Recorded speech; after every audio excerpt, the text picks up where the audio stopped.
This is Audible. Tantor Audio presents A Mate's Bite by Milly Taiden. Narrated by Erica Rapson.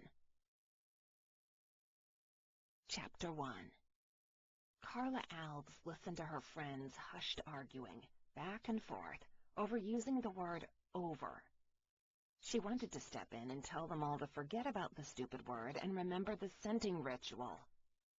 After all, that was the whole reason they were using the stinking radio devices in the first place. The entire conversation was ridiculous, and she wished there was a mute button she could press. She peered into the woods and tugged on the earpiece. "We are wearing frigging black spandex for you. I draw the line at painting lines on my face and hauling army gear. I am not going to end each thing I say with over," Jordan threw in. "Thank you, Jordan." If Carla hadn't agreed to help video the ceremony so Jordan could write a book for their friend Ellie, the only wolf shifter in the group, she'd never have thought to show up and peep into the ancient ritual. Carla glanced down at the ceremony area. The Sexy Four, Ellie's fine and fabulous brothers whom they all secretly loved to crush over, had just spoken to their parents before they separated and moved into the woods. Nerves and something like excitement sizzled in Carla's blood. Great. She must be nuts if she thought being out there with the very real possibility of getting caught was exciting. Emma barked out another radio command. That did it. She yanked the earpiece out. She was getting a migraine listening to all the orders from her friend. She loved Emma. Really, she did. But she couldn't handle any of her drill sergeant commands tonight. Carla pushed another curl behind her ear while she ground her teeth. Her clothes were uncomfortable, and she kept stomping her feet in restlessness as if she was waiting for something big to happen. The last time she'd felt this way, her brother Kelvin said she'd get into trouble. Sure enough, later that night, she'd had a fender bender with a cop. Kelvin told her to stop ignoring her instincts and listen to what they said. Right now, they told her to get the heck out of there because she was in over her head. But did she listen? Oh, hell no. The excitement of seeing wolves in a mating ritual was just too enticing. Who in their right mind could turn the offer down? Obviously, this wasn't something humans should be privy to, so her group of friends were to hide and stay quiet the entire night.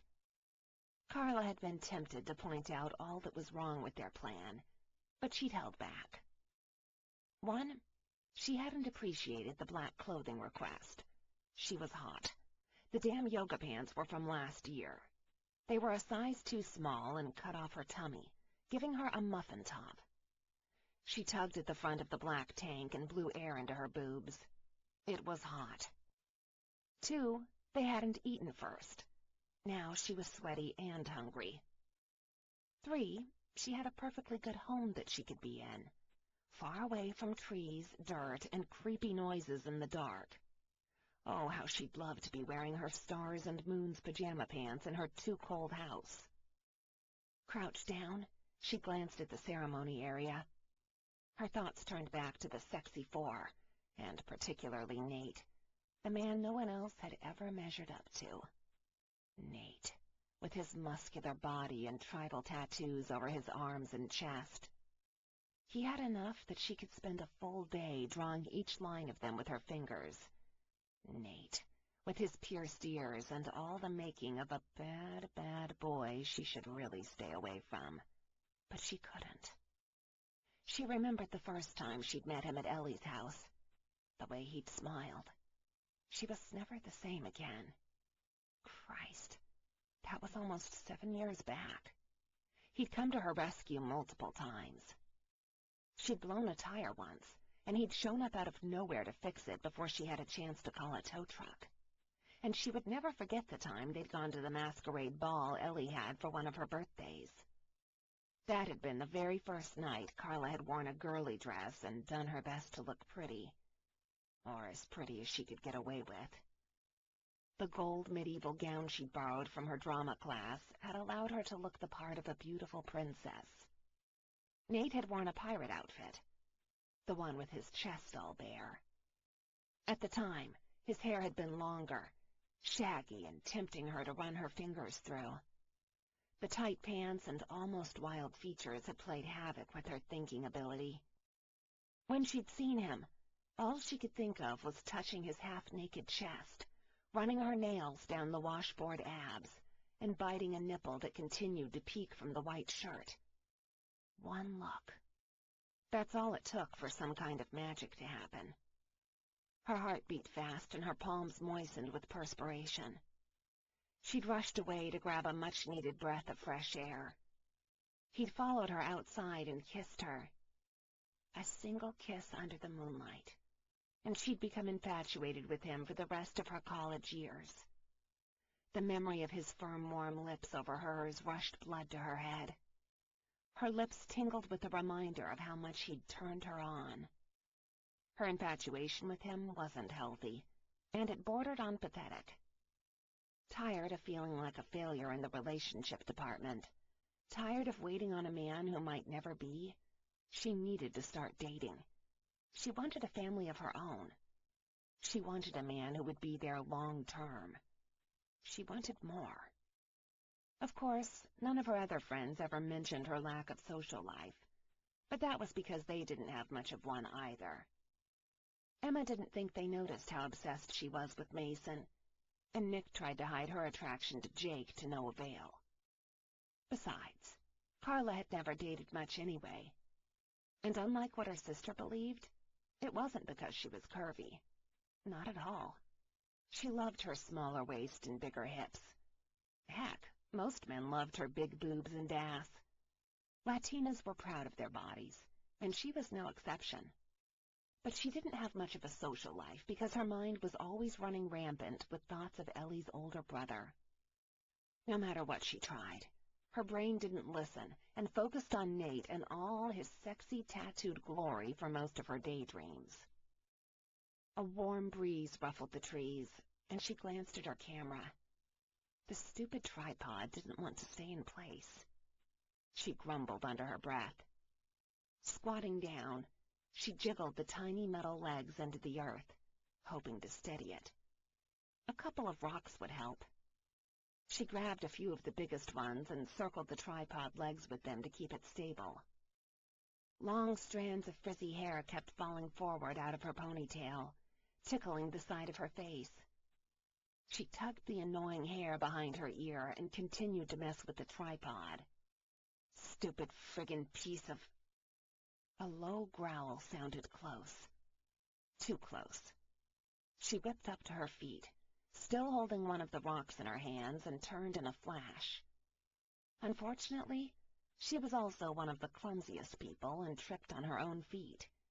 She lost her balance, and she fell on her ass. Carajo!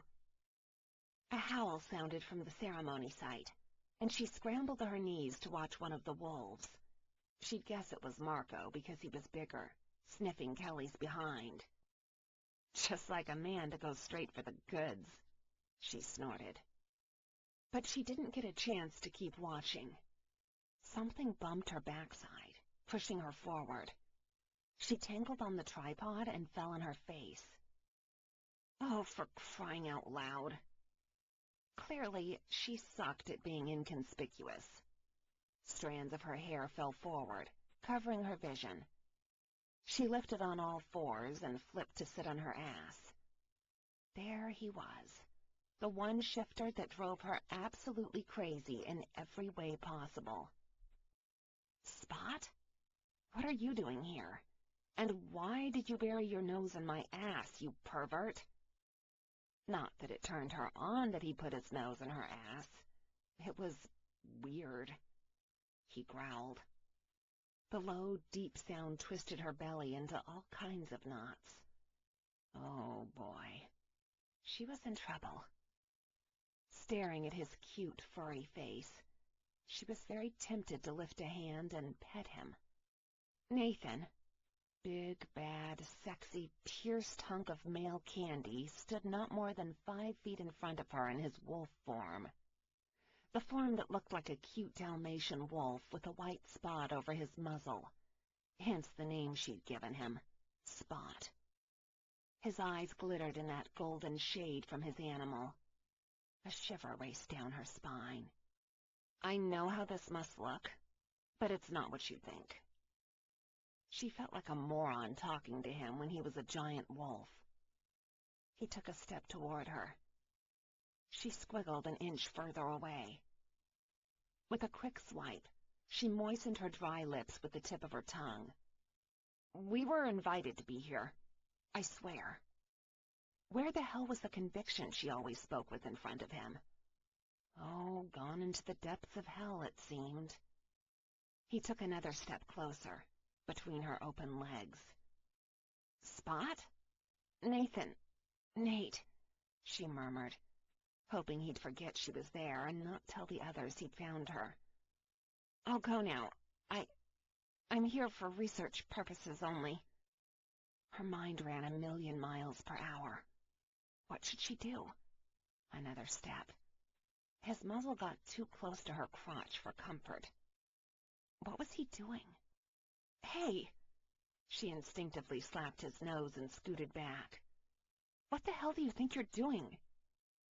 Her temper rose and deflated as she watched him shift in front of her. Wow. She'd never actually seen him do this up close before. Okay, she'd never seen him go from wolf to man, only man to wolf, and that had been one time. This was new, different, and very interesting. There was no looking away. Bones popped, fur receded, and oh dear God, what was left behind should be on a calendar of lickable hot bodies. Hell, she wouldn't mind having a photo of him on the ceiling of her bedroom like a teen heartthrob. That body was one she wouldn't mind panting over for hours. Muscles replaced fur. Bulging arms and legs replaced paws. And yes, there it was, a straining erection between his legs. His big body loomed over her. She swallowed hard. You're naked. She'd never seen him naked. Ever. She definitely imagined him naked, but this was better than her imagination. A quick flare of curiosity burst free. Stop it! She would end up in even bigger trouble if she did what she wanted and ran her nails down his body. What a body! His nostrils flared. I know. No, I mean, you're really, really naked, she repeated in stupefied fascination. He had the kind of body she could stare at for hours and not get bored. The kind of body she could pet and kiss and lick and suck and, yeah, that kind of body. Carla. Good God, she was in trouble. Deep trouble. The kind of trouble her brother said followed her around. Her throat went sandpaper dry watching his cock gleam with his own need. And the way he said her name, rough and low and possessive, it deleted all thoughts of everything but him. Him and his big, sexy body and the fact she'd wanted him for too damn long. Their eyes met, and heat spread down to her pussy. He crawled between her legs, coming closer and closer. So slowly she held her breath and dared not move. He continued moving forward, pushing her to lean back on her elbows, until he was on all fours above her. What are you doing? She asked in a voice sexy, husky. She had a hard time believing it was her own. She breathed hard, as if she'd been running for dear life instead of sitting still watching him crawl all over her. He rubbed his nose on her tummy and growled. It's for research purposes only. What the hell kind of research was he doing that he needed to be sniffing her? She tried, but couldn't stop the wetness that pooled in her panties. Baby, he groaned. A quick flick of his wet tongue, and he licked her belly in a circle. You smell delicious. She did. She was sweaty and hadn't showered since they left hours ago. Are you drunk? I thought your kind couldn't get drunk. He chuckled into her tank top, his hot breath slipping between the threads of the fabric to caress her overheated skin. Her nipples scrunched up into tight little points. "Not drunk," he growled, rubbing his nose up her collarbone. "Want you." Well, it was about damn time. She grinned, watching the lines of his face tighten with arousal. Truth was, she wanted him badly. Enough she couldn't think straight. It was good to know he was feeling some of the same desperation. Instant sparks of heat melted in her blood and turned the butterflies in her stomach loose. "Nate." She met his gaze and licked her lips. His eyes flashed, and she saw the wild side of him deep in his gaze, waiting to pounce. "Kiss me already." "Baby." He nuzzled her lips with his, making her almost crazy with the need to deepen the contact. "I'm going to kiss every inch of you until there's no doubt who you belong to." Her heartbeat thundered hard in her chest, the sound hard and booming. She could hardly hear him above the errant beats. Passion heated her blood to boiling. "Promises," she said breathlessly, glancing from his eyes down to those smirking lips of his, unwilling to be the one who gave in first. Then he pounced. Lips met in a hot demand of need. He attacked her mouth like she was the only woman he'd ever want to kiss, like he owned her. They fell back into the grass, bodies plastered together. Arousal curled into a thick ball in her stomach. She dug her nails down his back to grip his bare ass. He groaned, rubbed his erection between her thighs, and sucked on her bottom lip. She smiled in between kisses, loving how good he felt pressing her down on the grass, his warm body blanketing hers. She wiggled her hips. "Keep that up, and I won't be responsible for my actions," he murmured, kissing her jaw and neck. Each brush felt like a slide of satin over her skin. "Who said I want you to be responsible?" Goosebumps broke over her skin at his scorching look. She couldn't stop herself from telling him how she felt. "I want you to. Now.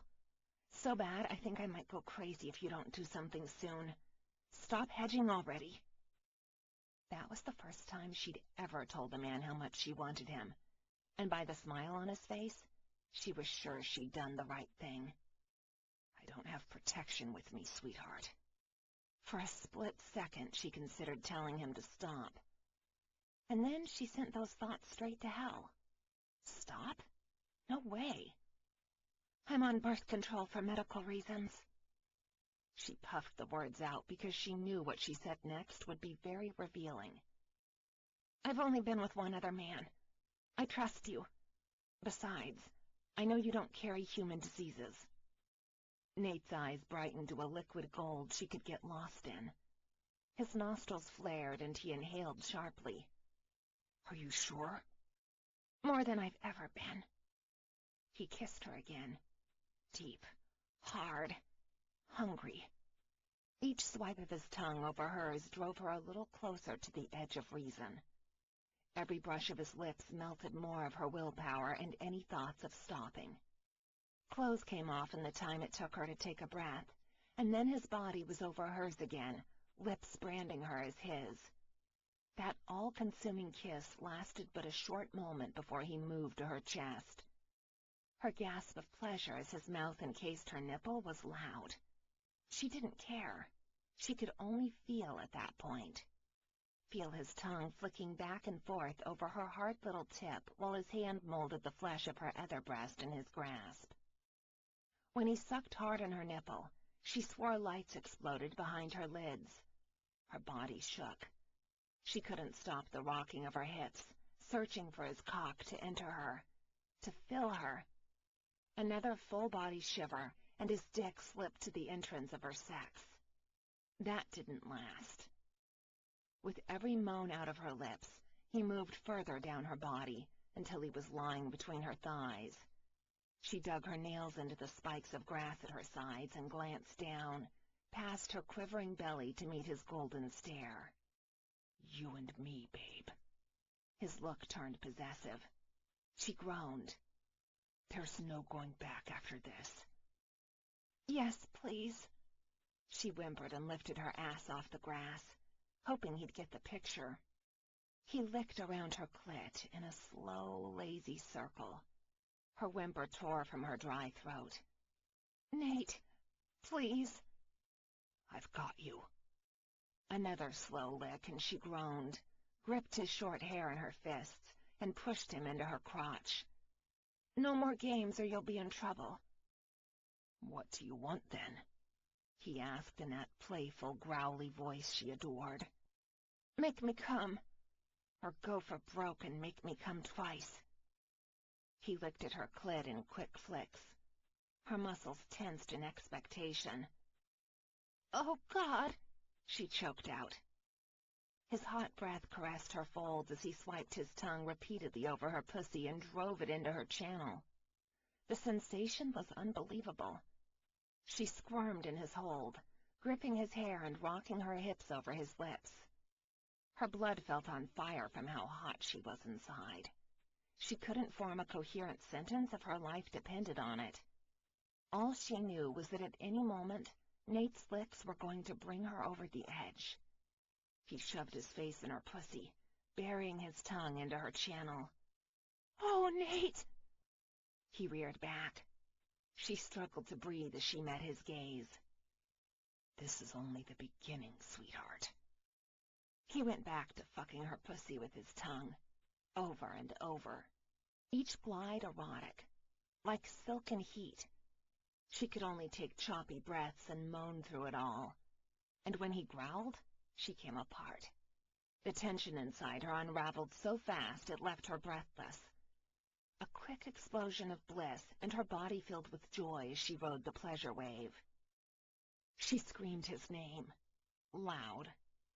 With her body still shaking from how hard she'd come and her legs jellified, she tried to grasp enough air into her lungs not to pass out. That's when he crawled up her body, kissing her with lips that still held the taste of her own climax. He slipped into her pussy in a quick, hard drive. She dug her nails into his slick shoulders and panted. Their gazes met. Passion flared bright, white-hot. She tugged his head down for a kiss, raking her nails into his short hair and clutching the strands at the back of his head. Tongues tangled, breaths mingled, and the world ceased to exist. She curled her legs around his waist, crossing her ankles at the small of his back. She clung to him, letting him own her with each thrust. Her body no longer hers, but his now, owned by him. The wild kiss turned scorching, nothing but the feel of his tongue delving deep into her mouth at the same time he filled her with his cock. He slipped a hand between their sweaty bodies and rubbed circles over her swollen clit. She tore away from the kiss with a moan. Oh, God! Nate! He swiped his cool, wet tongue over her neck, rubbing over her harsh, beating pulse. Let go, baby. One tap on her clit, and she flew. Colors danced in a rainbow of lines and shapes behind her lids. A scream lodged in her throat as her back arched off the ground with how hard she came. Her body vibrated with each new wave of pleasure flooding her core. Taking choppy breaths, she opened her eyes to meet his bright ones. With his cock still rock hard, he pulled out of her. In the moment it took her to gasp, she was on her stomach with him lifting her ass high in the air. She glanced over her shoulder to see him clenching his jaw. Stay this way, baby, he said with his voice low, rough. I need inside you. God, she needed him inside her too. Digging her nails into the grass, she leaned down and waited. He slid his hands down her back, kissed her cheeks, and a moment later pushed the head of his cock into her pussy. His thick shaft stretched her as he took her in a quick thrust. Oh, she whimpered low. Tension wound into a tight ball of need in her core. He drove forth and pulled back, each slide slickening her pussy. Each thrust tore louder moans from her throat. His fingers bit into her hips, holding her in place. Another thrust. Harder now. Yes. God, that feels good. Her words seemed to propel him into increasing his speed. All she could do was enjoy the ride. His cock rubbed her pussy walls in a friction she'd pay to feel forever. A shiver raced down her spine, sparking never-used pleasure cells to life. She squeezed her pussy muscles around his cock. Fuck! He dropped to all fours behind her, not once missing a beat. His body surrounded her, cocooning her in his warmth. It was sexy and erotic. The position wasn't new, but it was Nate with his large body covering her with his heat that tattooed the moment into her brain. Unforgettable. His strokes continued in a rapid pace that increased the sizzle in her blood with each glide. She was lost to the sensations, lost to how close she was to flying. Then he did it again. He rubbed her super-sensitized clit in quick flicks and sent her soaring. Oh, my God! She was lost in the pleasure, in the bliss of adrenaline that filled her veins and took over. His teeth scraped the back of her shoulder in a bite that only enhanced her orgasm, kept her mindless. His thrusts stopped suddenly, his body tensed, and then he growled. Mine. Only mine. His orgasm shook him hard enough. She felt it when he plastered his chest to her back. The bite turned painful enough to make her scream louder as he filled her with his seed. For long moments, she continued to have aftershocks of mini orgasms. To her pleasure, he continued to jerk in her channel. Her pussy squeezed at his cock, not willing to give up a single drop of his cum. When they could finally move, he turned her over to lay on top of him on the grass. That was... I know. He sounded more than satisfied with himself. She couldn't fault him. She had no words. You know, she said in a barely audible whisper, I would have never imagined you'd do something that... Amazing. He chuckled. She lifted her head from his chest and frowned at him. Full of yourself much? I think you should get a tattoo with my name on it. He grinned, eyes sparkling with mischief. You are drunk, she accused, slapping his sweaty shoulder. His laughter boomed with the rustle of the wind in the trees. His chest lifted her with each chuckle. You should. You belong to me now. Belong? Yeah. She felt his forehead. You're either drunk or sick to be speaking that much nonsense. He had to be drunk. She'd been in love with him for years. And other than the kiss he'd given her during Ellie's party, he'd never really done anything near like what he was doing now. A sound alerted her to turn toward the trees. The idea someone was near wasn't one she liked. She hurried to dress before someone caught her naked. I'm going home, Spot. He helped her stand and cupped her face. At least you're not calling me furball like Jordan does Eric. I'll go see if there's anyone in the area. Give me a few minutes, and I'll take you home. She shook her head. Not necessary. I need to think. You're not suddenly changing your mind about what happened here, are you? He asked. No, but I don't do these kind of things. You know that. It's best if I go home, and we see each other in a few days. Take a break. Not a few days. Tomorrow, he said in the bossy voice she wasn't very fond of. I'll think about it. You know, for a mutt, you're quite bossy, Spot. She spun to gather the equipment, but he turned her to face him. She had to go. All kinds of confusion clouded her mind. She and Nate had finally done something special and incredible. She had a hard time stamping her own claim on him. And there lay her problem. Her heart pounded in her chest as fear flowed through her veins, urging her to move, To go. To run back to the safety of her home and keep away from the man making her want things she didn't normally need. Emotional attachments frightened her, and she steered clear of them. But it didn't help her idea of wanting a true family. No matter how she looked at it, at some point she would have to take the step to get past the emotional stuff that seemed so scary.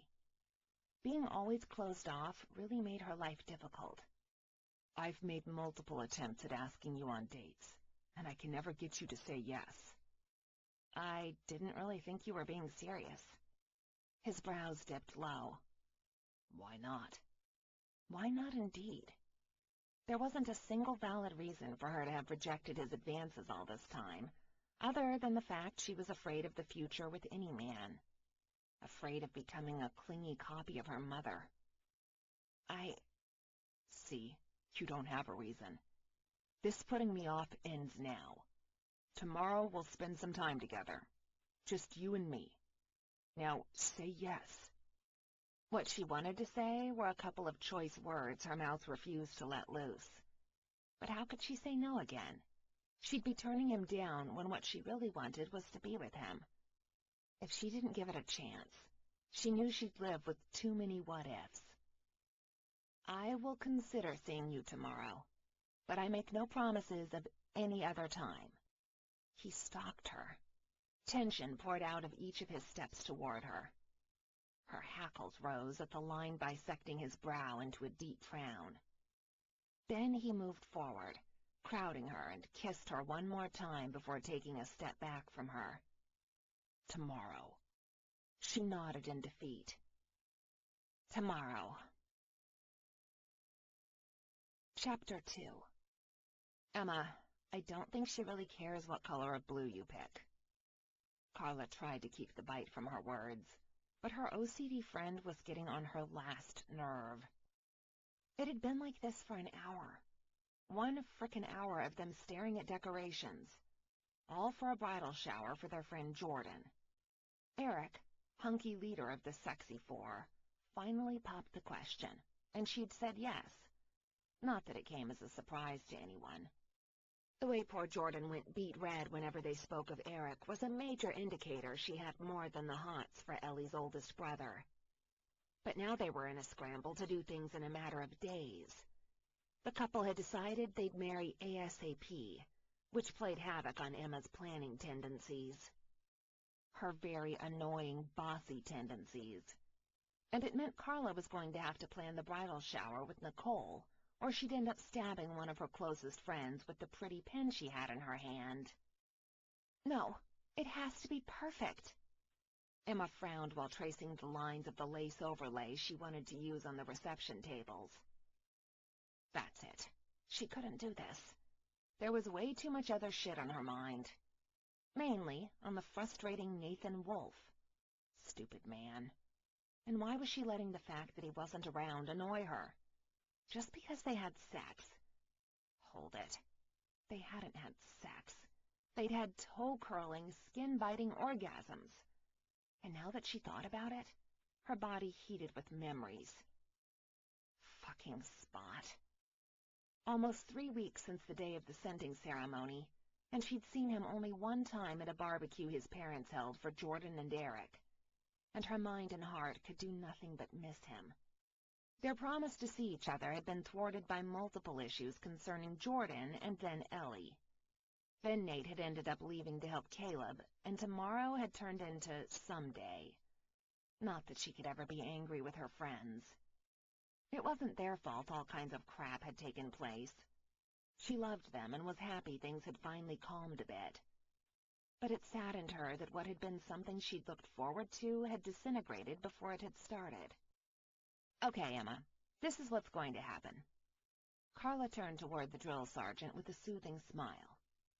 You're going to go off and take care of all those wedding details you need to, and leave this to me and Nick. We'll handle all of it. Alone. She tugged the fabric out of Emma's hands with force, all the while clenching her back teeth. Emma's grip didn't budge. Carla tugged again and became woozy with the quick moment. The room spun for a nanosecond before righting itself. Another tug, and Emma released the material. Carla wasn't a violent person, normally, but Emma could drive a saint to murder. Emma's brows shot up, and her pretty hazel eyes went wide. "Are you sure? I thought you didn't like having to decide on this kind of stuff." She took a breath and held it before slowly letting it out. She really needed to calm down and stop thinking about Nathan. "No, honey, you don't like giving me a chance to make any decisions. But as of right now, I'm releasing you from this task. I'll handle it." Emma gave the fabric a longing stare. "If you're sure." "Go." "Okay, all right, I'm going." She grinned and headed out of the hall. The coordinator returned with an armload of different shades of blue tablecloths. "Where is Miss Farrow?" Time to end the insanity. "She's gone." Carla pointed to the prettiest shade of sapphire blue with a smile. "We'll take all the decorations in that blue and the pale gold." The coordinator's shoulders drooped. "That was fast."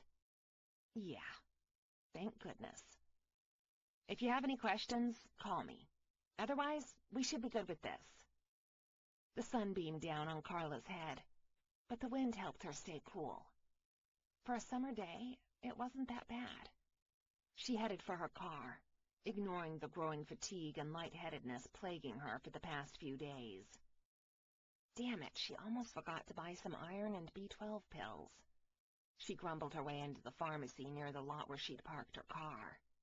Her cell phone rang at the same time she walked into the store, and she almost tripped while trying to answer it and hold the heavy door open. Clearly, she couldn't do more than one thing at a time. "Hey, Jordan." She smiled, making her way to the vitamin section. She needed a nap really bad.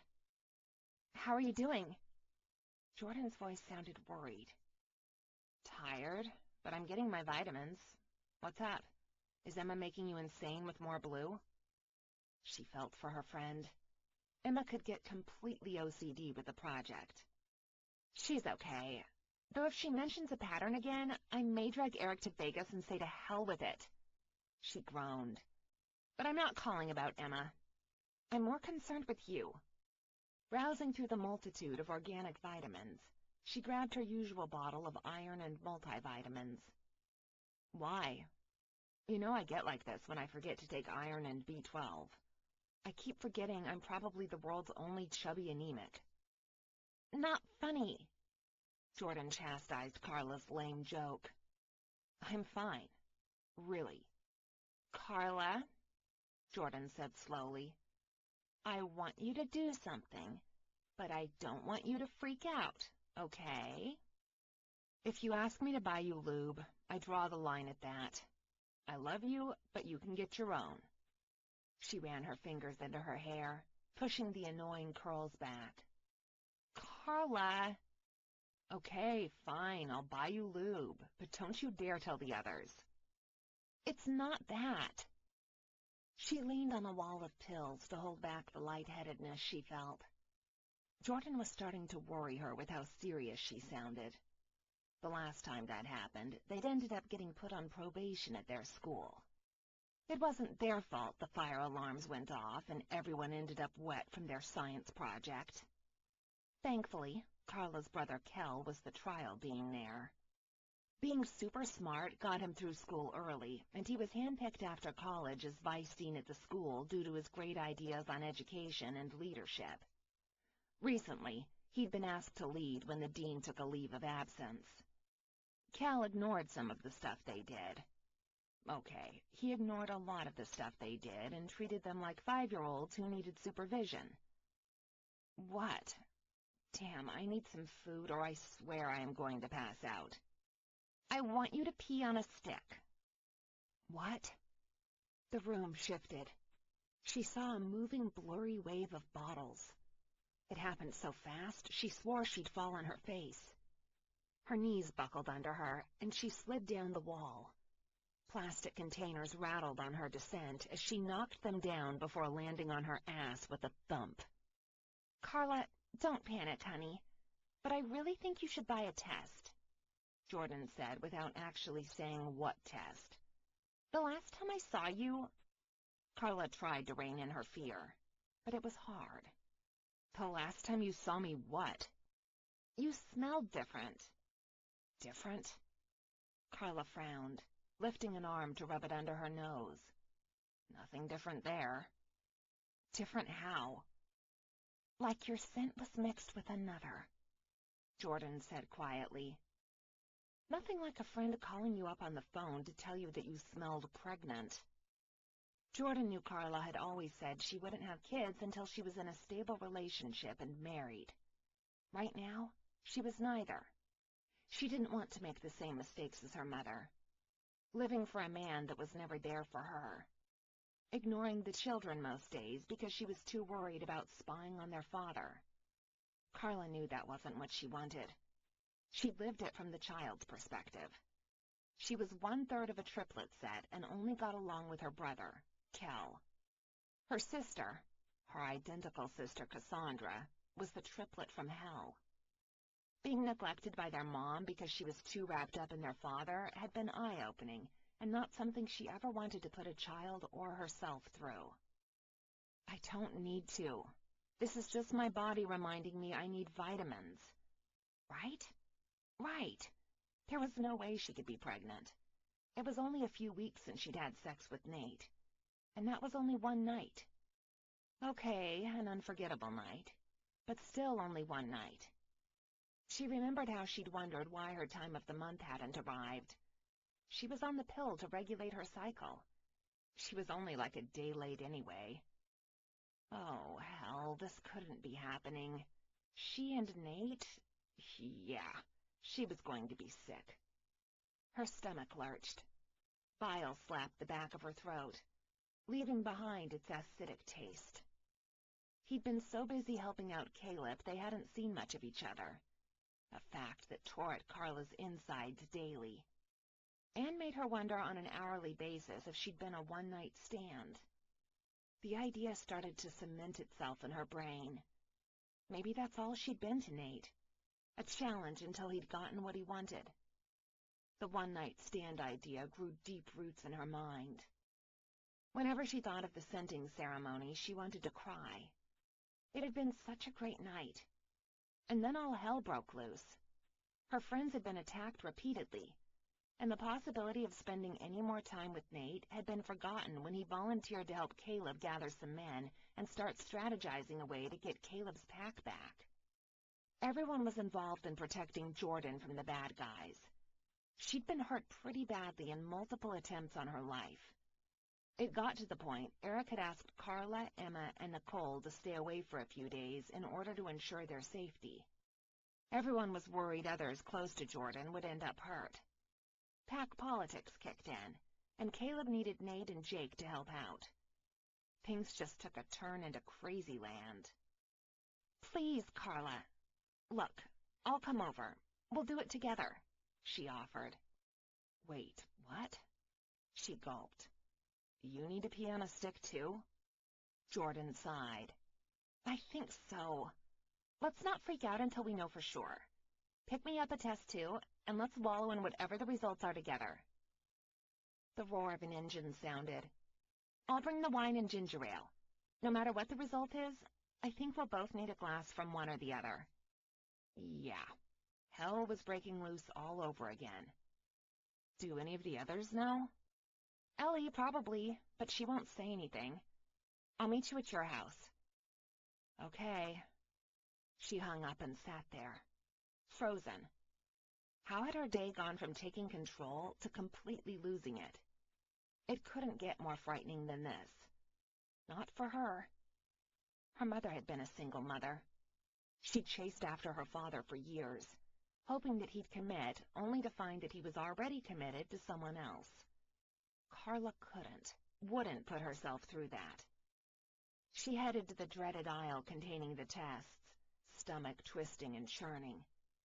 Her gaze drifted to the box of condoms sitting next to them. Nice.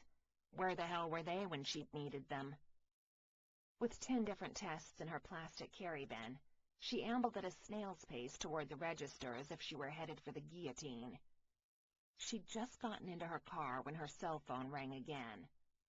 Please, God, don't let it be any more bad news. She couldn't take it. Hi, Cal.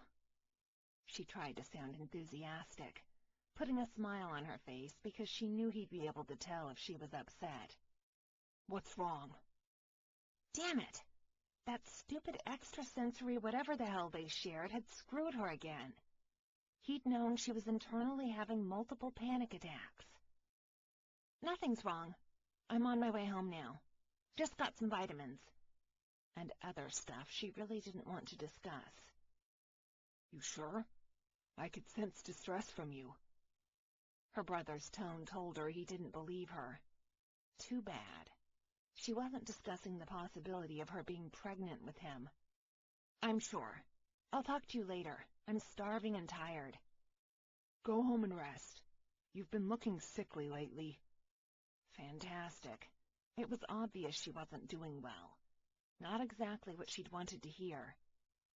Yeah, I'll call you later. Her mind whirled over what she'd do if the result from the test ended up being positive. She and Nate were nowhere near what she'd call a relationship, and she wasn't dragging him into one if she was. When she reached her house, Jordan's energy saver was parked outside. She hopped out of her car and met Jordan at the door. Jordan hugged her and inhaled. She looked into Carla's eyes with a frown. It's stronger now. Her heart froze. Oh, God. Jordan rushed forward to grab her by her arm. Look, you know I'm new at this whole shifter thing. Let's just take the tests and see what's up, okay? They entered her house in silence. She handed Jordan the shopping bag with the tests. You do know there are only 2 of us taking these, right? She smiled, dumping the packages on the dining room table. Yeah, but I didn't know which was the best. I figured I'd bring them all. She dropped on the chair, covering her face with her hands. It had to be a false alarm. Jordan picked up 2 boxes and handed her one. How about we start with the ones that say the words on the screen instead of us trying to make out results from lines and equations? Okay, that works. She started to feel calmer with Jordan there. Besides, what were the chances she was pregnant? She was on birth control. Yeah. The more she thought about it, the more she realized it had to be plain old exhaustion. We'll bring both back here and check the results together, okay? Carla nodded and went to pee in a cup. Thankfully, she kept disposable cups at home for parties and gatherings. Jordan went to the guest bathroom, while Carla went to the one next to her bedroom. A few moments later, they met up at the kitchen with both tests in hand. They set them down on some paper towels and waited the dreaded 2 minutes. Unable to sit still, she opened the fridge and sighed at the cool that kissed her heated skin when she grabbed 2 water bottles. Instinct told her to look, but fear for what the results would be kept her from glancing at the tests. So, don't you want to have kids? She finally asked Jordan. Of course I do. I love kids or I wouldn't be a teacher. Jordan smiled from the kitchen table. But Eric and we need some time to be together, just us first. I mean, if the test is positive, then I'll be happy. But I'd like to wait a little bit more before we go there. She placed her elbow on the table, cupping her cheek with her hand. What about you? How are things with Nate? He's been with Caleb, so I haven't seen much of him. Or any of him. One night stand. They've been strategizing, Jordan said. But I'm sure he's dying to see you. Right. If he wanted to see her, he'd show up. Or he'd call. He'd done neither, which told her he'd seen the scenting ceremony as more of a casual night than anything serious. They really have been busy, Jordan said as if reading her mind. I hardly see Eric lately. Apparently, Caleb's uncle is hiring more rogues to watch his land, and that means things are harder for Caleb. Ready? Carla glanced at the tests on the paper towels with trepidation. We'll do it together. Jordan gripped her hand tight. and they stood to look at their results. "Oh, thank God," Jordan sighed. "Oh, shit." Carla inhaled sharply. It couldn't be. Tension locked her muscles into place as the shock weaving its way through her body took over. Spots danced before her eyes. She was going to pass out. "Tell me that's not saying what I think I'm reading." I could tell you that, but then we'd both be lying to you." She sank down in a chair again. "What am I going to do?" "Don't panic." Jordan squatted down in front of her, holding Carla's hands between her own. "You're going to be a great mom." "This is crazy, Jordan." Fear built at the speed of a derailed train. A child. She was going to be a mother, and Nate hadn't even spoken to her in the longest time. That wasn't the way things were supposed to work. "I can't even remember to take my vitamins. How can I be responsible for another human being?" "Look at me, honey," Jordan ordered, pulling Carla out of the dark hole she was quickly crawling toward. "You'll be fine. You're a fantastic teacher. The kids love you, and I bet once Nate finds out, he'll be over the moon." "I have no plants." She swallowed hard. "They die on me. I forget to water them. I forget—" "Carla, stop. I know you're scared, but she'll do a great job. Trust your instincts." "I hate to ask, but I think this is the biggest question. Do you want this child?" Did she? A new life she and Nate created? Without a doubt. But was she scared shitless? Abso-freaking-lutely. Carla nodded. "Okay then. You're not alone. I'm here. We're all here, and you won't be doing it by yourself. Just remember that. Whenever you're overwhelmed, you aren't alone. You have us. You have me," Jordan promised. "And I'm not going anywhere. None of us are." It was all Spot's fault. If he hadn't been all seductive the night of the scenting ceremony, she wouldn't have her own little furry spot in the oven now. Her hand went to her abdomen, and she couldn't help but smile. A tiny version of Nate had been one of her daydreams down the line. Like way, way down the line, in about 5 years after she'd convinced him to marry her by tying him up to her bed until he agreed they belonged together. And, of course, she'd get him to agree by giving him lots of sex. Maybe that was for her own benefit, but she was sure he'd enjoy it too. There was no doubt her infatuation with him was a tad out of control. "Well, you're off the hook." She smiled at Jordan. "You know," Jordan pouted, "I feel kind of sad that it was negative now." Laughter bubbled up Carla's throat. "We're never happy, are we?" Chapter 3. Nate Wolfe sat in his truck, staring at his cell phone. He'd tried to think of ways to apologize to Carla for not seeing her just yet. Tried and failed. He could never come up with the right words. He knew she wasn't the type of person to be played with, but with the crazy schedule he kept lately, it was hard to get the time in to see her in person. Most nights, he parked his truck outside her house and sat there, wishing he was inside with her. A knock sounded on his window. He already knew who it was. He motioned for Kelvin to get in the truck. "What's up?" "You know, if I didn't know better, I'd swear you're stalking my sister." Kelvin laughed. Once he'd bitten Carla and marked her, he'd spoken to her brother and explained the situation. Ever since then, Carla's brother showed up nightly to sit in his truck. Sometimes they'd talk. Other times they sat there, watching Carla's house for a few minutes before they both left. "How are you?" Nate scrubbed a hand over his face. He needed a shower and a bed. He'd spent most of the day deep in the forest, hunting down some of the rogues Caleb's uncle had hired. "I'm okay." He motioned toward Carla's house with his head. "It's her I'm worried about." Nate frowned. "What's wrong?" He'd asked Ellie and Jordan to watch her for him. The farther he went into Caleb's land, the harder it was for him to get back at a decent time to see her. Usually it was late, and she'd be asleep. Instead, he sat outside and comforted his animal with the knowledge she was near. His wolf missed her. He missed her. Her smile and sparkling eyes, messing with her and riling her up. Her scent and the feel of her body under him. Fuck it. He missed his mate. And though he hadn't yet claimed her, he'd marked her. She was his.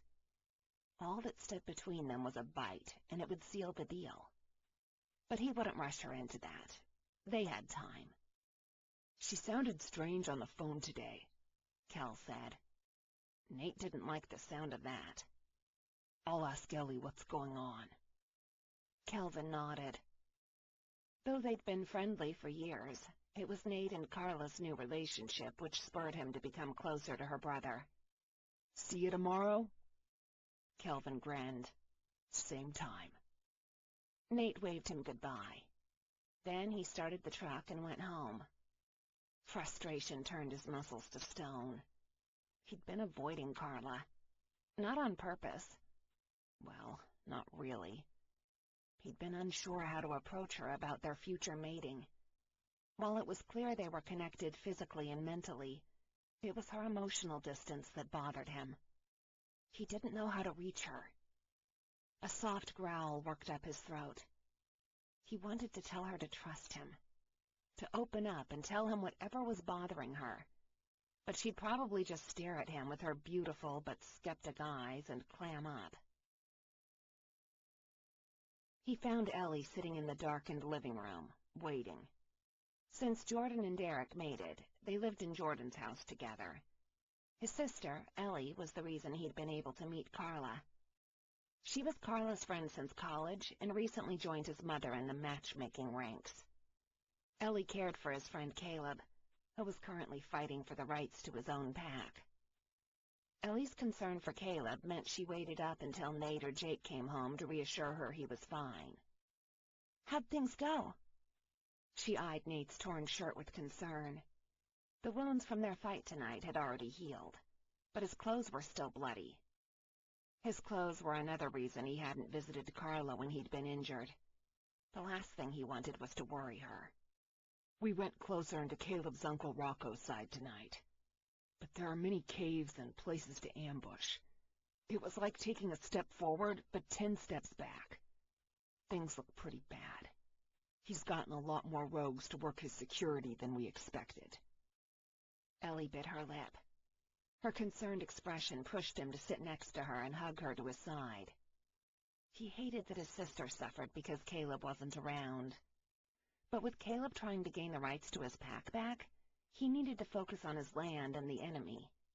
Caleb's Uncle Rocco was bent on destroying the pack. We'll help him as much as possible, little pup. She met his gaze with her watery one. You need to talk to Carla. I will. Things have just been crazy. No, you need to talk to her. She pushed back to give him a serious look. This is important. I've been trying to run a business and help Caleb hunt, he said in a rush. He knew Ellie wasn't trying to sound demanding, but when she put it that way, it sounded like he'd been deliberately ignoring Carla. I know that, but Thirsty Wolf will survive a few days without you, and so will Caleb. He swallowed down the fear, trying to make its presence known. What's wrong? She needs you. And I understand you are helping Caleb get his pack back, but she's priority to you. You know that. Shit. Something was definitely wrong. I'll go see her tomorrow. No. You're going to take a shower and go tonight. Caleb's not expecting you tomorrow. He glanced at her with surprise. He's not? She crossed her arms over her chest. Nope. I asked Jake to let him know you'd be out. Mate business. Anything else you want to tell me? Heck, maybe she'd give him a hint on what it was he needed to talk to Carla about.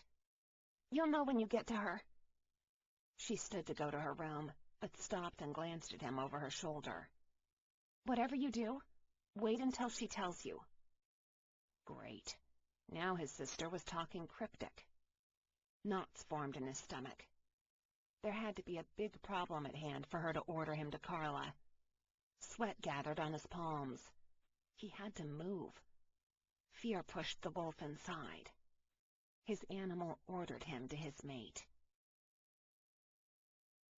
After a quick shower and change, Nate found himself in front of Carla's darkened house. Ellie had lent him her spare key. She had all her friends' spare keys. Apparently, they trusted her to keep them safe. Though Emma was the OCD one in the group, Ellie had amazing memory for a shifter, so the keys stayed with his sister. He opened the door. The wood pushed back without a sound. At the entrance, he was hit by the automatic air freshener. The smell of lavender was now stuck to his nose. He had to talk to her about the scent stuff. Though the lavender was light, it still smelled powerful to his sensitive nose. With quiet steps, he strolled to her bedroom and stopped at the open door. God, he'd missed her. Moonlight filtered through her shades, casting a delicate light over her sleeping form. She was on her side, hugging a pillow to her chest. Her pajama shorts displayed her sexy legs. He quietly sat on the bed next to her. There were dark lines under her eyes. She was tired. That was probably his fault. Guilt pierced his chest and tore wounds into his heart. He shouldn't have neglected her. He lifted a hand to brush hair away from her face. The touch disturbed her. She instantly released the pillow and moved to lie on her back. And her new scent hit him. He jumped to his feet and took 3 steps back. He could smell the change in her while she slept. His wolf wanted to howl and mate with her now. Right now. She was having his baby. She continued to sleep as he took his clothes off. Excitement, no, happiness rushed through him with the force of a freight train. A big, stupid grin split his lips. He was going to be a father. He felt as if he'd been running through the woods. Concern, joy, and nerves bounced around his insides. He wanted to be close to her, to feel her warmth surrounding him as he drove deep into her moist sex. Now he understood Ellie's words not to say anything until she did. He'd wait. But he couldn't stand there and not hold her now that he was so close, now that he knew she carried his offspring. He'd known she was his the first time he'd seen her. Ellie's freshman year in college. She and Jordan had brought home 3 new friends. The moment his eyes met Carla's, he knew there would be no other female for him. But Carla was somewhat on the shy side. He'd kept things light-hearted whenever he was around her. When he'd kissed her the night of Ellie's masquerade party, he'd known she wanted him just as badly. That had been 7 years ago. Not that he was counting or anything, but it was a night he'd never forget. The kiss had been unlike any other he'd ever experienced. He was a shifter. He believed in attraction at first sight, but not normally love. Yet, that night he'd swore love had bloomed at the touch of their lips. When she'd lifted a hand to caress his cheek, a zap of electricity had traveled between them. And when he'd held her close, her scent had brought the wolf to the surface. He wanted. Oh, yeah, he wanted Carla. Only Carla. She was his one. There'd be no others for Nate. She'd been going to school at the time and then establishing herself as a teacher. Through it all, he'd been happy to wait until she was ready. So when Ellie pointedly mentioned the location where Carla would be watching the ceremony from, he took it as his opportunity to mark his mate. It was the chance he'd been hoping for. Remembering how responsive she'd been turned his cock steel hard. He slipped between the sheets and turned her body to face him. There was no hesitation. She curled into him in her sleep. He smiled at the way she sighed his name. "I'm here, sweetheart." he said before brushing a kiss over her lips. She opened her mouth for him, as if she missed him as much as he'd been missing her. The kiss turned possessive. He couldn't stop the need to stamp himself all over her, with his mouth, with his hands, and with his cock inside her tight sex. Her sexy little moans drove him crazy. His wolf pushed under his skin, needing a taste of his mate. He shredded through her clothing in a second. Then he deepened their kiss as their naked bodies caressed in full contact. Nothing had ever felt that fucking good. He took her mouth, branded her with his lips. Their tongues rubbed and twined together, pushing his arousal and his animal to the edge. "Nate," she murmured sleepily when he moved to kiss the corner of her mouth. "I like this dream." He smiled and cupped her breasts in his hands, already noticing how much fuller they were from the last time he'd been with her.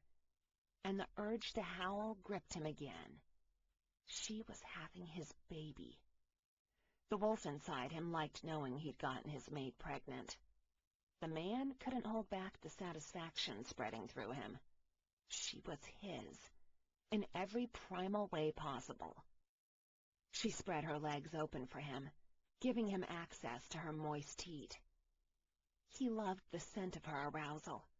Like the sweetest cream, she drew him in for a taste. He planted small kisses on his way down her body. When he reached her belly, he rubbed his cheek on her abdomen before moving down to her sex. Pretty," he groaned. Her pussy gleamed with her juices. Curling his arms around her full, sexy thighs, he pushed her legs back and rubbed his nose over her clit. "Oh, Nate!" The way she said his name, desperate and urgent, turned his cock concrete stiff. He licked at her pussy in circles over her tender, slick flesh. Her scent drove his animal wild. It was a mixture of her and him and the new life they'd created. He loved it. She gripped his hair tight in her fists, pushing at his back with the balls of her feet. Another lick, and she begged for more. Her husky voice pushed him to continue lavishing her with pleasure. She moaned louder at each twirl of his tongue on her clit. And when he drove his tongue deep into her sheath, drinking her essence, she gasped. Her channel flexed around his tongue, sucking him deep. He wanted to feel her doing that to his cock.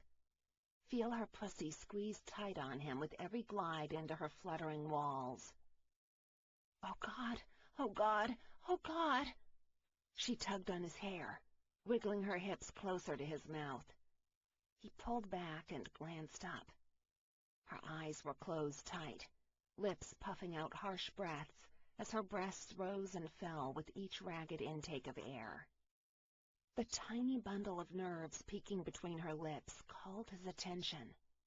He flicked his tongue over the hard little nub. She gasped, legs locking tight on his shoulders.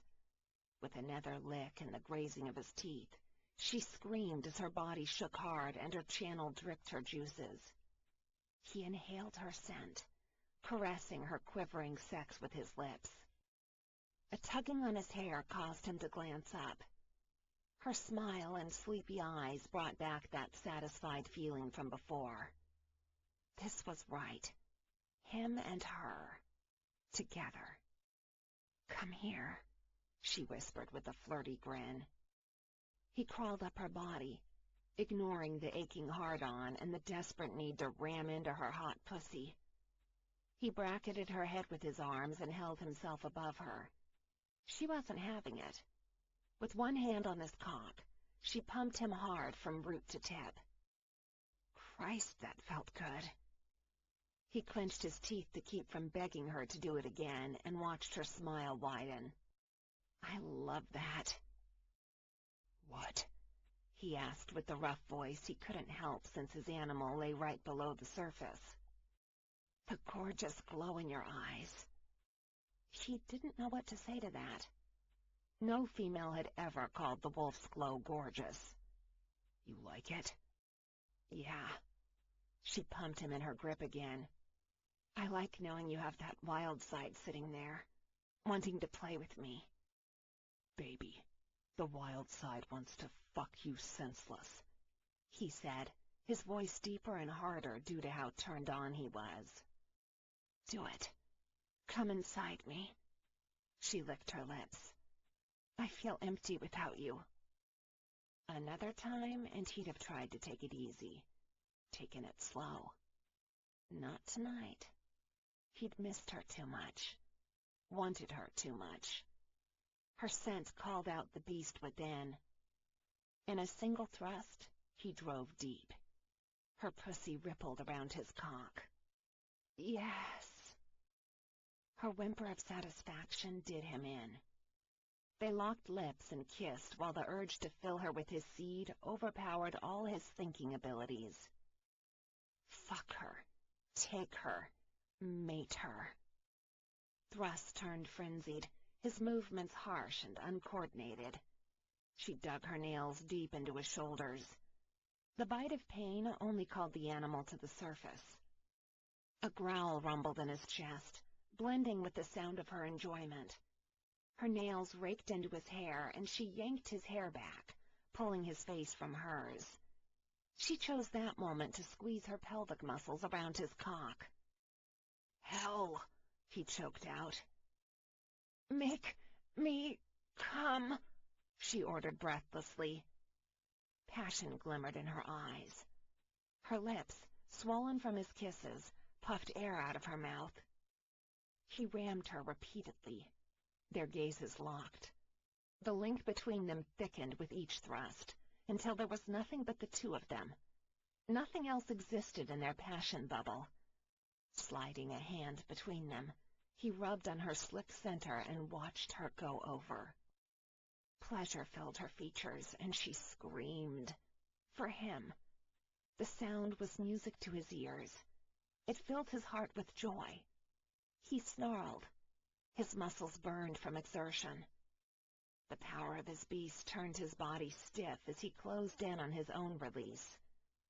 Fire crackled down his spine, shooting through his cock and releasing into her channel, filling her with his scent, marking her as his from inside.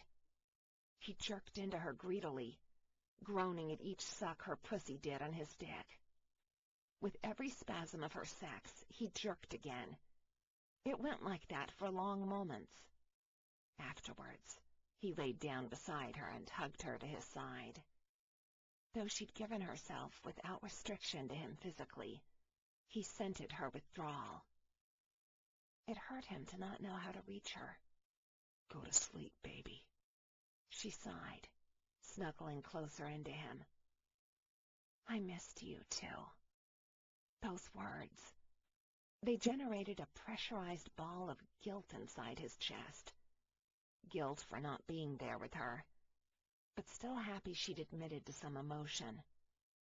He knew they needed to spend a lot more time together before she could trust that he was serious about them. I'll be around more, I promise. Things have been very crazy with Caleb's pack in the bar. I don't need promises. I understand. There are other things that need your time. It's fine. He heard the skepticism in her voice, but he was a wolf, and they never gave up on the women they wanted. Ever. Carla woke up on a smooth surface, a surface that lifted her up and slowly dropped down. She blinked her eyes open and zeroed in on one of Nate's nipples. Sexy little things. Without stopping to think about it, she rubbed her thumb over it. Keep that up and you'll be late for work, he grumbled. She hid a grin and glanced up. His eyes had that wild look again, and her pussy went Niagara Falls soaked. I can't be late. The kids will worry and think something happened to me. She crawled up his torso to brush her lips over his. That small contact brought all her hormones to life. Apparently, her body didn't care about having to go to work. She wanted him inside her again. It looked like her need for him grew with every moment they spent together. That thought had the effect of a bucket of cold water. She couldn't let herself become emotionally dependent on a man, no matter who he was. Tamping down her emotions, she crawled off the bed and stood. "I'm going for a shower." "I'll join you."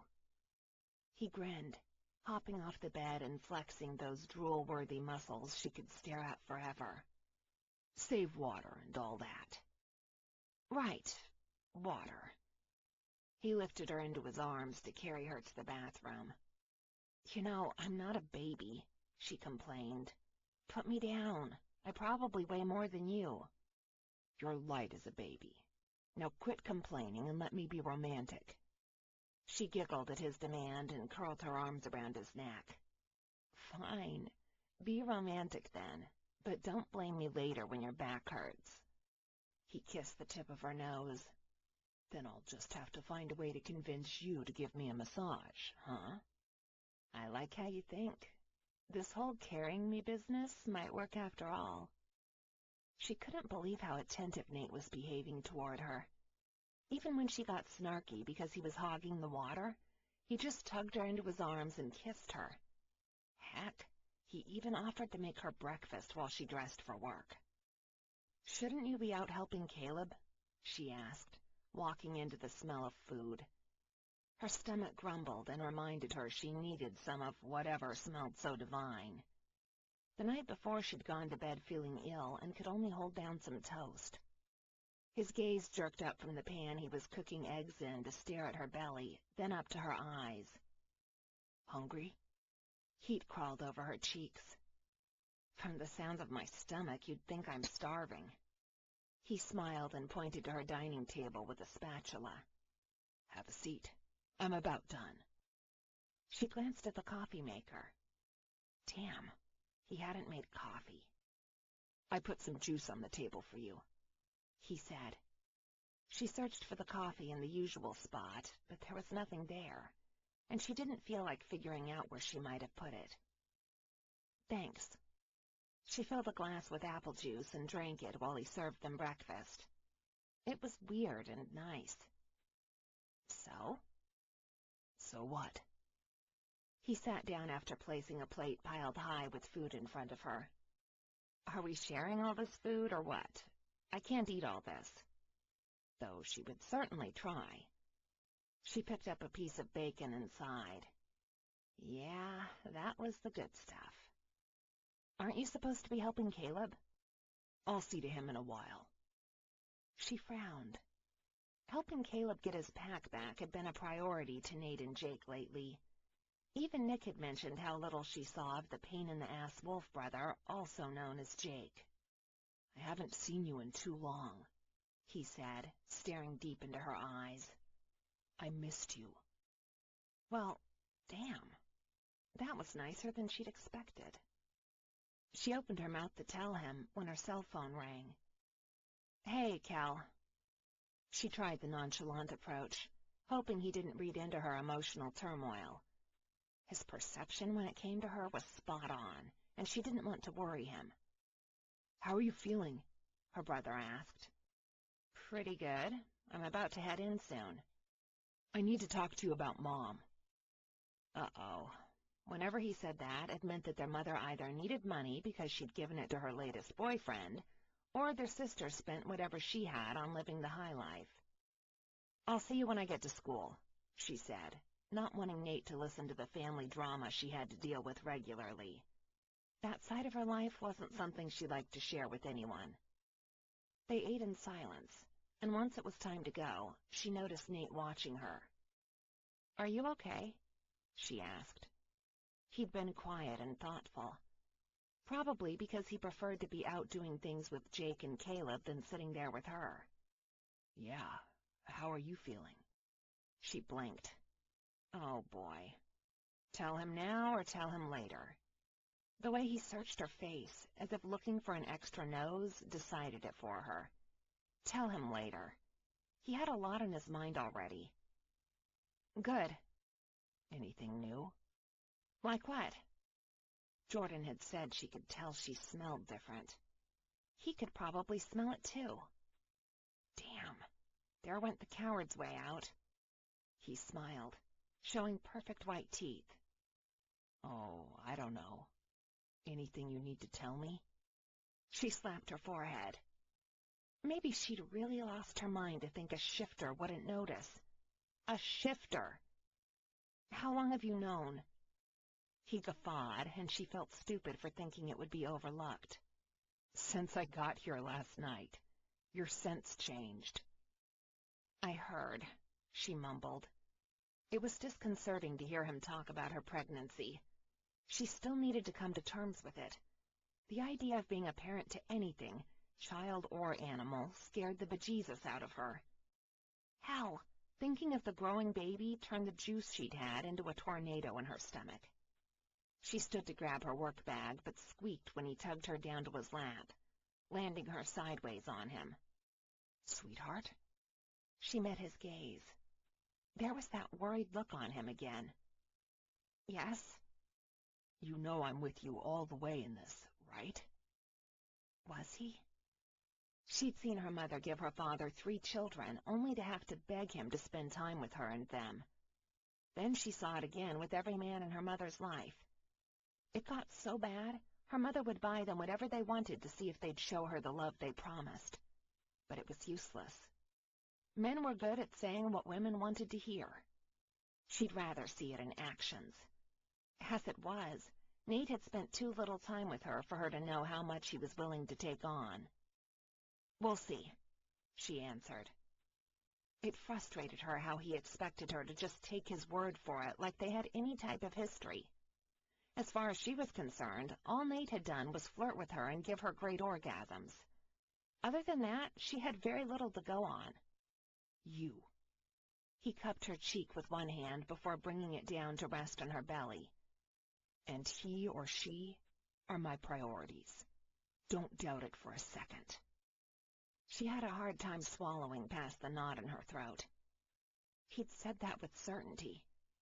And the look on his face, committed, was exactly one of the things she'd hoped for.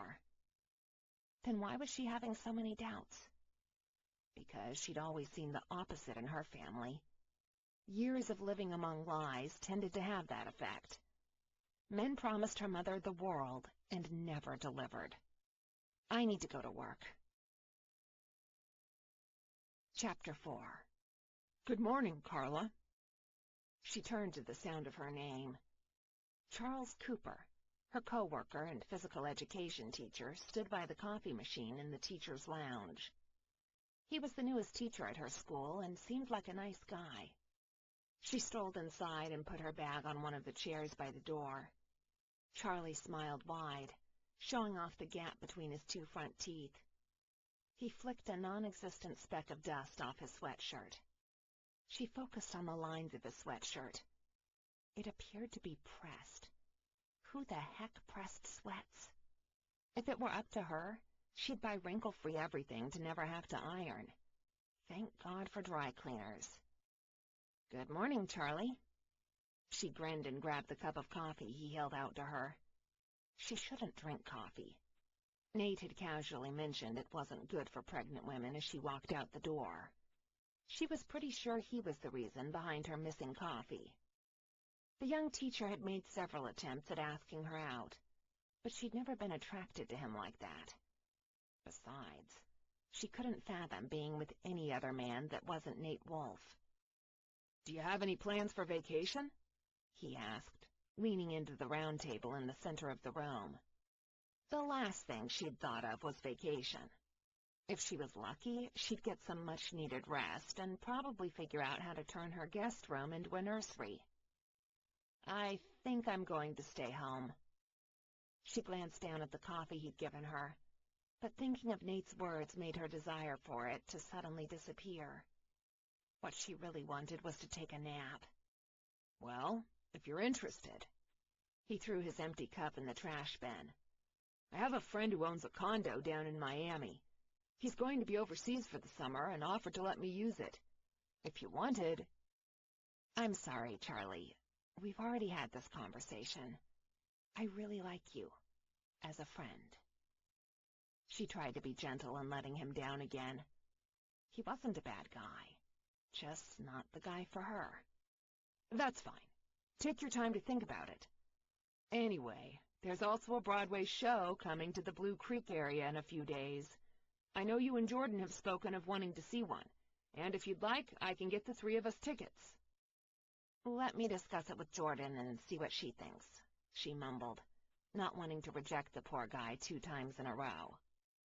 She took some steps forward, dumped the coffee in the sink, and marched toward the trash bin to get rid of the empty cup. In a flash of movement, her foot stepped in a slick spot on the ground. The coffee cup went flying, and her body hurled toward the ground. Charlie rushed forward, enveloping her in his arms before she had a chance to fall on her ass. I got you. She clung to him, waiting for her heartbeat to slow down and the shaking that made her knees weak to subside. Thank you. She cleared her throat and tried to pull away from the awkward hug. Thanks for not letting me fall. Charlie's gaze locked on her lips. Carla, Good morning, Ellie and Jordan called from the entrance. Carla jerked out of his hold as if she'd been bitten by a snake. Thanks again, Charlie. He nodded. We can chat another time. She rushed out of the teacher's lounge. Jordan and Ellie grinned. What did we miss? Jordan asked, waggling her brows. I almost fell on my face, and he caught me. Looked to me like he was about to make a move on you, Ellie joked. I'll have to make sure my brother steps up his game so the PE teacher doesn't steal his woman. Carla rolled her eyes. Yeah, okay. Charlie likes Carla, Jordan taunted and made kissy faces. Yeah, well, he's better off liking someone else, she grumbled. Ellie laughed and hugged Carla to her side. Relax, hon. He'll get the picture soon enough. Besides, he's not a bad guy, just young. And in love with Miss Alves, Jordan whispered. Shh. Heat crowded Carla's cheeks. Thank goodness they arrived way before any of the other teachers, or she'd never live down the embarrassment. It turned out to be a really long day for Carla.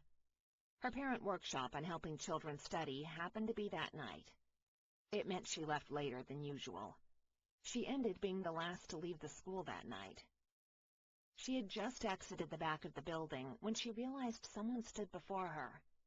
The large body loomed over her, raising distress alarms in her chest. He pushed her back against the door.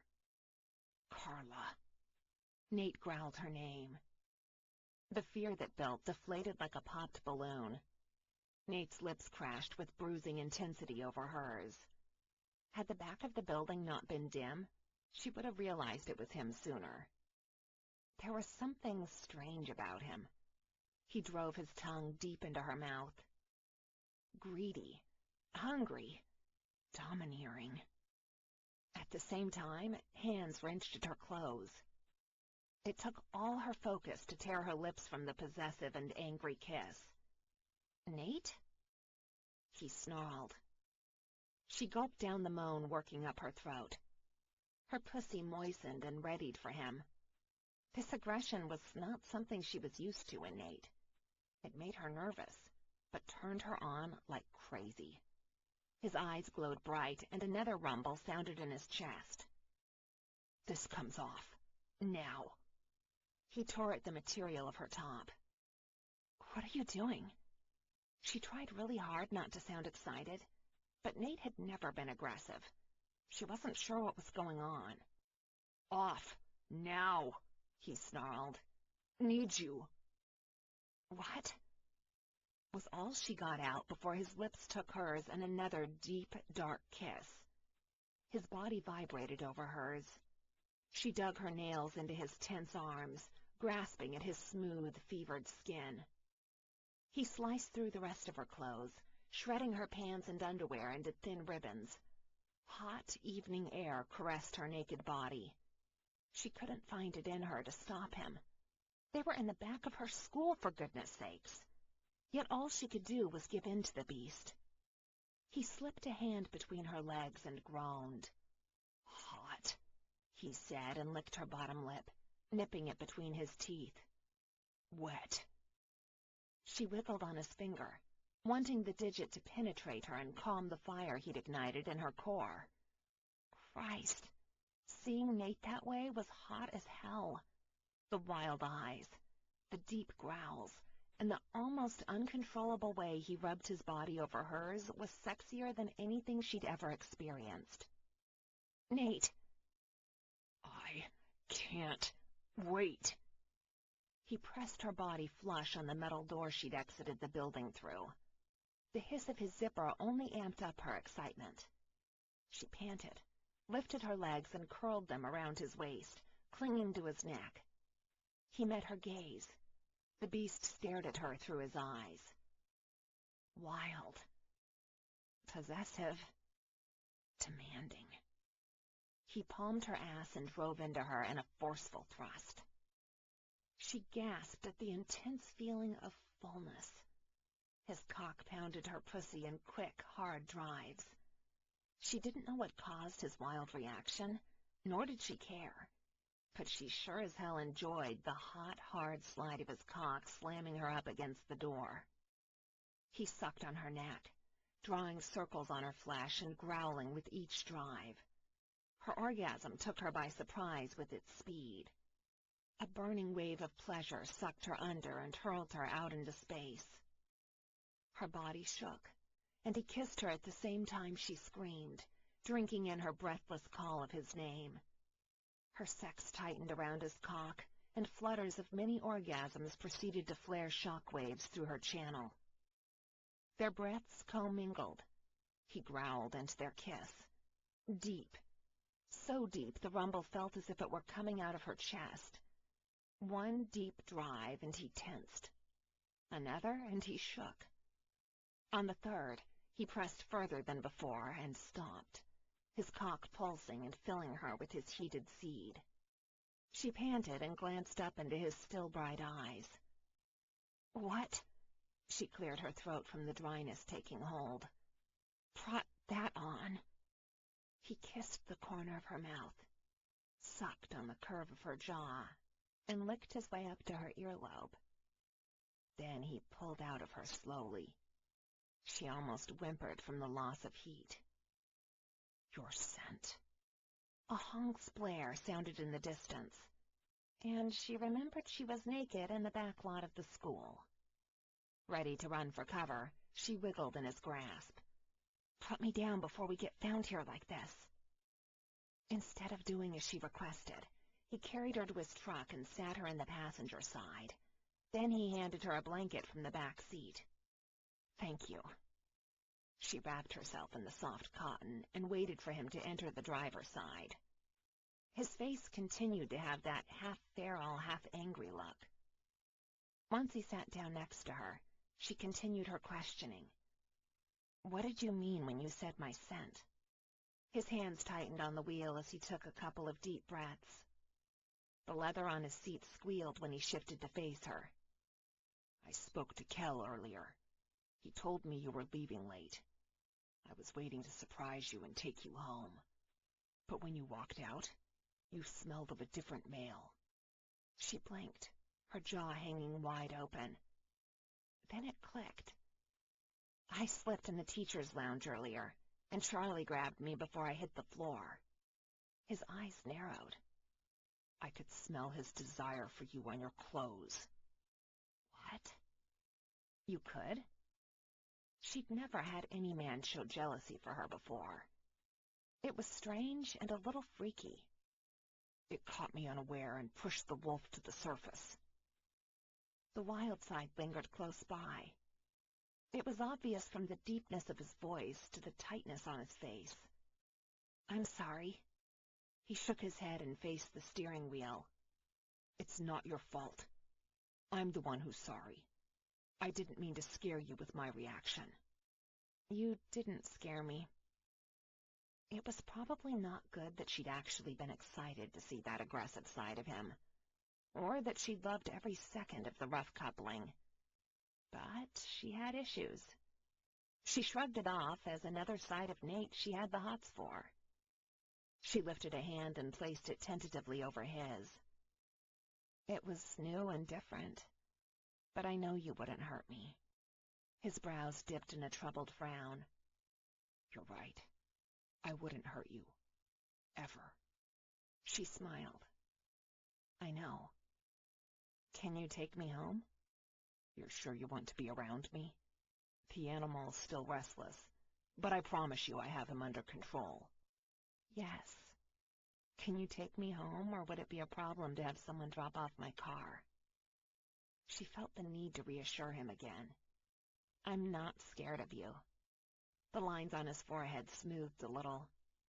I can take you home. I'll call up one of the enforcer packs doing rounds in this area. She patted his hand. It was nice to be able to give him some reassurance in his time of insecurity. Good. Let's do it. Guess who called me? Kel said the following day at the end of their long school day. They headed for the parking lot behind the gym. They were the most unusual-looking triplets. She and her sister were physically identical, while Kel was the total opposite. Where they were short, he was tall.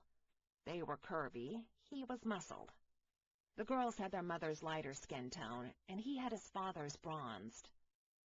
Oh, I know. Was it that TV show to let you know you are not the father? She laughed. No, smartass. Cass. He hugged her to his side and planted a kiss on her head. Oh, not the news she'd hoped for. What did she want? Their sister had stayed away from them for years. She'd chosen to live with their mother and follow in her footsteps. Only Cass had a much meaner personality than their mother.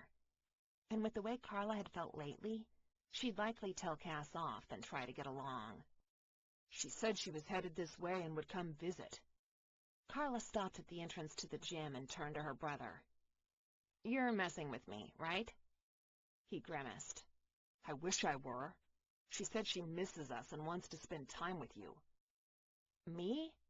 What the hell did I ever do to deserve that kind of punishment? She groaned and yanked the door to the gym open.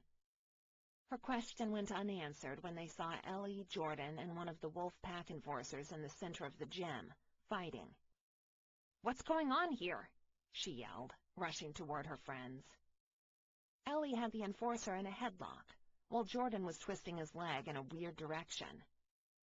Hey, Carla! Jordan grinned and blew a strand of hair away from her very flushed face. Hi? She pointed at the guy. What are you doing? We're training, Ellie answered before letting the poor man go. Thanks, Mike. We're good for today. The enforcer nodded and rushed out of the back door. I'm running late for my shift, Ellie. I'll see you ladies next week. Carla moved closer to the yoga-geared women. Is a zombie apocalypse happening that I'm not aware of? The roar of Mike's bike sounded outside as he left the parking lot. Ellie laughed, tossing a towel at Jordan along with a water bottle. Nope. We decided we need to be better equipped to deal with more attacks, should they come. Cal nodded. Makes sense. I'd love to take some of those trainings too. Jordan practically bounced on her feet and did a karate chop. You should. It's really fun, and we're learning lots of new moves. I'm not getting taken down that easily again. Ellie's eyes flashed with anger.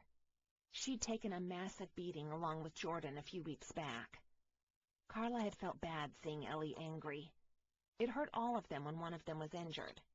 And Jordan had suffered enough in her life. She didn't deserve any more pain. You know, Kel turned to Carla, you should take a couple of these self-defense classes too. I mean, falling on your ass would be normal for you anyway. He grinned. Are you PMSing, Cal? She stuck her tongue out at him. Ellie and Jordan shook their heads at his suggestion. Jordan glanced down at Carla's belly. Our Carla is a lover, not a fighter. Carla growled. Is everyone out to tick me off today? Ellie grabbed her school bag, and they all headed outside. Never you, darling. You're just too quiet sometimes. We like to see a reaction. Carla smacked Ellie on her ass, making her friend gasp. There's your reaction. I don't know if I should be watching this, Cal mumbled. But what the hell? Don't mind me.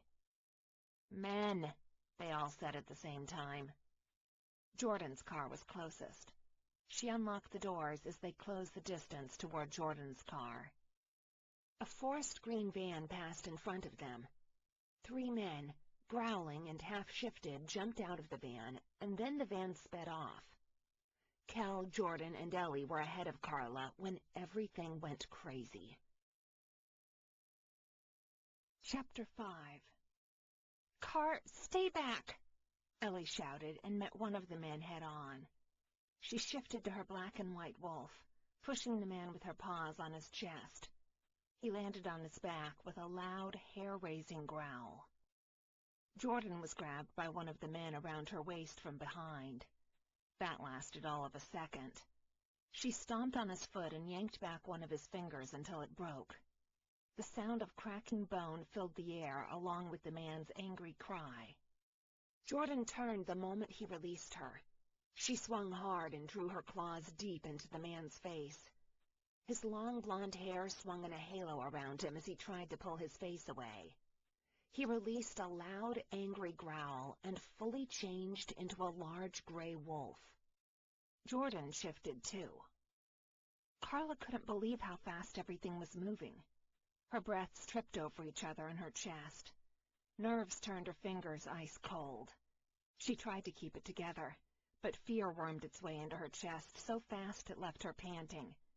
Her brother fought the 3rd man, but Kel wasn't a shifter.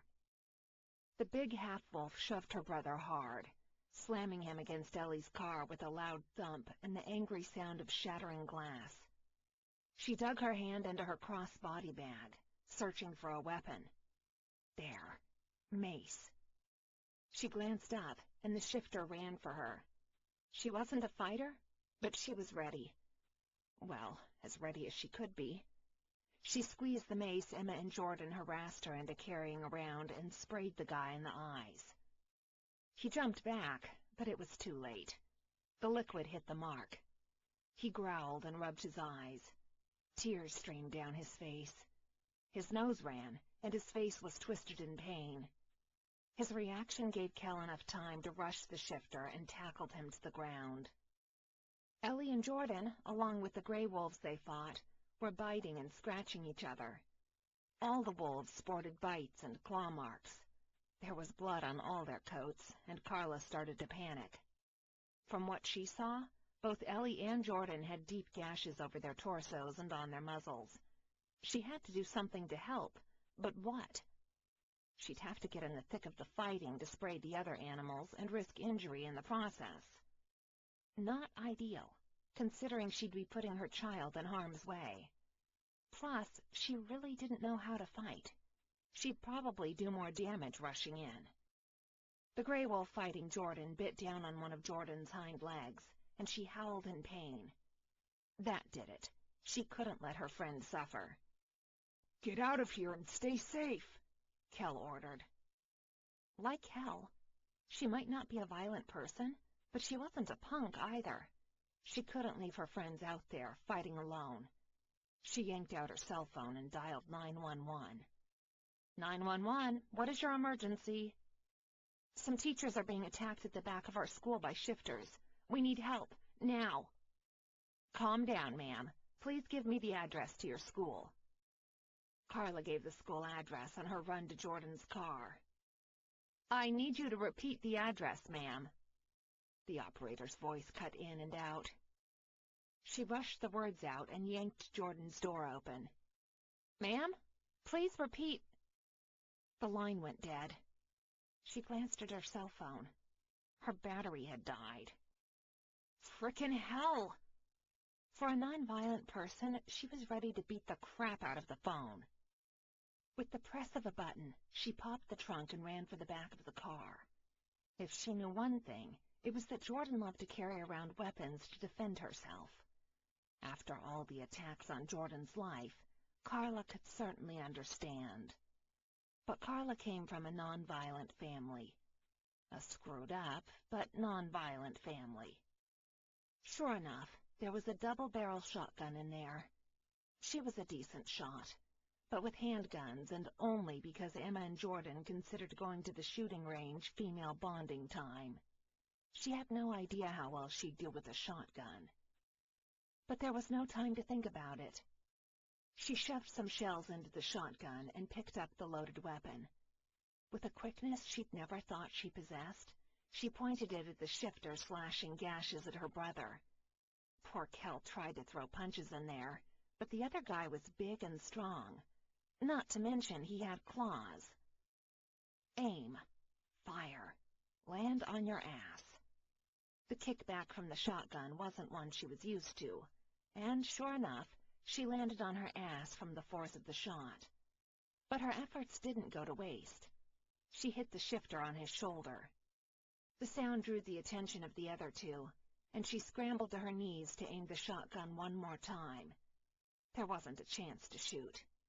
The two wolves and half-shifted man took off just as quickly as they'd attacked. She ran for her brother. He sat up with a moan. Multiple deep gashes covered his chest and bloodied his torn clothing. "Oh my God, Kel! Are you okay?" A loud sob choked the back of her throat. Tears ran down her face, blurring her vision. Great time for her hormones to show up. "I'm fine. A little bruised and scratched is all." He struggled to his feet and leaned on Ellie's car. She didn't believe him for a second. The amount of blood spoke of deep cuts. She couldn't even see clearly through his torn clothing, but knew he had to be hurting. She rushed back to Jordan's car and grabbed a couple of blankets and her furry-ass repair tote, also known as Fart. Knowing it was possible to shift at any given time, they all carried some blankets around to cover up if they tore through their clothes. Though Ellie and Jordan are cut up, they aren't groaning in pain, which tells her they might just be superficial wounds. Nor were they heavily bleeding any longer. Crouching down, she covered Ellie and then Jordan. That allowed the women to shift back to their human bodies. If only they'd had Mike stick around after the class, he'd have been able to help. Those few minutes meant her brother was wounded all over. Her gaze focused on Kel's cell on the floor next to him. He must have dropped it during the fight with the shifter. With a red battery light ready to give out, she took no chances with 911 and dialed Nate instead. "Hey, beautiful." His smooth voice calmed the near-frantic beating of her heart and pushed back the bile burning the back of her throat. "Where are you?" Anxiety coursed through her, causing her voice to tremble. "Thirsty Wolf." Damn it. Nate's bar sat across town almost 40 minutes away on a good traffic day. "I need you. Some wolves attacked when we were leaving the school." She said the words so fast they tripped over each other. "Are you okay?" His voice turned into a rough growl. She tried to choke back the fear over the amount of bleeding her brother had. "Yes, but Ellie, Jordan, and Kel need help. I tried to call 911 from my cell, but it died on me. The operator and I had connection issues." "We'll be there soon." "Hurry!" Nate's heart thundered hard in his chest as they sped to the school. All-consuming fear for his mate, for their child, and the rest of his family tore at his insides. "She said they were fine, right?" Jake asked from the driver's side. "Yes. I sent some of our men who were in the area ahead to give them backup in case others showed up. Great time for Eric and Dad to be gone." "You know how this works. They had to show face at a leaders' council down south. If they didn't, it would have been seen as something negative on our behalf. The whole we're better than them attitude." Jake growled and hit a speed bump, never slowing down. "He's going to be pissed he wasn't here." Shit. He was pissed he hadn't been there to defend the women from a new attack. They should have known that Rocco would send rogues out. Their helping Caleb was seen as siding with the enemy. Not that anyone in the wolf pack gave a shit about what Rocco or his lackeys thought. It took them 30 interminable minutes for them to reach the school. When they did, they caught sight of Ellie with a group of enforcers and Jordan sitting some yards away. Both scratched up, but okay. Both he and Jake jumped out of the vehicle in a rush. They reached Jordan, who was sitting on top of her car, wrapped up in a blanket. "Are you okay?" Jake asked. She nodded, pushing the hair away from her face. The movement revealed a long gash on the side of her face, dripping with blood. "I'm okay, but they can't find the guys anywhere." Jake turned to Nate. "Go to Carla. I'm going to talk to the enforcers. I'll go search the area with them and scent the women's clothing to see if we can pick up anything. You stay with them, and I'll get back to you on what we find." Nate nodded and glanced around. He stomped back and forth around the emergency vehicles, searching for Carla, but not seeing her anywhere. The wolf pushed at the skin, wanting loose. He growled and turned to Jordan, but she was being interrogated by some enforcers. He snarled. Fury soared inside him, explosive and dangerous. His mate. He had to see her, touch her, ensure she was safe. Fear for what could have happened created a red haze of wrath in his vision. He ran around in a circle, growling at the scent of blood. The bastards were gone. They'd escaped, and they'd hurt his family. Ellie ran toward him, blankets swinging around her legs. "She's in the ambulance. Kelvin was cut up pretty badly, but we're sure he'll be fine." The ambulance doors opened at that moment. Carla was helped down by a medic. She looked pale. His anger turned to concern she'd collapse. "Carla!" His voice thundered in the parking lot. "Were you hurt?" "No, I'm okay." Relief filled her brown eyes. He was happy his being there served to calm her. He drew her into his arms and buried his nose in her hair. Her scent immediately soothed the animal inside. He'd been pushing at the skin, restless. Her arms curled around his neck, and she slid her fingers into his hair. Pleasure filled him. She sighed, her warm breath caressing his neck. "What did they say about Kel?" "He'll need a few days to recover. He's saying he's fine. They're bandaging him up, and once they're done, I'm taking him home with me." She propelled back, meeting his gaze. "He'll be fine, right? He won't have some weird reaction to getting all scratched up, will he?" "No, honey. Nothing strange should come from that." He hated scenting her fear and concern. He wanted to make things better now. But there wasn't much anyone could do. Caleb's few men weren't enough to take down the army of rogues Rocco had amassed. "I'll take you both home, and you can tell me what happened." She nodded and leaned her head into the curve of his shoulder. He glanced up and caught Ellie motioning for Carla and Nate to join them. "We were given the all-clear." She smiled. Thank God. He loved his sister to death and would go crazy if she were badly injured again. "I have a crummy bite, but the medic said I just have to shift a few times and I'll be fine." Jordan pouted. She scrunched her nose and wiggled her bandaged foot before looking up. "Anyone want to volunteer to come over and cook for me?" "How about you all come with us, and I'll cook?" Nate offered. Ellie grinned. "I accept for all of us. We need food." "And wine," Jordan added with a wince. Her shoulders drooped on a sigh. "Most of us need wine anyway." His cell phone rang. A peek at the screen showed it was exactly the person he wanted to talk to. "Hey, Mom." "I just heard. Is everyone okay?" his mom asked in a rush. "Yeah. Kelvin was the one with the nastiest cuts. We're all heading to Carla's house." He toyed with a long dark strand of her hair as he spoke. "I'll be right there." "I was hoping you'd say that. They're all hungry." His mother's burst of laughter tugged at his heart. "I'll bring food." "You're the best, Mom." "Oh, I know. Tell Jordan she better give Eric a call before he hears about it from someone else and decides to fly back tonight thinking she's been badly injured." He glanced at Jordan and saw her on her cell phone.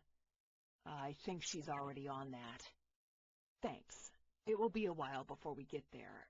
Jake is sending the women's clothing to see if he picks up anything familiar. He's going to search the area with the other enforcers to see if he finds anything. We decided I'd stay with Carla, Ellie, and Jordan for peace of mind. See you in a bit. Did you recognize any of them? Nate's mom asked everyone sitting on the different forest green sofas spread over Carla's large living area. No, was the consensus. Their scents weren't familiar at all, Mom, Ellie said, sipping from her wine and leaning back into the super soft cushions. I definitely haven't seen them before. Jordan sat sideways on the sofa. When he arrived at the scene, Nate had already arranged for some of the enforcers to check out the area and make sure that the men who had attacked weren't around. They weren't, but by not recognizing their scents, they had no idea who the men were. Carla leaned into his side, her head resting on the curve of his neck. She'd been quiet for a while now, and had eaten very little. All I know is I need to enroll in some of those classes you ladies have been taking, Kel grunted. I got my ass handed to me tonight by a mutt. Ellie laughed. Shifter, there's a difference. We can kick ass. Obviously. Kel grimaced and moved to a better position on his recliner. Sign me up for the next boot camp. I'll gladly take a beating from an instructor if it means I don't get torn into like a damn toy the next time those guys show up. Kel, I have the perfect instructor for you, Nate's mom said. Uh-oh. Nate knew where she was going. Mom. She gave her best wide-eyed innocent stare. What? We have great instructors. Cut it out with the matchmaking, Ellie chastised. I never said I was going to matchmake, she said, turning toward the kitchen. They all knew better, though. Barbara Wolf was the ultimate matchmaker, and nothing as pesky as free will would ever stop her. Kel lifted a brow in question. From what he mentioned in their conversation about his past, Nate didn't think he'd want to get set up any time soon. Kel had already had an ex-girlfriend who dumped him for some other guy. Just be careful who she gets to be your instructor. We have a couple of female enforcers, and you will end up mated and married before the summer is over if Mom has her way. Kel raised his hands, shaking his head in mock horror. Thanks, but no thanks. Yeah, Jordan snorted. Good luck trying to get her to understand that one. The only reason I'm not pregnant yet is because she can't talk my ovaries into doing her bidding. If she could, I'd be in deep shit. Everyone laughed at the panic in Jordan's voice. Nate glanced down at his quiet mate and realized she'd fallen asleep. He carried her to bed, removed her clothes, and covered her with a blanket. When he returned to the living room, only his mother remained. Where are Ellie and Jordan? She smiled and sat down next to him on the sofa. They went home. The poor things were feeling tired and said their body aches urged them to shift. And Kel? She patted his knee and turned to face him. He said those painkillers were finally taking effect, and he was going to bed. Do you need me to take you home? She laughed. Like you would leave your maid and child alone after what just happened.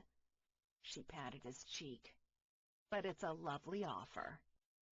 I'd take you home if you need, Mom. I'd drive like a bat out of hell, but I'd take you.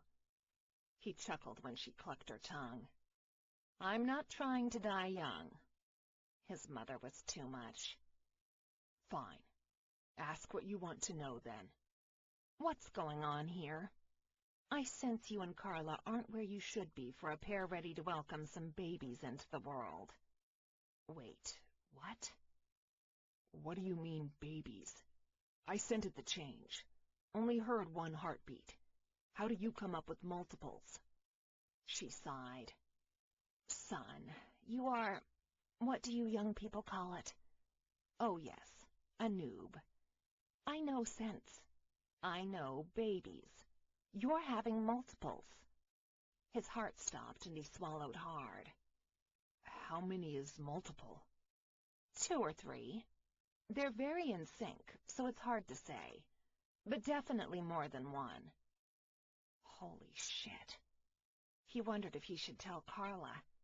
She was still getting used to the idea of having him around. If she got any overwhelming news, it could be stressful for her. "Son?" She laughed. "You look kind of pale." "No, I'm okay. This is exciting. Shocking, but exciting." Finding out he was going to be a father to multiples was definitely something he wasn't expecting. One thing was for sure. He would do anything to ensure his mate's safety. That meant he'd work double time to help Caleb get rid of the rogues in the area. "Anything else on your mind?" His mom gave him that knowing look she'd used when he was a kid and couldn't figure something out by himself. "I don't know how to close the space between us. I sense her holding back." It pained him to say it, but it was true. His feelings for Carla had grown with the years he'd known her, but he always sensed a wall on her side, like she kept herself at an emotional distance. She nodded. "I understand. It's probably something to do with the way she was raised." He frowned. "What do you mean?" "She's mentioned a time or two how her mother chased after men all through her youth, to the point she would spend all her money giving men whatever they wanted in hopes they'd stick around." "That's sad. But we're not in that situation." Not even a little.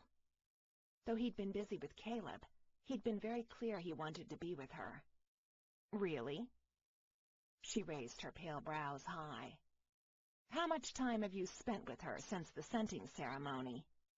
"Not much, but we're working on that."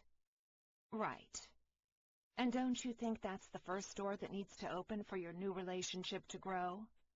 Why should she take your word that you'll be around as anything special?" It went without saying. "She's my mate." "She's scared." His mother smiled sympathetically. "She's never seen a man stick around for her mother. What makes you think she'll think you will for her?" He didn't know how to respond to that. The men in his family held their mates and children as the most important part of their lives. He couldn't understand how Carla didn't see that. "What do I do?" "Give her time. But be there for her." "Words?" She shrugged. "They're easy to say. Actions speak louder, son. Your mate needs proof that you're not going anywhere. Treat her like what she is, your equal. Involve her in what you do to the point she knows she's an important part of your life, that she's not a bother." "I'm trying. But with more rogues showing up in Caleb's land, I want to help rid of them. I don't want her or our children in danger." "I know. Follow your instinct when it comes to your mate, Nate. She wants you to want to be with her without her asking. That means you must spend time with her. Or that wall she's erected, it'll only keep growing." He thought about her words and resolved to make changes in order for Carla to see his conviction for their relationship.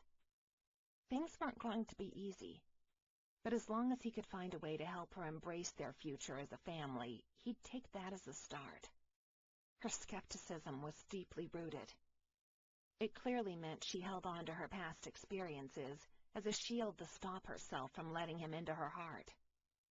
He needed to know where it stemmed from in order to help her see his commitment. Chapter 6. Carla woke up to the smell of food again. Nate had stayed the night, and she hadn't even noticed. She groaned and turned away from the sunlight. "Rise and shine." He chuckled. "Come on, baby. You can't still be tired." "You're an evil, evil man. Why must you sound so chipper this early in the morning?" She groaned. "I have food." He rubbed his beard growth over her cheek. A smile split her lips. She liked that he was attentive. "You might live to see another day, then." She flipped on her back and pushed the hair away from her face. Sure enough, he brought a tray with orange juice and toasted English muffins. Her favorite. He even brought her favorite orange jam. And she was out, which meant he had to have bought a jar. "Did you go out to buy jam?" "I couldn't leave you alone. I sent one of the enforcers to pick some up for you. He dropped it off earlier." She blinked, holding the juice midway to her mouth. "You had someone buy me jam and bring it over?" He nodded, face clear, then he smiled to indicate he hadn't joked. "Yeah." "But they have important things to do. They don't need to be running errands." The bright light of his wolf glowed in his eyes. "You're important to me. That's enough." She gulped and sat up. "I think I'm being spoiled." He sat on the bed across from her and leaned in, shocking her with a gentle kiss. "I'm certainly going to try." It was times like that she fought the idea her mother had tried to instill in her about men lying about sticking around. Carla hadn't placed any demands on Nate, not even about their child. Yet there he was, willingly doing things to make her comfortable. That had to count for something. "I need to talk to you about something." His lips had flattened into a thin line, and his brow arched down into a deep V. Holy shit. Something was definitely wrong. She gripped her sheet, not wanting to display her shaking hands. "Okay." He passed her a glass of juice and met her gaze. "You're pregnant." Okay." She laughed. Anxiety laced his words. She laughed again, harder. She'd been worrying for this. All the knots of fear that formed in her stomach disappeared suddenly. "I'm sorry. I think I knew that already. I thought we established I'm carrying baby Spot." His brows rose. "Baby Spot?" "I don't know if it's a boy or a girl, and Jordan claimed baby Furball for her future children." She shrugged, uncurling her hands from the fabric and letting out a breath. "Besides, I like calling you Spot."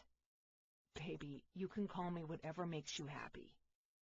She liked him being accommodating. Next, she'd ask him to strip and see if that got her anywhere. Talk about feeling frisky. The days-old beard and messy hair looked fantastic on him, like he was ready to roll back into bed with her. Those piercing eyes held her entranced. "But about baby Spot." Right, the baby. Damn, she'd gone off and started visualizing running her nails down Nate's body. Those abs and curling her hand around his long, hard cock. "Yeah?" He grinned. Shit. He probably smelled how turned on she was getting. But he looked good. And she really wanted to lick her way up and down his body until she'd tasted every inch of him. He shifted, and her gaze dropped to his arms. Strong arms. Arms that had held her legs tight in his hold while he licked her pussy. Oh, no. Her mind had lost all train of thought. Now all she could think of was him, between her legs, bringing her back to bliss. She took a swallow of her juice and continued to daydream. "I think you should know it's probably multiples." Yes, she'd love multiple orgasms. Wait, they'd been talking about baby Spot. Oh, shit. Those words shocked her brain into full function. She almost choked on her juice. He handed her a napkin to cough into. "Are you okay?" "You couldn't say that once I'd swallowed the juice?" "Sorry. But yeah, multiples." "How do you know? I haven't even been to a doctor yet." "Mom. She called me a noob and said she can tell." She laughed through her coughs, imagining Barbara calling him the common gamer term. She didn't even want to know how Barbara knew that word. "And she's sure?" Like an alpha female of her caliber would make that kind of information up. Carla knew she was probably right. She was one part of multiples herself, so why not? "Yeah." He caressed her cheek softly, with a gentleness she couldn't help but lean into. "You're okay with this?" He was worried about her. The thought spread warmth through her heart. Only Kel had ever worried about her. She put the cup on the tray on her night table and smiled at him. There was the glow again, the animal inside him just below the surface. She loved it. Yes, I can handle it. And she would. The prospect of having his baby went from scary to exciting. She couldn't wait to meet the miniature versions of the two of them. Babe. You're not in this alone. She let the feelings of her contentment lead her actions. Arousal flared in her blood. Thick. Hot. Slowly turning her need for him urgent. She twined her fingers into his hair and yanked his head down. Lips met, and passion exploded between them. It was always like that. Like what she imagined as the Big Bang. A combination of dangerous atoms finally uniting to create a new world. Their world. Something about the moment. She couldn't say if it was her desire to belong to him, or just his own wild side calling to a part of her she didn't know existed. But she lost all sense of patience. With a sharp tug, he fell on the bed with her. Her blood heated with urgency. She twisted in his hold, pushing him on his back and straddling his hips, never breaking their connection. Muscles shifted under the t-shirt she tried to jerk off his body. The hard bar of his cock pressed between her legs. She whimpered and wanted. Oh, she wanted him bad. More than her next breath, or even more than she'd ever wanted another man in her life. Reality was, she'd never allowed her feelings to control her. But right then and there, she was powerless to anything but her need. Mouths separated, and he locked his glowing molten gold eyes on hers. And then he did one of the sexiest things ever. He tore off his t-shirt like it was a piece of paper. Material shredded, and in seconds the shirt was all but in tatters. She scooted back and helped him get rid of the jeans. Then she was on him again, rocking her pussy over his cock. "Sweetheart," he groaned. "That's fucking hot. But I want you naked." His sharp claws shredded her sleepwear and cut through the sides of her panties. Her very damp panties. He pulled away the torn pieces from her crotch, leaving her completely bare above him. This. He cupped her breasts and set to flicking his thumbs on her sensitive nipples. "Is what I wanted." A slow lick of his lips, and he pushed her breasts together to lick back and forth between the two. God! A lightning-fast tremor raced down her body, making her wiggle over him. She moaned and rocked her hips in a way his cock slipped and slid between her pussy lips. Her cream coated him and turned his stiff shaft slick, ready to fill her.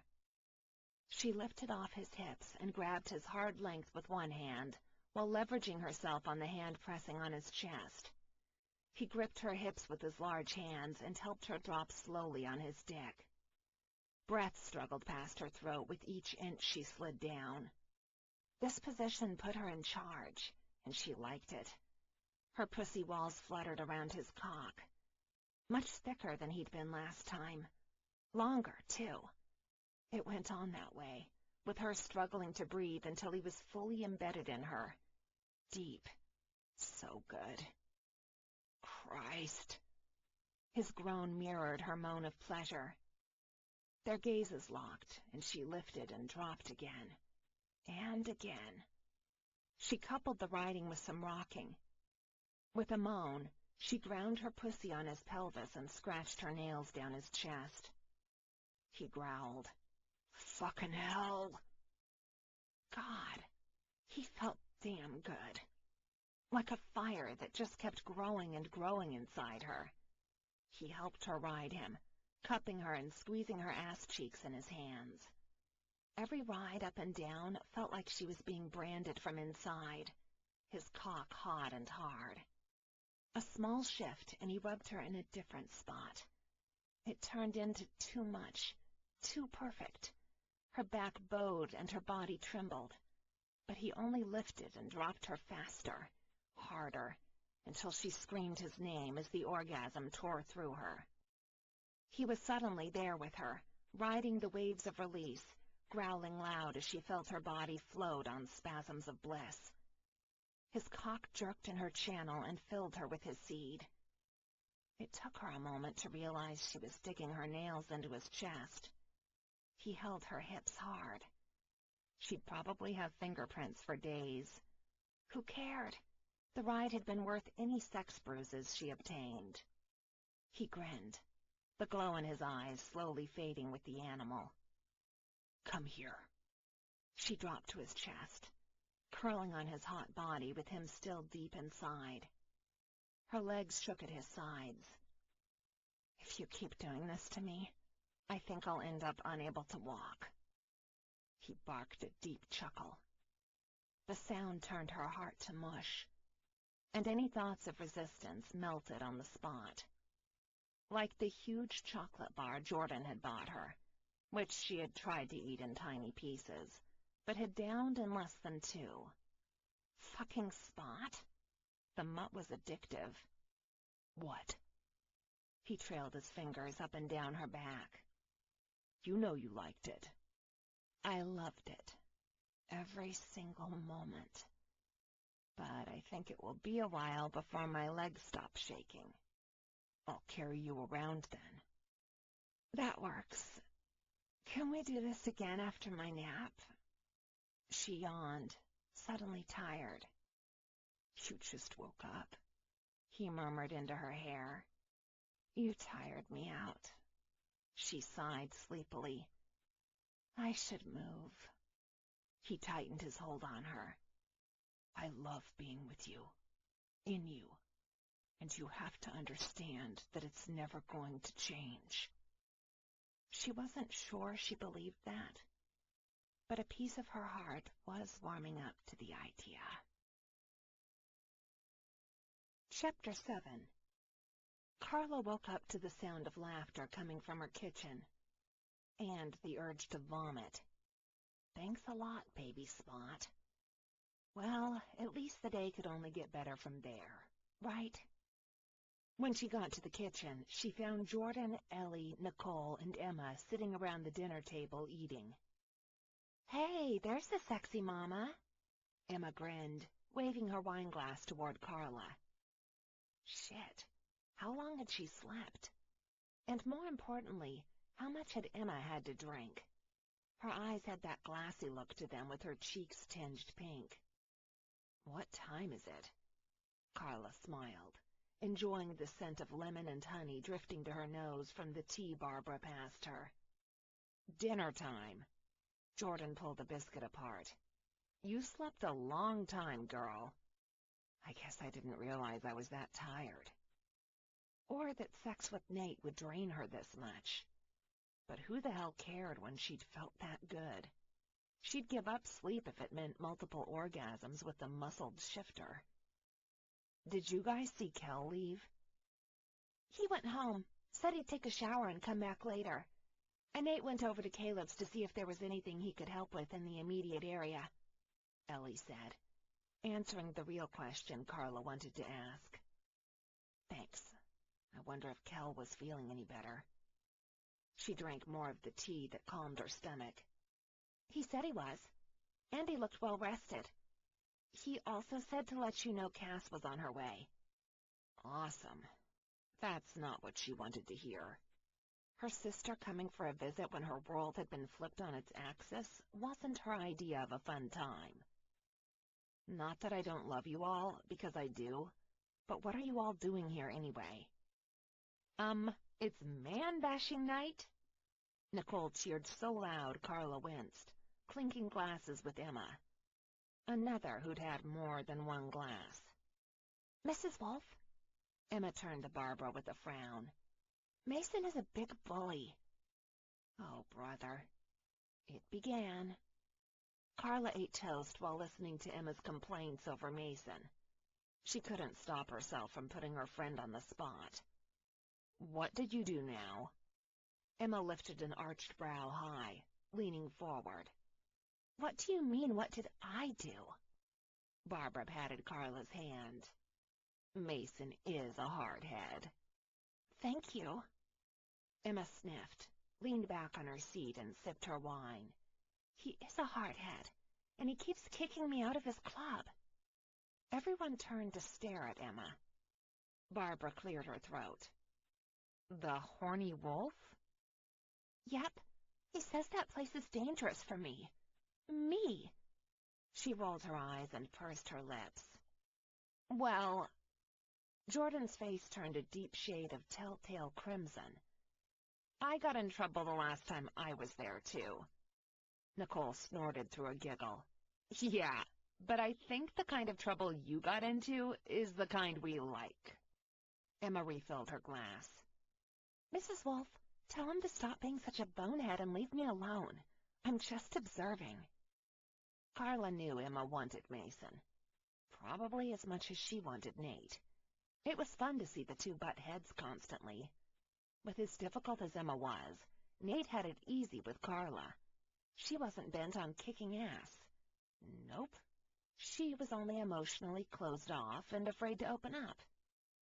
Damn. Maybe Nate didn't have it all that easy.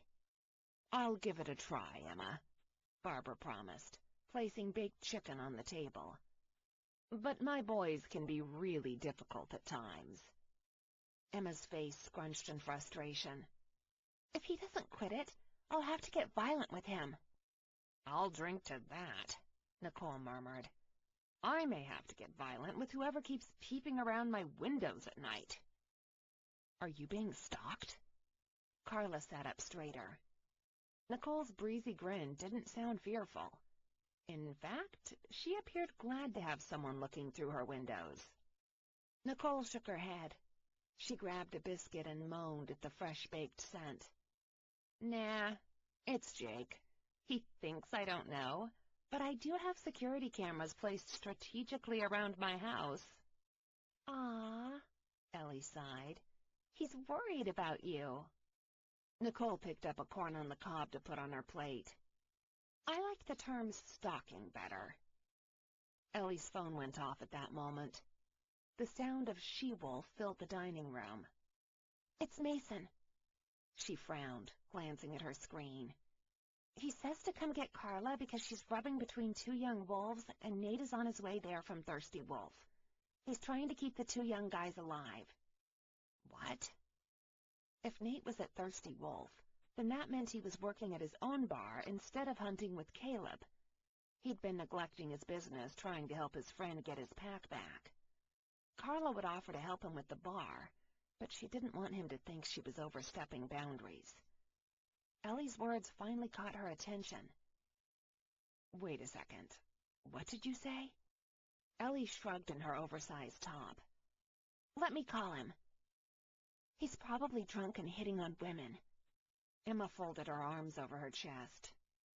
They don't get drunk, dear. Barbara smiled. And I doubt he'd hit on anyone else. Ellie put the phone to her ear. Hey, what's up? Did you get cloned and not tell us about it? Jordan toyed with Carla's ponytail. Cloned? Oh, no. Her sister was already wreaking havoc in her life. We have to go. She rushed to her feet. Good thing she was already dressed, even though it was in yoga pants and t-shirt. They didn't have time to waste. Let's go. Emma stood.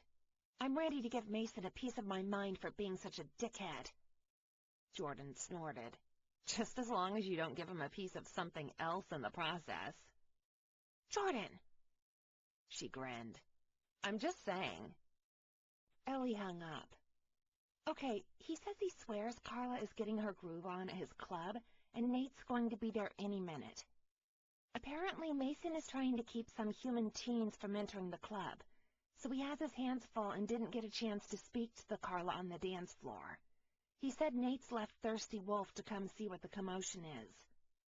Mason said he's trying to stop the impending bloodshed. Come on, I'll fill you in on our way. It's not a clone. They would probably be easier to handle than Cass. Remember that sister I told you all I don't talk to? Well, we're sort of identical. Uh-oh. Nicole rushed behind them out the door. I sense family drama story coming. Carla lived closest to the horny wolf. It didn't take them long to get there. Nate's bar, Thirsty Wolf, was furthest from her, but he had been on his way before her. When they arrived, the place was packed. The doorman took a look at Ellie and Barbara and moved out of the way. Music bounced off the walls. Lights blinked in a way that could give anyone a seizure. She could hardly hear herself think through the noise of the crowd and booming bass beats. Fighting her way toward the dance floor, she arrived in time to see Nate approach the dance floor from the other side, moving in on Cass. Cass rolled her hips between the two men, allowing them to grind into her crotch and ass. She wiggled her chest. Her breasts bounced in the tiny material that barely covered her large assets. She curled one arm around the guy behind her, while at the same time tugging the one in front of her until there was no room between the three of them. "Does he really think it's you?" Emma yelled. "Not if he knows me." She watched him shove people out of the way. A fierce frown dipped between his brows. Breaths froze in her chest. Nate, her Nate, was walking up to Cass, and the thought of him anywhere near her sister hurled the acidic taste of bile from the pit of her stomach to the back of her throat. "Let's get up there." Ellie moved up behind her. "Hang on a second. I want to see what he's going to do." She'd lost a lot of boyfriends in her youth to Cass. They were identical, after all, but this was the first time she worried what Nate would think when he realized there was another person who looked exactly like Carla out there. Cass had played the "I'm the sexier sister" all their youth, and each one of Carla's boyfriends had fallen hook, line, and sinker for her. They'd gone from being with Carla to being a new diversion for Cass.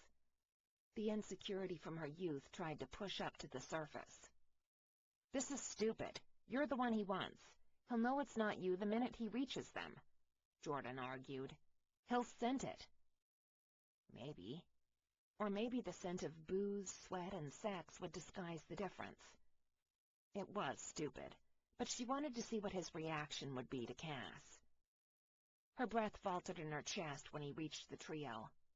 He tapped Cass on the arm to get her attention and said something. "What'd he say?" She asked no one in particular. "He's asking her who she is," Barbara answered. Her sister took that moment to smile widely at the big, sexy shifter and threw herself in his arms.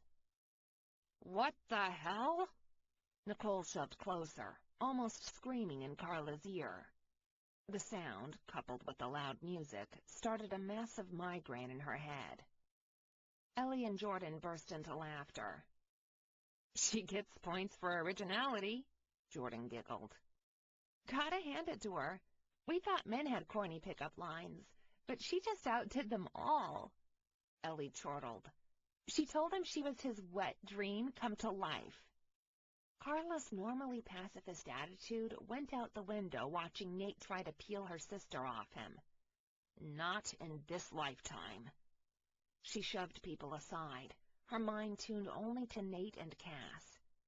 She stomped her way to the center of the dance floor. "Cass, get off him!" Cass released Nate and turned to face Carla. Her long dark hair hung super straight to her elbows, where Carla's frizzy strands were being held up in a messy ponytail. Cass wore a white mini with spiked-heeled sandals and a peekaboo see-through baby blue top. She looked like she always did, ready to try her hand at seduction. Meanwhile, Carla couldn't tell if her sweats were stain-free or not. Oh yes, and she had on sneakers in the middle of a club dance floor.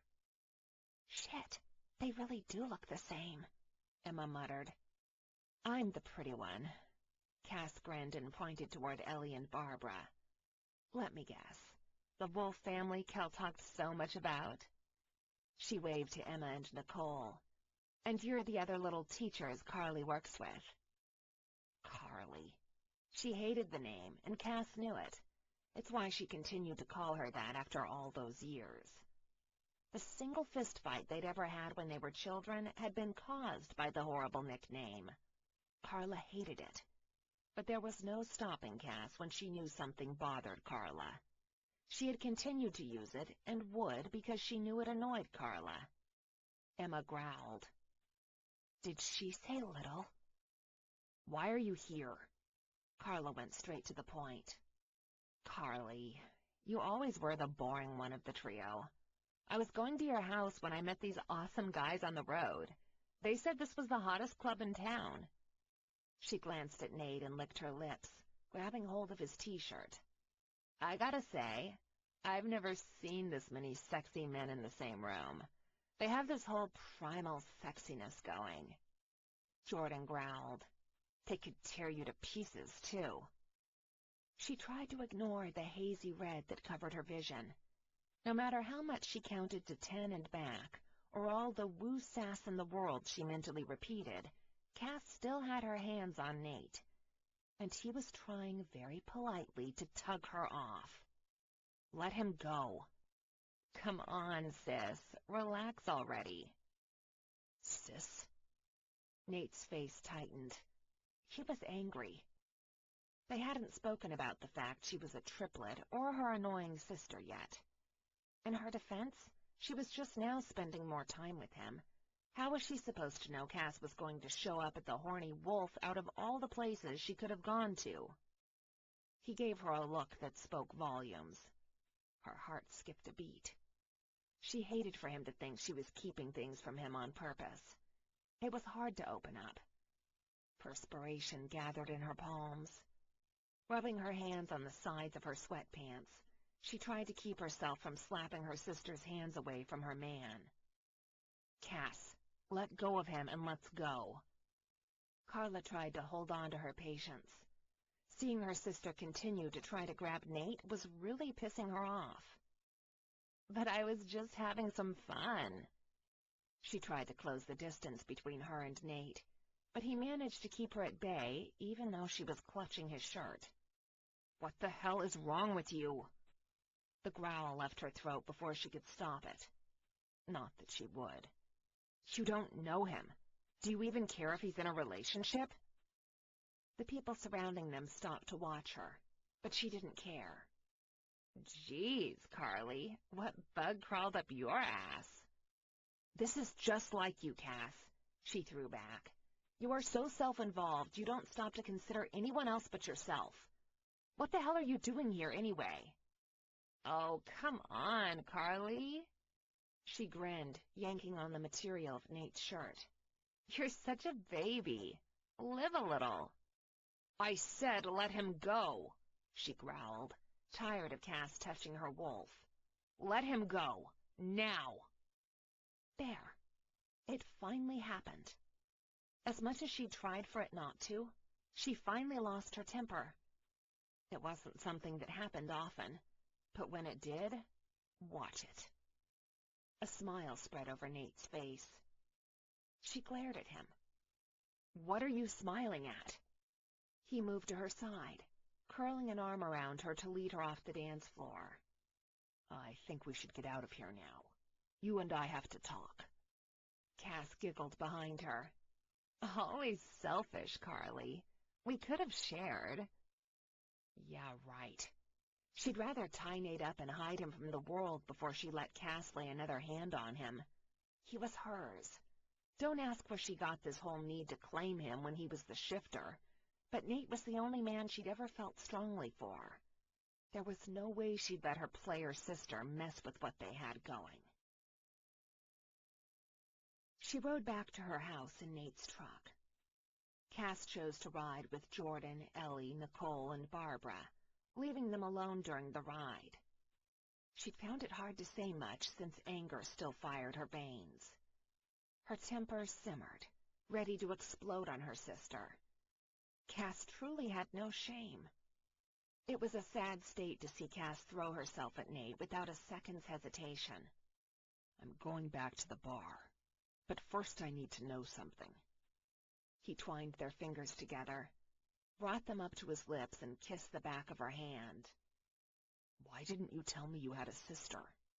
She shrugged, worried her lip, and watched the others enter the house, leaving them alone in quiet coolness of his truck. I don't like talking about my family much. As far as I'm concerned, Kel is the only person who cares about me. His brows curved down in a concerned frown. She felt more comfortable talking to him when he didn't laugh off her frustration with Cass. After being used to always holding things inside, it was great to speak to someone about her sister and not be told she was being mean as some friends had in her youth. Right at that moment, something opened up and told her to trust him. She'd been lying to herself for a long time now. Knew she had deeper feelings for Nate that she'd been unwilling to admit even to herself. But it was seeing Cass near him, seeing her touching the only man Carla had ever truly wanted with more than just lust that sealed it. I care about you, too. More than you realize.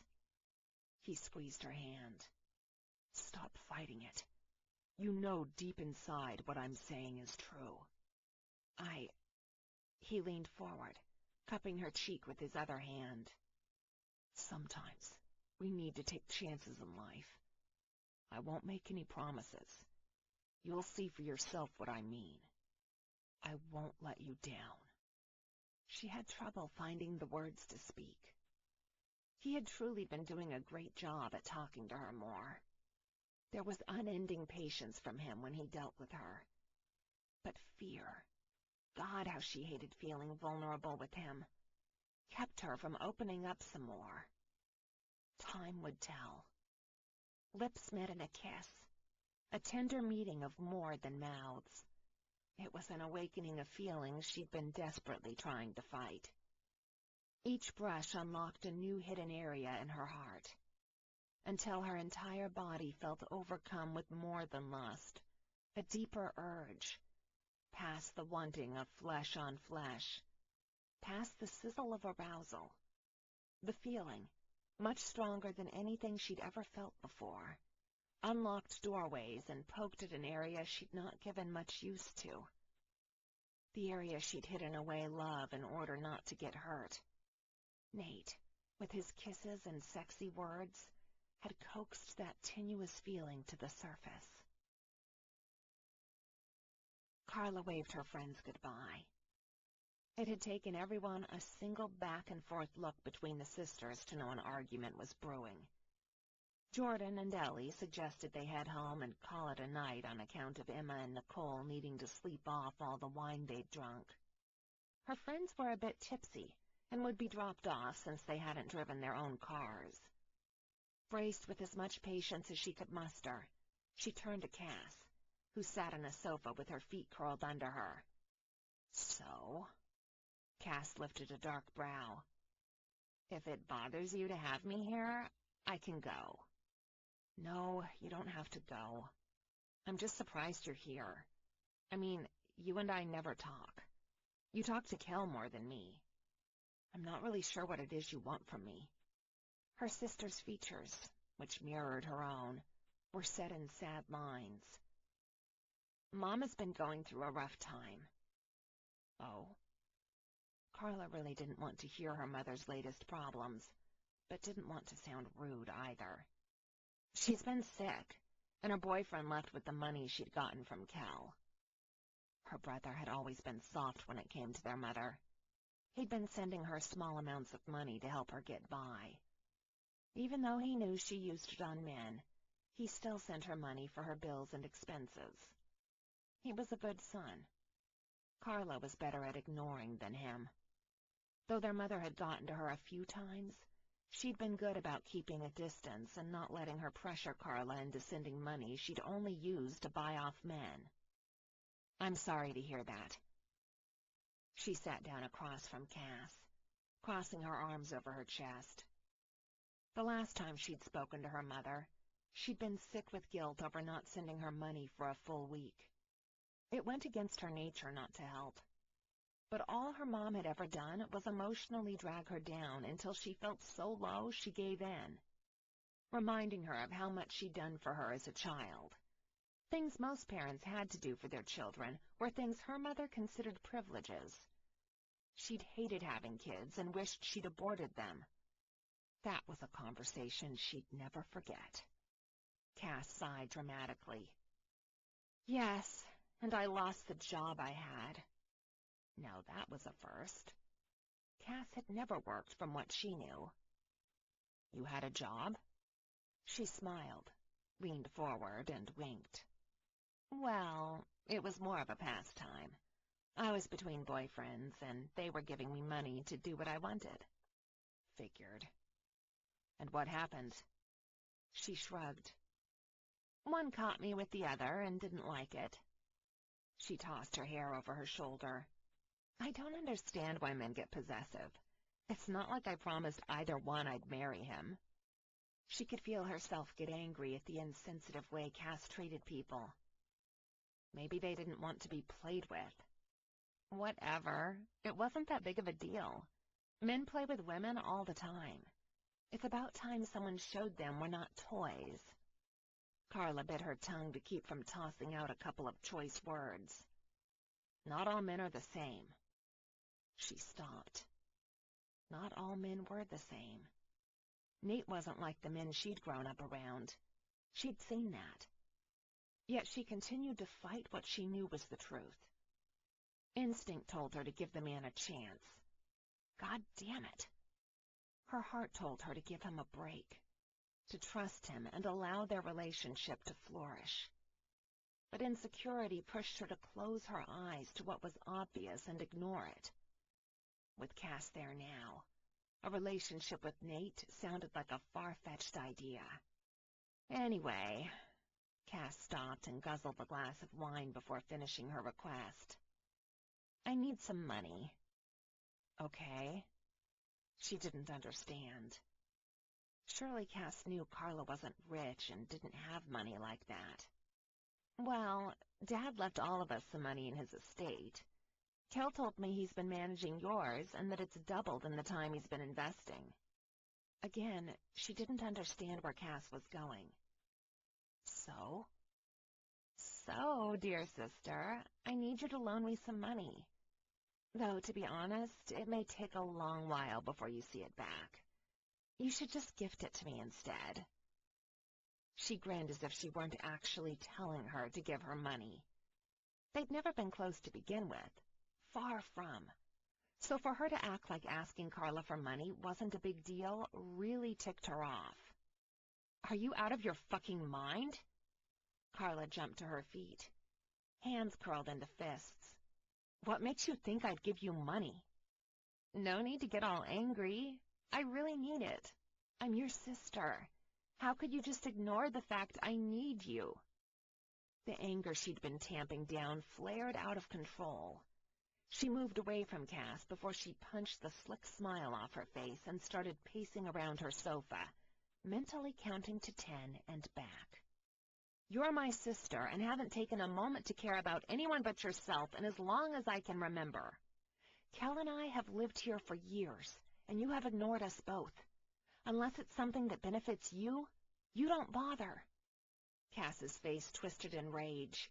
She jerked forward on the sofa, back arrow straight and nails curled into her knees. Can you blame me? You two left me behind like a bag of days-old garbage. I wasn't good enough to be with the two of you. That's not true. You chose to stay with Laura. She's your mother. She's never acted like it. She's never acted like family, she hurled back. Pain and disappointment for the mother and sister she would never be close to loosened her tongue. For that fact, neither have you. So you deserted me? Her bottom lip trembled as if she were getting ready to cry. But the fire in her eyes spoke of the anger she was trying for Carla not to see. You leave me behind and take Kel, the only other sibling I have, and get angry when I come here because I need you. No seas así, manita. What do you mean don't be like that? She ground her teeth hard, waiting to hear the sound of her jaw breaking. I need you. Stop being such a bitch. Dios mío. She threw her hands up before slapping them down on the back of the sofa in front of her. She clawed at the material to keep from launching herself at Cass and punching her in the face. She was not a violent person, damn it. You have some nerve. I've never asked you for shit. I've sent you Christmas cards. I've sent you birthday presents every year, hoping that you'd take a step to come closer to us. I've called you enough times through the years, Kel thought you'd surely call me back at some point. You never did. I gave up trying. You say this now, but you never wanted to be with us, a part of us. It was what Cass wanted or nothing. I've been busy. I have a life. Her lips twisted in an angry pout, and her eyes shimmered with cool detachment. I don't care. For too many years, I was hanging on to every email I sent you, every letter or card, hoping that you'd come or call or return my messages. Fury bubbled up inside Carla.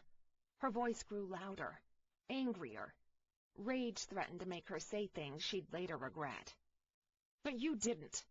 You have been very clear in what is important, and I am not it. It doesn't matter. The past is the past. Cass lifted a shoulder with little care. I need you now. It matters to me. I don't care how much you need money. She hated that she sounded heartless, but she was through being treated like a convenience by Cass and Laura. I don't have money. And if I do have money, then it will go to my children. Cass opened her angry brown eyes wide. What about me? What about you? Carla paced behind the sofa she'd been sitting on. What will I do? She turned to meet Cass's angry glare with her own. What most normal people do to earn money. Get a job. Stomping away from Cass and the conversation that had brought her blood pressure through the roof, she tried to ignore the pain pinching at her heart. She'd known that Cass wanted something, but it hurt. Oh, yes, it hurt to know that her sister cared so little, that she truly had only Kel when it came to family. She slammed her bedroom door closed and wrapped her arms around her waist. It was okay. Her babies would be able to depend on her. From the looks of it, Nate wanted to be a full-time dad, too. She hoped she could spare her children the past experiences she'd lived. You can stay in the guest room down the hall, but don't expect any money from me, she yelled and threw the bedroom door shut. After a long shower, she found herself sitting at the edge of her bed, thinking about the future, about Nate. It was time to stop letting her insecurities control her. She needed to talk to him. He'd been considerate and nice toward her. And the reality was, she had feelings, deep feelings for the shifter that went to the most scarred areas of her heart. His mother and family had been wonderful toward her. She couldn't deny that Nate would not only make a great father, but a great mate. Not that he'd said that, but she hoped if things went that way, they could make it work. If they didn't, God help both of them. Chapter 8. Carla sighed as she opened her front door. She'd let the others talk her into hot yoga again. She didn't think she'd ever become a fan of the stuff. It was great for bonding between her friends, but she had trouble with a lot of the poses. Some of those moves showed her just how inflexible she was. Last night, she'd argued with Cass, and Nate had been back in the helping Caleb role, so she'd been left alone. Again. But she wasn't going to dwell on that. She was going to go take a nice bath in some of the unscented bubble bath Ellie had gifted her, and sleep for at least 10 hours, or God help her, she'd be Godzilla in the morning. She took 3 steps into the living room and stopped dead at the side in front of her. It was a naked couple having sex on her sofa. Her sofa. Cass? Her sister stopped riding the guy under her like she wanted to win best time at the rodeo, and shifted enough to glance at her over her shoulder. Carla got a look at the man taking part in the molestation of her couch. Charlie? She couldn't believe her coworker was being ridden like a pony by her sister. Carla? His eyes went saucer-wide with shock as he swung back and forth between her and Cass. Who are you? Cass grinned. I told you I was your dirtiest dream come true. Get off my sofa, Carla ordered and headed for her bedroom, slamming the door shut behind her. She waited until she heard Charlie rush out the front door and start his car before heading back into the living room. What the hell do you think you're doing, having sex with my coworker in my living room? She shouted. On my sofa. Cass had wrapped a short silk robe around her as she threw cushions back on the sofa. Boy, you really are uptight, aren't you? I was having a little fun. He's cute, and he enjoyed it, too. He came over, and I was filled with the need to play a little. So you pretended to be me? She gasped in disgust. Cass rolled her eyes. It was only for a little bit. Stop acting like it's a big deal. It's not your body I was using. Carla made a mental note to get the sofa removed the next day. She dug her nails into the back of the love seat and growled. Listen up. You can stay here until tomorrow. After that, I want you gone. Go stay with Kel. I won't tolerate that kind of crap in my house. Figures. I knew I couldn't count on you. Cass flung back and stomped toward the guest room. Carla eyed the sex sofa. Sorry, perv couch, but you gotta go too. She sent a text to Emma and asked her to get someone from the furniture store in town to bring her a new sofa and remove the old one. As expected, Emma's instant reply was an affirmative with an early time for action. The good thing about Emma was that she got shit done, even if she pissed off people in the process. Another text came in. Charlie apologized for his behavior and asked her to please give him a chance to explain. He asked if he could see her for dinner or a cup of coffee in a day or two. She knew it wasn't his fault Cass had played a trick on him.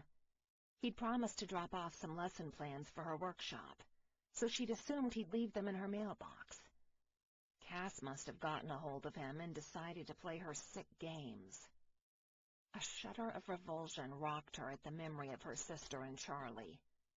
She replied to Charlie's text by telling him she would think about it. She eyed the sofa again. Definitely had to go. Nate groaned with exhaustion. The last thing he wanted was to wake up Carla. It was late. He'd taken longer than he'd expected talking to his staff and closing shop. He debated for all of a second on whether he should come back to her house, but realized her sister stressed her, and he needed to be there for her. Dim lighting filled the living room. He dropped his keys in the ceramic bowl by the door next to Carla's car keys, and headed straight to the kitchen to grab a drink of water before hitting the shower. Hey there, stranger. The voice caught him unaware. He turned to the sound. Cass sat on one of the sofas in a dark corner. Dressed in skimpy shorts and a tiny top, he knew what she was doing. As if the arousal coming from her hadn't been an indicator, she licked her lips and gave him a bold once-over. Annoyance raised his animal to the surface. If it were up to him, he'd pay for a hotel for her to leave Carla's home. But she was Carla's sister, and his mate had given her permission to stay the night. What are you doing here? Disgust rolled through him the moment he heard her attempt at sexy. Though it sounded like his mate, it wasn't. And no matter how much they might look alike physically, she was not his woman. Staying the night. She tried making her voice as husky as it came naturally to Carla. Only it was overdone on her. She took slow steps toward him and smiled seductively. I know that part. Carla told me. I mean, what are you doing sitting out here in the dark? She licked her lips. I was waiting for you. Why? He was getting tired of the blatant way she looked at him, like he was a piece of beef. Maybe it was because she wasn't Carla that his wolf roared to the surface, angry. Or maybe it was because she was trying to move in on her sister's man. Whatever it was, he didn't like her scent, and he didn't like the way she ogled him. I was just wondering what was up with you and Carly. She took another step closer. He battled his animal for dominance. The wolf didn't like her. In fact, the last thing he wanted was to be near her. That's none of your business. You should talk to her about anything you need to know. He turned away and stopped when she placed a hand on his arm. You know, she whispered, we can have fun. She doesn't have to know anything. That did it. He whirled back to face her, let her see the anger in his eyes, the glow of his wolf and his half-shifted facial features. Don't touch me. He yanked away from her. Don't ever touch me. If you do, I won't be responsible for what happens to you. She smiled. Oh, what will the big bad shifter do to me? He knew she was scared despite her bravado. The beast liked the fear. He wanted to rip her belly and throat and eat her while her heart was still beating. She was pushing the line, putting herself out there to get hurt, not just with words, but by his wolf. He snarled and jerked back. I don't like you. Fury flourished in her gaze. I don't like your scent. His voice deepened.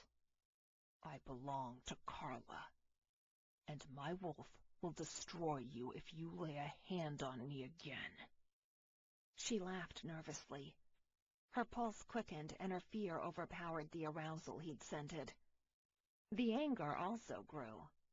Its bitter scent seeped from her pores and burned the insides of his nostrils. Too bad. She shrugged and grabbed a handbag from the sofa she'd been sitting at. We could have had a great time together. Not in this lifetime. She took her time leaving, but he could tell she wanted to rush. The tense way she walked and gripped her bag spoke for her. Once she'd walked out, he locked the door and headed for the shower in the guest room. The bedroom was dark and quiet, but he knew Carla was awake. Her heartbeat tripped when he shut the door. Nate. He frowned. There was a tremor of insecurity when she said his name. Were you waiting for some other sexy shifter? Her delicate laughter, much more reassured, melted his heart. You really need to do something about that ego. His night vision allowed him to see her as clear as if there was a light on. Interest flared in her eyes.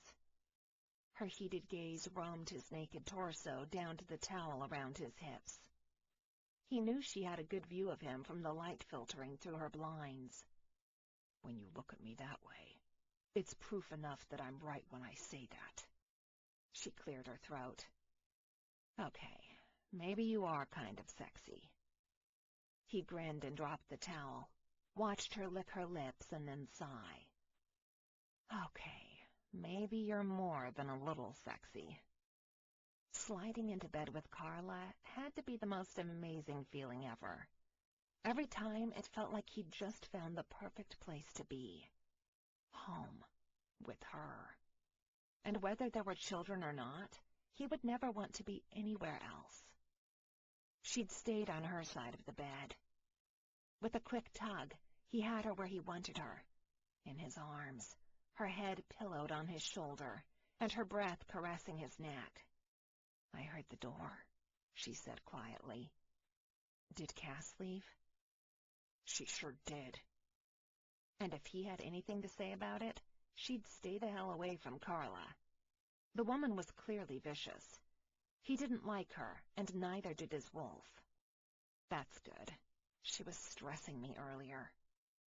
About? He didn't really need to ask. He knew she'd been stressed the moment he walked into the room. Her distress had alarmed his animal. He'd scented anxiety and knew he had to find a way to reassure her or he'd never calm his beast. I don't really want to talk about it. She snuggled in closer, draping her leg over his. This was it. He had to get her to talk to him, to open up some of those doors she locked all her emotions behind. I can tell you that I can't believe you're both related. She turned her face up to look at him. Why? She's nothing like you. You're a good friend. You care about people. She's selfish, and she's not interested in anything unless it concerns her. Nor does she care about hurting others. We've been distant for a long time. She started talking softly. It was what he'd hoped. For her to say something to give him a clue to the internal distress she suffered in her youth. It also explained why she had all that anxiety when it came to a relationship with him. My family wasn't the best when I grew up. Mom was, well, let's just say she taught me what I don't want out of life. And what about your sister and brother? He stroked slow lines up and down her spine. The tension seeped from her muscles after a while. She probably didn't realize it, but it calmed his animal when he got her to relax. Cal has always been there for me. He heard the approval in her voice. He's been the only person in the family who worried about me, who wanted to make sure I was happy. He can sense when I'm upset. Really? Yep. But I don't think Cass can. It's like just something he and I share. A special brother-sister bond that she was never part of. He lifted a hand to caress her long hair. It was still damp from her shower and curling as it dried. Do you talk to your mother often? She laughed, a short, bitter sound that broke his heart. Not if I can help it. She's never been interested in Kel or me. I don't know how she deals with Cass. But the minute I was old enough to go away to college, Kel and I hit the road. Laura, my mother, was too busy clinging on to the current man in her life at the time. What do you mean clinging? He kept his question light, as though he wasn't really trying to read between the lines of everything she said. My mother has a problem with men. I think I told you. She has never been able to have one hang around for long. They make promises, and they say they will stay. He heard her swallow hard. But all it takes is a few weeks, and they're gone. She's gone to many lengths to buy love. Did you say buy love? His chest felt tight all of a sudden. He knew this had a lot to do with why Carla was emotionally distant. His mother's words came back to him then. He had to start treating Carla like the woman she was, his mate. He'd have to think of a way. But in order for her to believe in his commitment, she'd have to see it. Oh yeah, she will spend every penny she has on her man and think that's enough for them to stay, that buying them things will get her the love she craves. But I think it's more of a power trip for her. Only it never seems to work. Kel thinks she's mental, but I don't. She rubbed her cheek on his chest, and he pulled her tighter into his arms. I think she just likes to be able to see if she'll get away with keeping a man tied to her. He could understand how seeing that would make it hard for Carla to trust in a relationship. But she had to have at least one long-lasting relationship.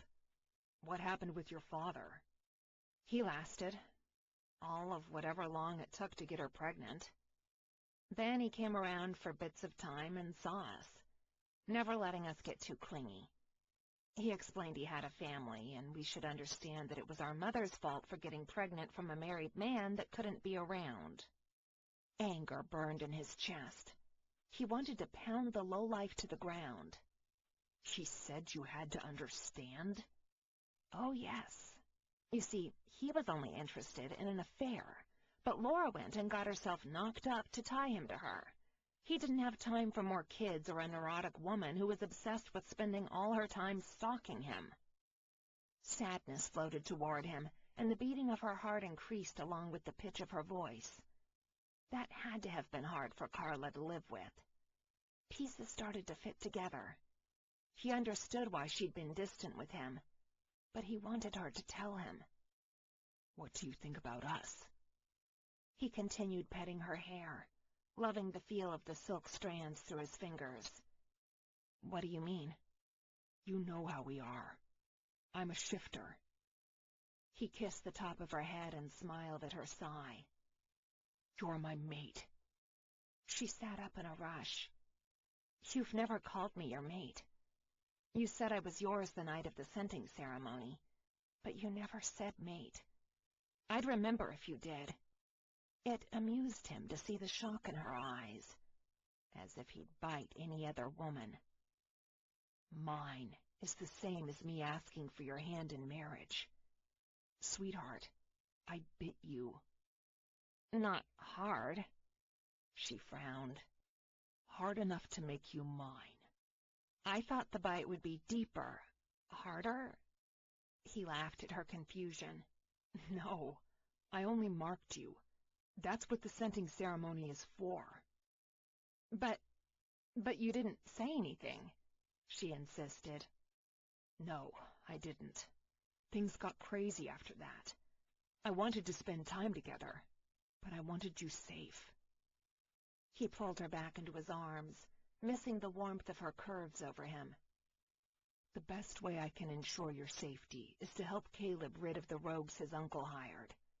They've been inundating the area of Caleb's land and pushing into ours." "But—" He worried when she continued to sound unsure. "Don't you believe me?" "It's not that. I know how your kind works, Nate. I understand we've had this attraction going between us for a while. I won't deny it. But how do we know this is something that's even likely to work?" "You have to trust your instincts, sweetheart." She was quiet for long moments. Long, nerve-wracking moments. "My instincts? Nate, I'll be honest with you." Her voice shook.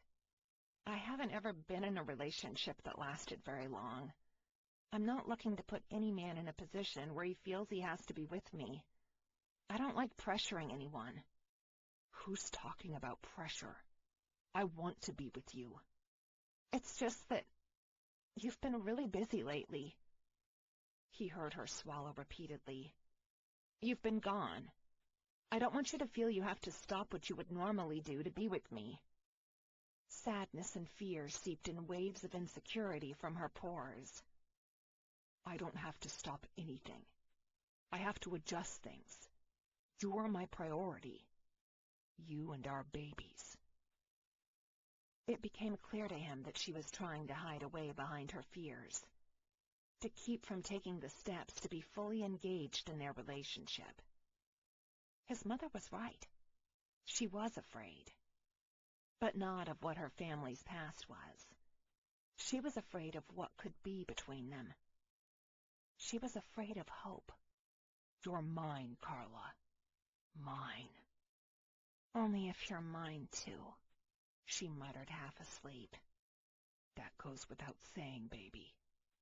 I have one mate, and I want no other." He couldn't understand it, didn't know how to fix it.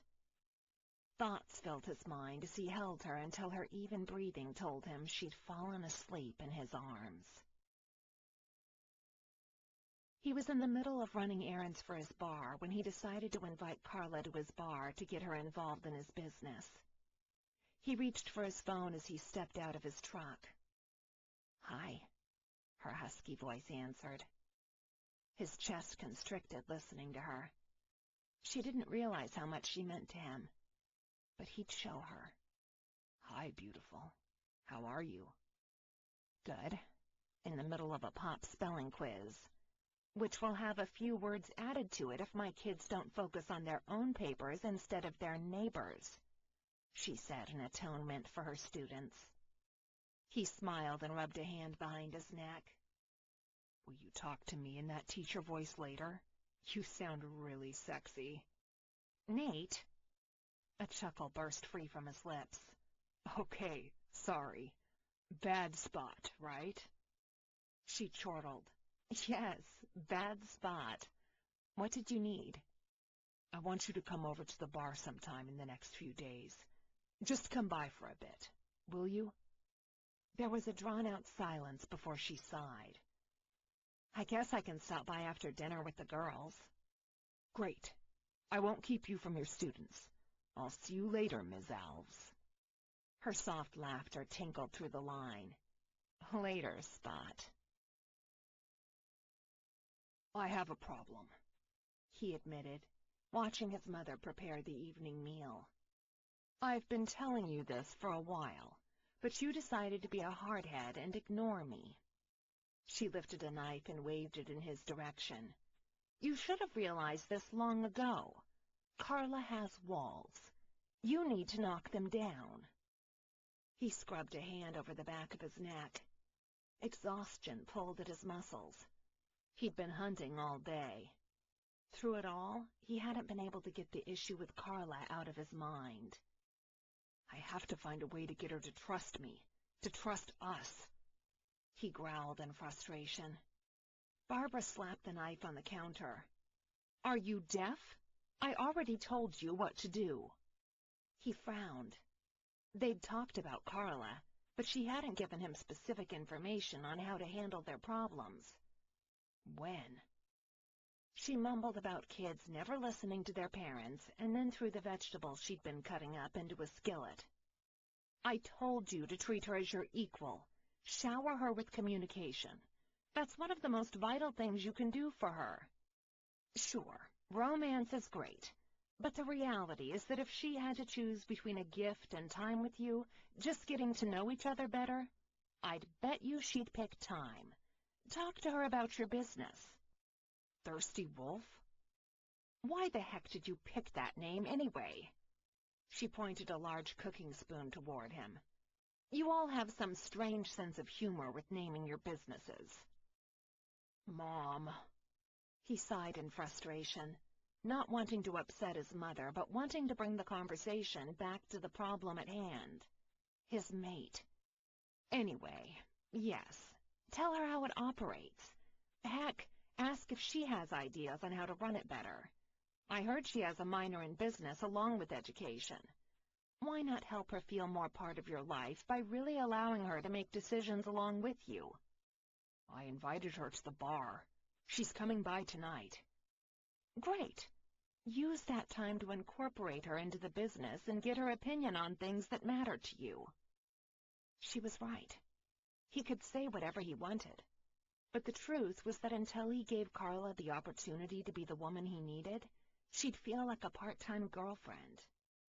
You're a genius, Mom. She grinned. I know. Took your father all of 30 seconds tied to my bed to acknowledge it. Mom, I don't want to hear that kind of stuff. He tugged a handful of grapes from the fruit bowl in the center of the table. All right. Go do your thing. Eric and your dad should be back in a few days, and I need to help Carla prepare the bridal shower. Poor Nicole has been busy with half her class being sick. I think she's been making house calls daily. And the way she's been sniffling, I think she's got the bug, too. He popped a grape in his mouth. You sure she doesn't have the same bug Carla has? She sighed. No, I'd be happy if that were the case, but she seems to have a summer cold. Don't worry, Mom. Your dream to see a bunch of grandbabies will come true sooner or later. Barbara smiled. A smile that said she was up to something. Oh, I know. And it will be sooner rather than later. Carla sat inside her car outside of Nate's bar. Her phone buzzed. She had 2 text messages. One from Cal asking if she was okay, and one from Emma begging her to tell her what was going on with the bridal shower. She grinned and answered her brother that she was fine. Then she sent Emma a smiley face sticking its tongue out with the word no in caps and 3 exclamation points. She glanced back up at Nate's bar. The building was new, with an old pub feel and look to it. Emerald green paint covered the outside along with dark brown accents. A giant blinking sign showed off the bar name next to a howling wolf. The Thirsty Wolf. It fit his style. Nate had asked her to come to the bar and get a better feel for it. She hadn't believed him serious at first, but he'd sent multiple texts and left her a voicemail reminding her he'd be waiting for her. She hopped out of the car with trepidation licking at her heels. The hum and clatter of conversation and laughter grew in volume as she neared the front door. A couple bounced out at the same time she headed inside. They smiled at her and held the door open for her to enter. The place was packed, every table filled with couples and groups of people eating, drinking, and being generally boisterous. She noticed a group of men surrounding the bar, laughing and urging someone to hurry up because they didn't have all night. Nate's dark head popped up from below the counter and glanced at the entrance where she stood. He smiled and jumped over the counter toward her. "Hey, where's my beer?" a guy yelled. "Keep your pants on, Nick. I'll be right back," he threw over his shoulder. Conversation suddenly stopped as Nate marched toward her. "Hi." She smiled, unsure what to do. They hadn't really been in public as a couple, and she didn't know if he wanted to give his customers any public displays of affection. The minute he reached her, he wrapped his arms around her waist and pulled her flush against his body. He kissed her, too. A quick, sensual brush of lips that inflamed every hormone in her body. He drove his tongue deep into her mouth, swiping and rubbing over hers. Catcalls and whistles sounded around them. He pulled back and grinned. "Thanks for coming." Well, that took care of her PDA question. He grabbed her hand and led her to the bar. "Don't you have a bartender?" she asked as they rounded the bar entrance. "I do, but she's taking a break, and these guys love busting my chops." He laughed and passed out beers to waiting patrons. "Hey, Nate! My girlfriend wants something sexy!" A tall, blonde guy yelled from a table. The woman sitting next to him ran a hand over his cheek and leaned her head into his shoulder. "How sexy is sexy? I'm single," someone else yelled. The crowd by the bar broke into raucous laughter.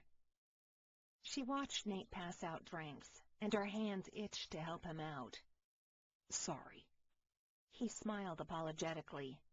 "Just give me a few and Shirley will be back." "It's okay." She moved forward and took an empty beer bottle from the counter. Then another bottle popped up out of nowhere, and another, until she found herself passing bottles back and forth. "Hey, Nate, my girlfriend wants her sexy drink." "What is she in the mood for?"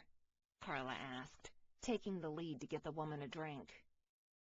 "Chocolate," replied the pretty brunette next to the tall guy. "Do you mind?" She hated moving in on his bar, but it seemed he needed some help, and she missed making her chocolate seduction. "Go right ahead." A sinful grin split his lips. "My casa is your casa." She chuckled at his sad attempt at Spanish. "I need chocolate liqueur, chocolate fudge, and chocolate and marshmallow-flavored vodka. Have anything like that?" He pointed toward a row behind him. "I think we have some of that here. Usually the guys just want beer or shots, but Shirley likes all kinds of flavored drinks." "What are you making?" one of the guys at the counter asked. Carla shrugged and poured different liqueurs into a martini shaker. "When I was in college, I took a bartending class to help me make some extra cash. I called it chocolate seduction. At the time, I was having a serious chocolate addiction and came up with my own version of a chocolate martini." She glanced up and was surprised to watch the group of men at the counter, including her very own wolf, watching her intently. "I'm Nick. I'm in construction," said an older man with graying hair and a kind smile. "These are my employees." He pointed to both sides of him. "Nice to meet you, Nick. I'm Carla. I'm a teacher at Woodside Elementary. Nick's warm smile mirrored the one of most of the people at the counter. It's nice to meet Nate's mate. Ribbons of heat crowded her face. The crowd made her feel welcomed. She hadn't expected their easy reception. Thanks. She glanced back down at her martini shaker and put the lid on it and started to shake. Anyway, this drink became a big favorite at the bar I worked in for a semester. Taking the 2 martini glasses Nate handed her with a smile, she placed them next to a plate she'd lined with sugar. The bar grew silent as everyone watched her work. She turned the martini glasses face down and dipped the rim in a large bowl she'd filled with chocolate liqueur. Then she coated the rim with the sugar. Once both glasses had their rims covered in sugar, she poured some of the mixed drink into each glass, and then finished by garnishing with a dollop of chocolate fudge sauce in the center. She placed one of the martini glasses on a tray, walked around the bar, and handed it to the tall guy's girlfriend. Carla watched the young woman take a sip of her drink. She blinked, and the woman had downed the rest. That was delicious. The crowd in the bar cheered and clapped. Carla smiled and headed back to her other drink. She passed the martini glass to Nick for a taste. He eyed the tiny glass wearily, but tipped it back and swallowed the drink in one gulp. Nick licked his lips and smiled. It's like dessert in a cup. Another round of applause filled the bar. Carla laughed at Nick's surprised expression. Don't let them get you, Nick. Too many and you'll feel it in the morning. He chuckled and shook his head. Not me. I'm a shifter. But I bet my mate would enjoy these. I'll definitely recommend for her to come try this. Nate moved up beside her, curling his arm around her waist. You do that, Nick. We'll be adding Carla's drink to the menu. She jerked her head sideways to see if he was joking. Even though he was smiling, he sounded serious. Come on, beautiful. Shirley's here to take her throne back. Nate grasped her hand in his and led her to the other side of the bar. It was nice to meet you, Carla, the guys at the counter yelled. It was nice to meet you all. She waved and turned a smile at Nate. They're really nice. I can see why you'd like being here. Thanks for coming. Your being here means a lot. He pulled his office door open and showed her inside. Plus, I got to find out something new about you. She shrugged. It's just a little drink. But thanks for having faith in me and letting me try my hand at mixing again. He sat down and pulled her onto his lap, shifting her to her side to glance at her face. Feel free to come here any time you want. Anyway, I wanted you to come here because I know you got a minor in business and marketing and wanted your opinion on rebranding the bar. A new happiness bubble filled her heart. Nate including her in his business meant more than he knew. I'll answer any question you have as best as I can. He drove a hand into her hair and pulled her head down. I think we should test out the sturdiness of my desk first. He pressed his lips over hers, and all thoughts of anything but Nate flew out of her mind. Chapter 9. What's going on? Nate asked Jake and Mason the next day as they combed the bordering backwoods closest to Caleb's land. Some of our enforcers have reported an influx of out-of-town humans in the area. Mason's wolf pawed at the ground, sniffing at the wet mud, looking for any strange scents. Jake sniffed here and there. What kind of influx? Are we talking a handful or like hundreds? Sherry said she'd seen at least 2 men asking strange questions about our pack. The enforcer worked for Caleb. She was one of the few female wolves that had extra powers. Daughter to a witch and a shifter, she was one of their best fighters. And still young enough that Nate and his brothers worried about her being out there, fighting rogues. She was almost as young as Ellie, but when she spoke, he saw the knowledge in her eyes. What kind of questions? Nate pawed at the ground, digging his claws deep into the earth. Jake moved toward a set of bushes. About Eric, Jordan, and where they could be found.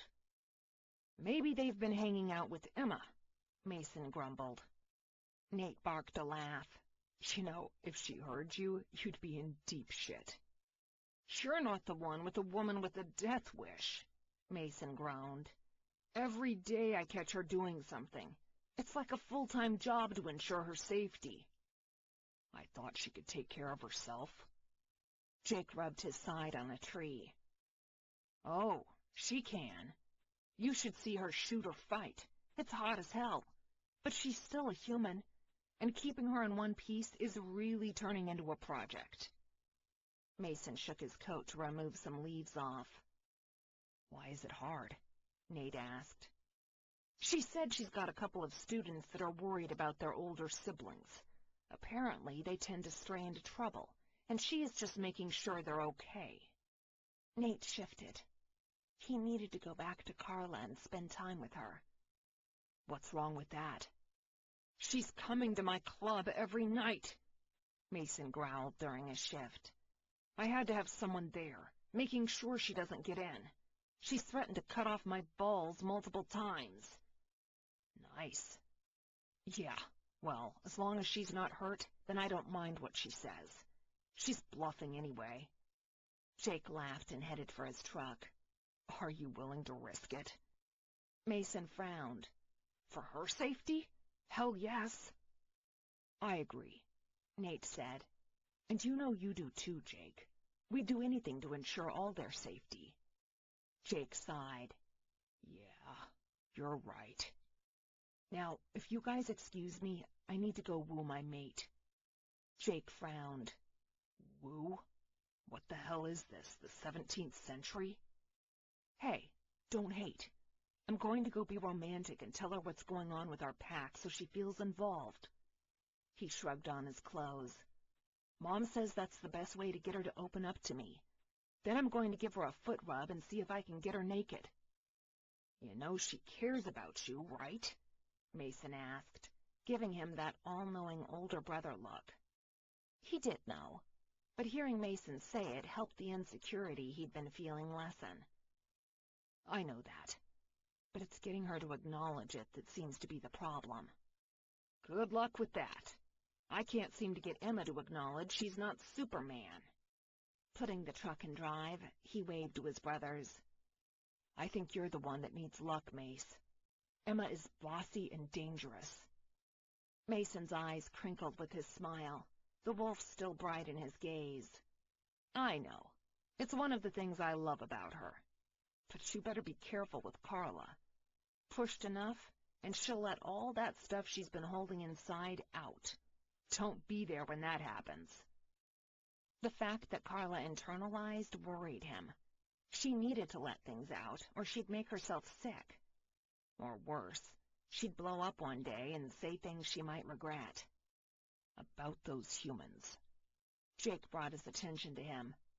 I'll get a couple of our guys on it. See who they are and why they're interested in our pack. Nate put the truck in drive and drove off, ready to hunt down the humans himself. Carla sat on her new sofa, grading papers when she heard the door. She'd been distracted, thinking about Nate. Even Kel had mentioned how quiet she'd been during their lunch meeting. She couldn't help it. The night at his bar had been eye-opening. She'd enjoyed talking to him about his business, loved mixing drinks for the patrons and meeting his customers and employees. But more than that, she loved seeing that side of Nate, and seeing him show her to others as the woman he wanted. It was really nice. Nate sauntered in with a wide grin and a hand behind his back. "Hey," she frowned, watching his face. "Are those cuts?" There was a hint of vulnerability in his eyes. It's not a big deal. We encountered some shifters and had to kick a little tail. "Let me see." She readied to stand, but he shook his head. Stay there. I have something to tell you. His gaze locked with hers. The way he looked at her with hesitation urged her to reach out to try to comfort him. Tell him it would be okay. Nate, you look worried. Whatever is on your mind is fine. You can tell me.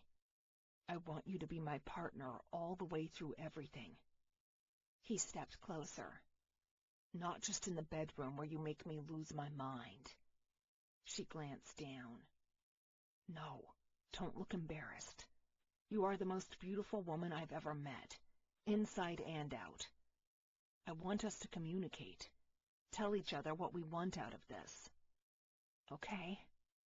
His hand finally came around, and he held a small potted bamboo plant. This is for you. She watched him place the small plant on her coffee table. It was a little thing, just growing its first leaf. This plant is known to bring luck to those who are gifted it. But that's not why I'm giving it to you. He sat down next to her and leaned closer. See that little leaf? That's us. Our relationship. We can help it grow like this plant if we nurture and care for it. He enfolded her hand with his. Together. Nate, I don't know what to say.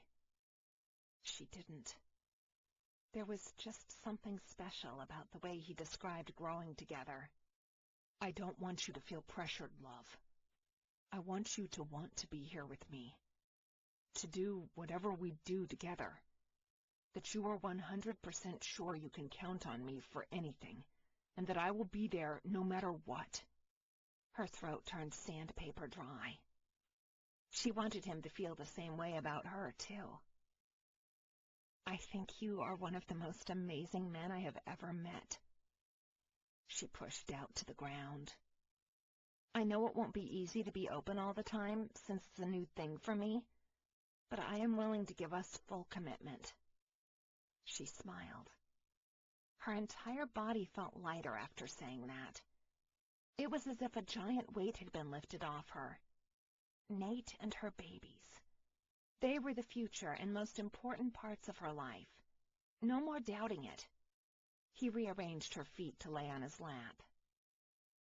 Now that we got that down and out, I want you to be extra careful. Why? She placed the papers to her side and leaned her head back on the sofa cushion.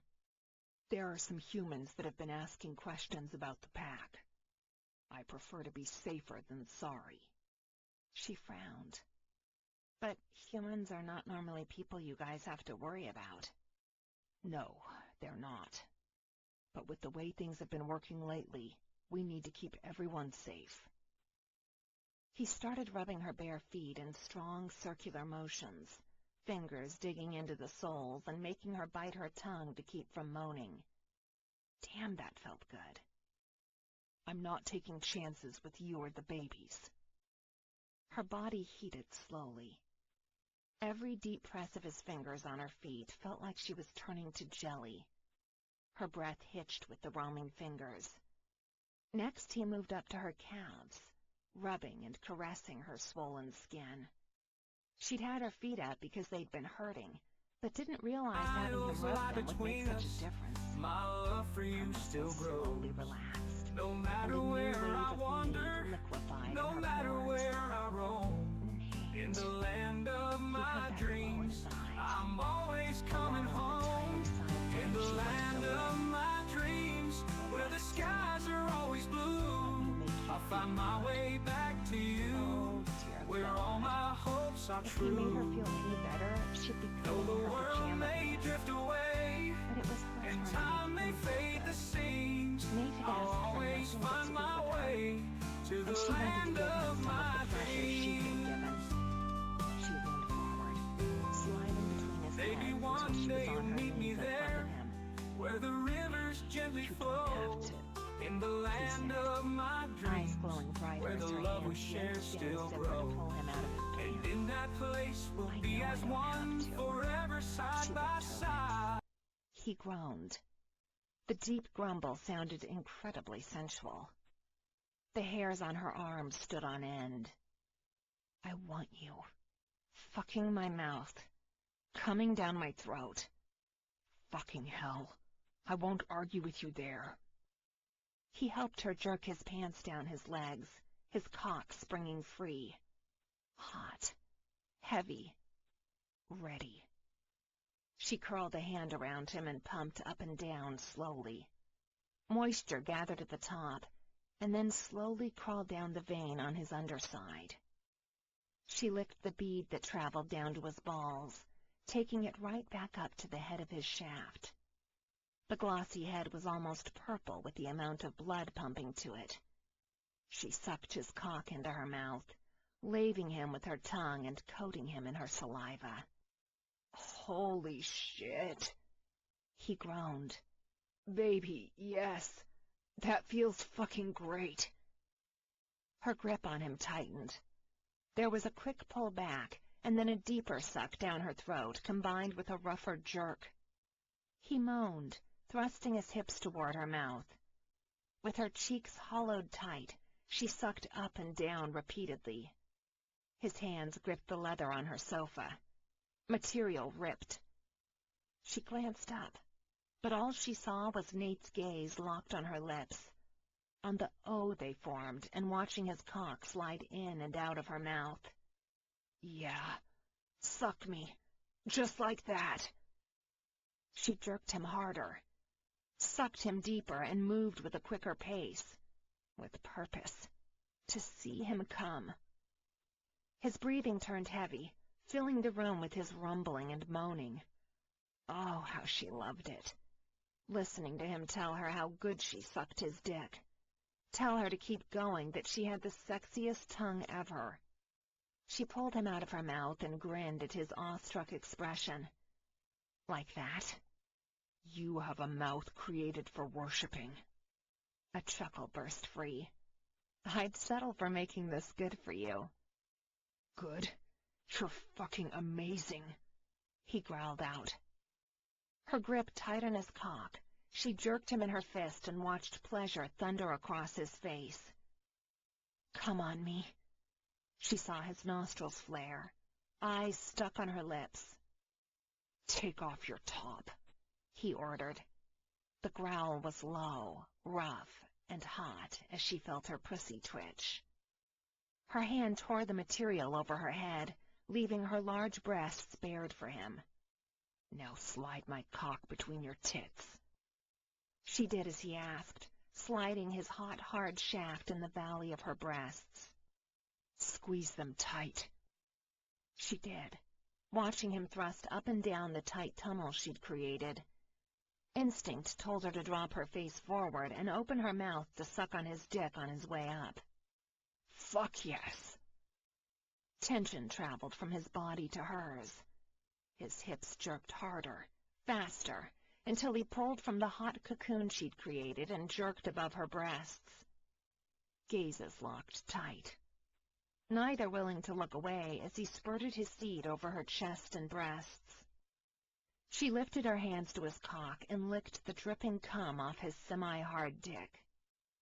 In a heartbeat, she was dragged to straddle him. Lips clashed in a toe-curling kiss. Their tongues rubbed over each other, one looking to dominate the other. Wildfire spread through her belly, turned her insides to mush, and her pussy desperate for more. His hands pinched at her nipples and spread his cum over her chest, scent marking her from outside. When he pulled back, they both breathed heavy, and she saw the sensual intent in his gaze.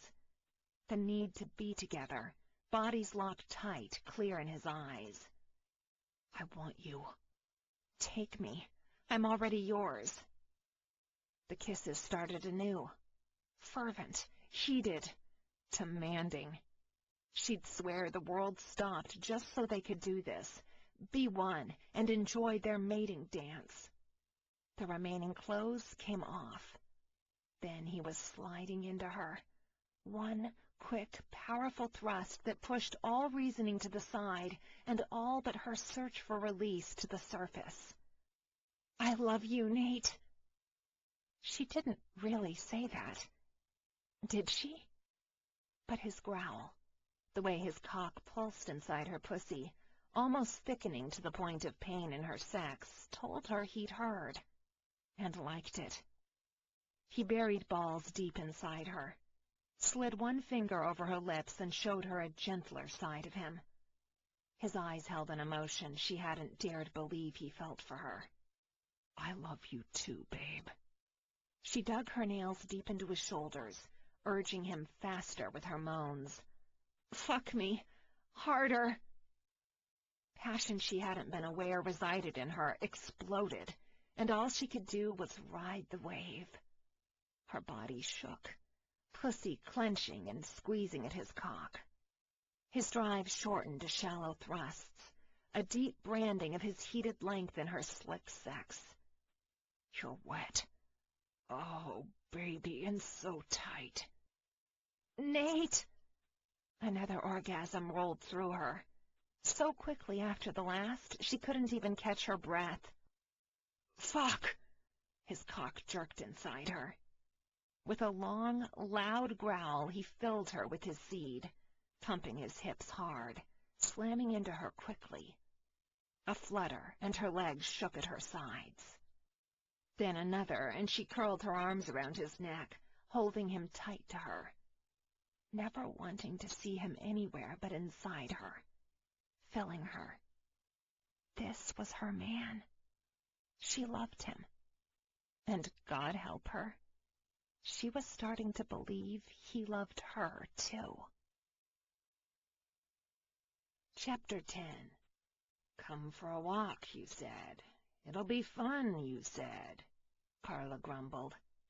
Beads of sweat dripped down her spine and slipped down to her panties. "How is walking around in this heat fun? Can we go back to your car and hit the spa for a massage? I'm totally up for that." Jordan grinned. She was much too chipper lately. "Oh, come on. We passed on the hot yoga the others were going to." She turned to walk backward while looking at Carla. "Ellie loves that stuff. I still can't get used to it. I'll take a walk in the woods any day." She opened her arms wide. "Isn't it just soothing?" Carla slapped her hands on her hips. "Stop walking like that. You're going to fall on your ass. Besides, you know that you have terrible luck with the woods." "Tuh! I will have you know, Eric and I have gone on several walks in the woods after my last attack, and nothing has happened." Jordan turned to face forward again. "So, how are things with the house guest?" "She went to stay at a hotel. Said she can't stand how small my house is." "Wow. It's hard to believe you three are related. I mean, I can see how much you and her look alike, but then she's got such a crummy attitude. And then you and Kel have a great relationship, but look nothing alike." Carla kicked at the grass. "Yeah, weirdest triplets ever." "Did she tell you what she wanted?" Jordan frowned. "She's never come to visit you in all the years you've been living here, and now she remembers you. What's up with that?" "Money. When our father died, he left us something in his will. Kel's taking care of my finances. I don't really bother with any of that. Since I didn't really need it, he's invested it for me for my retirement, and I haven't really thought about it. But she's blown through what he left her, and she's broke. Just like Mom." Bitterness welled up her throat. They'd never been close. Ever. Even when small, she'd been closer to her brother, and Cass had been her mother's favorite. But to see the way she nonchalantly came in looking for money like she was owed something really pissed Carla off. "What did you tell her?" Carla kicked another pebble, and almost fell flat on her ass. Oh, God! She had forgotten she had a taser in her back pocket. If Jordan hadn't helped her stay on her feet, she could have fallen and tased her ass. Nate made her carry the thing on her when they weren't together. "Carla?" "What?"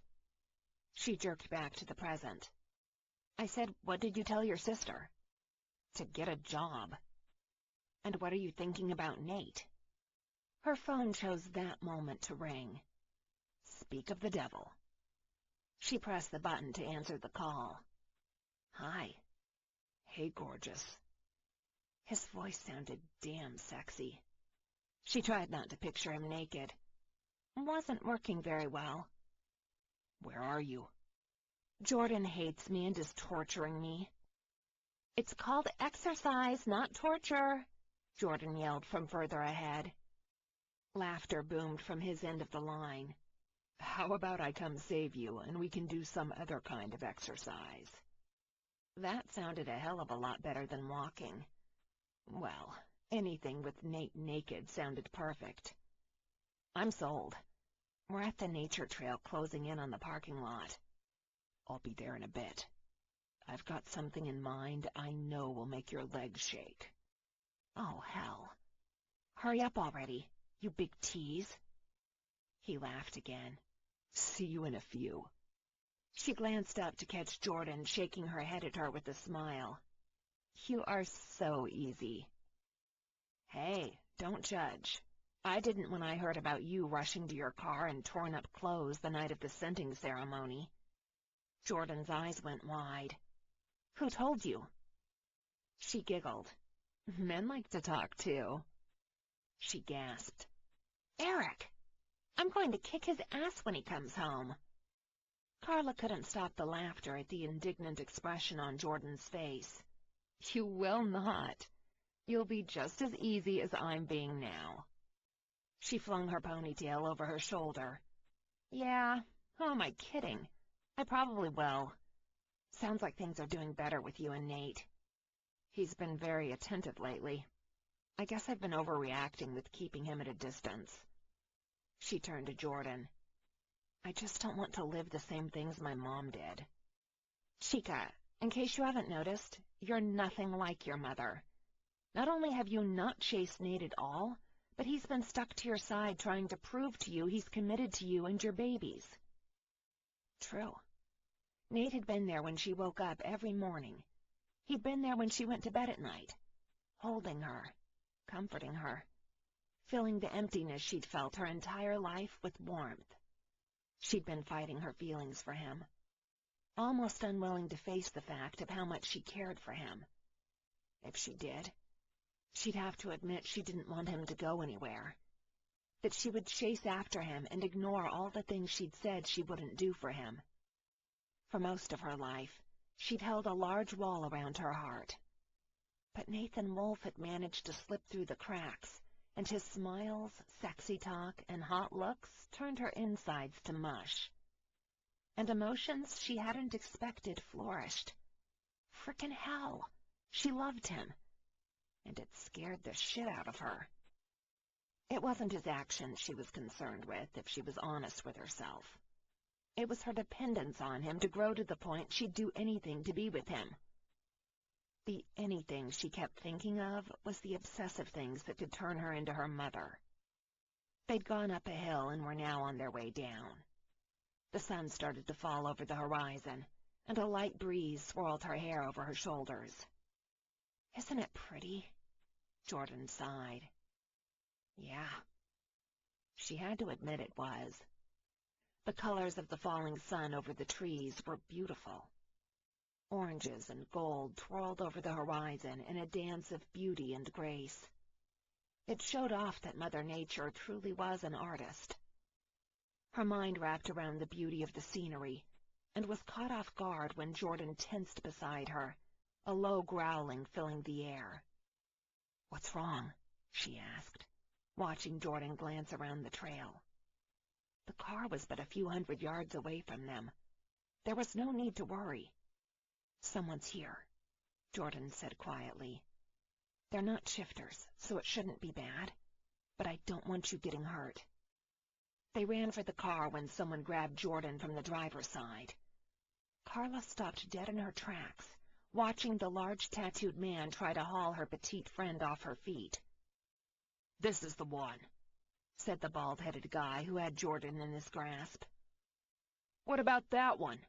said a voice from the front of the car. A shorter man with long dark hair and large holes in his ears stared at her with a vicious grin. "I don't know. We're supposed to grab this one." The guy struggled to keep Jordan in his grip. His bald head, covered in multiple tattoos and piercings, shimmered with perspiration. Her friend's eyes turned, a bright ring of gold surrounding the usual warm chocolate brown. "Need help?" Short guy laughed, showing off crooked yellow teeth. His stringy black hair hung past his shoulders in an oily mess. Multiple scars covered his chin and lip. His dusty old clothing had probably seen better days some years back. It was the clear, vicious light in their eyes that said they were some low-down thugs. "She looks like a handful." His distraction proved helpful for Carla. She slipped her hand into her back pocket and pulled out the taser. She wasn't a violent person, truly. Well, maybe just a little. But she wasn't stupid either. She'd been a single woman who lived in a town filled with shifters. She needed some sort of protection. Her little taser was nothing compared to Emma or Jordan's shotguns, but it would have to do. Jordan growled. The swift way she twisted in the guy's hands shocked both men. 1 minute he had her pinned, and the next she had him by the throat, digging her claws into his neck, blood oozing from the deep cuts. "Who the fuck are you?" she growled. Anger sounded in the snarls between words. The man reeled a fist back and punched her. The hit only got him loose for a moment. Carla raced around the car, making her way toward her friend when the other guy rushed her. "Oh, no, you don't. My buddy here is going to handle that one." He launched himself at her, but she used that moment to jab the taser into his side. He screamed. Loud. So loud his friend was caught off guard, and Jordan dug massive claws across his face, leaving large, gaping wounds. "Ah!" The man Carla tased fell on the ground shaking, body convulsing with the large dose of electricity having coursed through him. Big, bald-headed man threw another punch at Jordan, but she moved fast enough to miss it. Her claws drew across his side, leaving his shirt cut up and blood soaking the material. "You fucking bitch!" He reached behind him.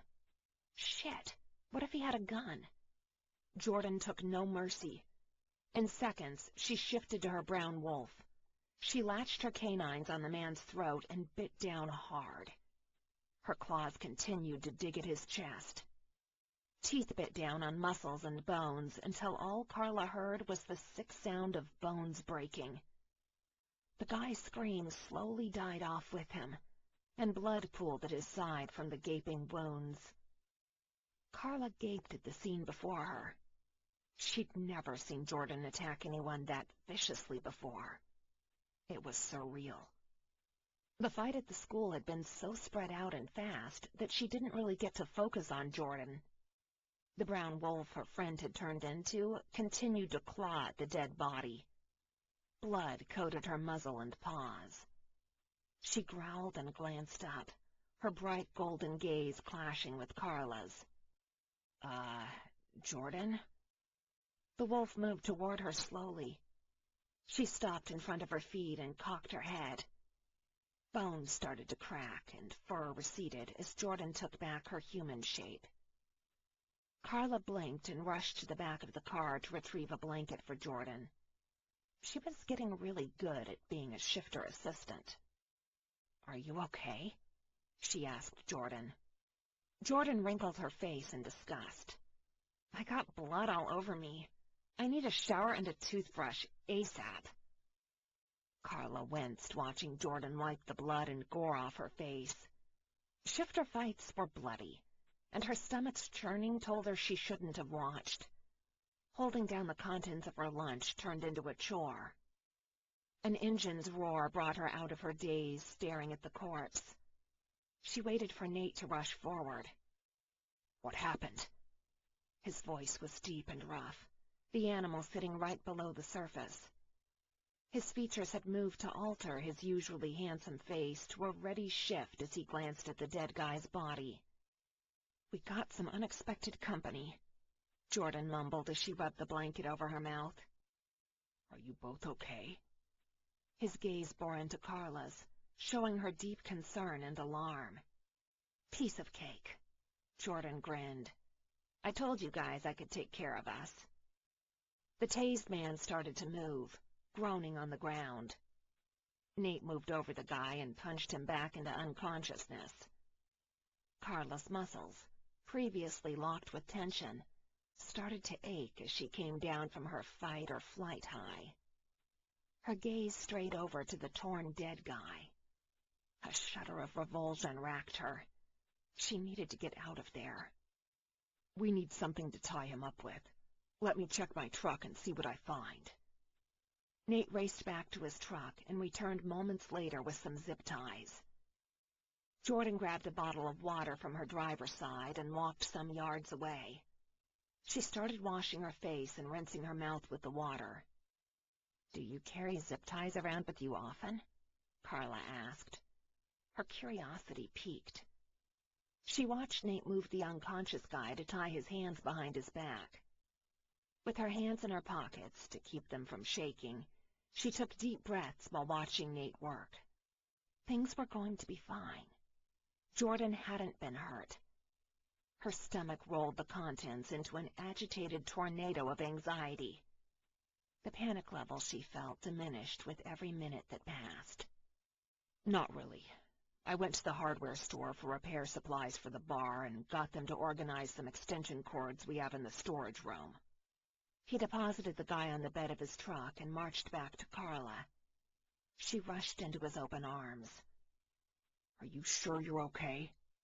Yes. We were surprised they were here. I mean, they must have been watching us because we didn't tell anyone where we were going. He nodded, his grip tightening on her. Don't worry. We'll figure out what it was they wanted. They had to, or it could mean things really weren't getting any better, but worse. Chapter 11. Everyone convened in Barbara's home. Carla had just returned from the ladies' room when she was tugged down to sit on Nate's lap. She'd struggled to get off, but with each wiggle, his cock poked her ass, and she didn't want the others to know how turned on she was getting, so she gave up. "Did you speak to Eric?" Barbara asked Jordan. Jordan flinched. "I did. He persists on coming home." "Then let him." Barbara lifted a blonde brow, unsmiling. "You're his priority. He should be here trying to figure out who the hell wants to hurt you." Carla stared in awe at Barbara's features. Her facial lines had pulled tight, and her nose and mouth had started to shift. The blue of her eyes glowed with her wolf power. "I can't let him cut his trip short for me. I'm supposed to be able to take care of myself." Barbara took a deep breath and pursed her lips. "He should be here with you." Jordan bit her lip, brows furrowed. "I told him to hold off. If I truly need him, I'll tell him to come home. I'm trying to be independent here. I don't want him to need to babysit me. Besides, how will it look to other alphas that his mate can't be left alone? I don't want people to think he mated some weakling who needs him for everything." Barbara nodded. Her previously almost feral-looking features changed back to the gentle beauty Carla was used to. Carla knew what Jordan referred to when she mentioned encouraging Eric to continue his meetings. Neither of them liked depending on anyone, especially a man. "At least the enforcers got the one guy and are doing a check on the town for any outsiders. They're on the hunt for anything suspicious." "Thanks for calling them, Nate." Jordan rubbed her temple and leaned back. "I hope whatever is going on can be figured out quickly." "It's not a problem. They got a cleanup crew to get rid of the other guy. I really think you should consider asking Eric to come home." He squeezed Carla's legs as he spoke. "You've been downplaying these attacks." "I don't want to be the reason he has to rush back," Jordan replied. "But if something else happens, I'll ask him to come home." "Can someone explain to me where these humans came from?" Barbara asked, lifting a glass of iced tea to her lips. "I don't know," Jordan answered from her sofa chair, lifting her hands in mock surrender. "I swear I haven't pissed anyone off lately." "If it were Emma, we'd have one long list to work through," Carla muttered. Barbara coughed.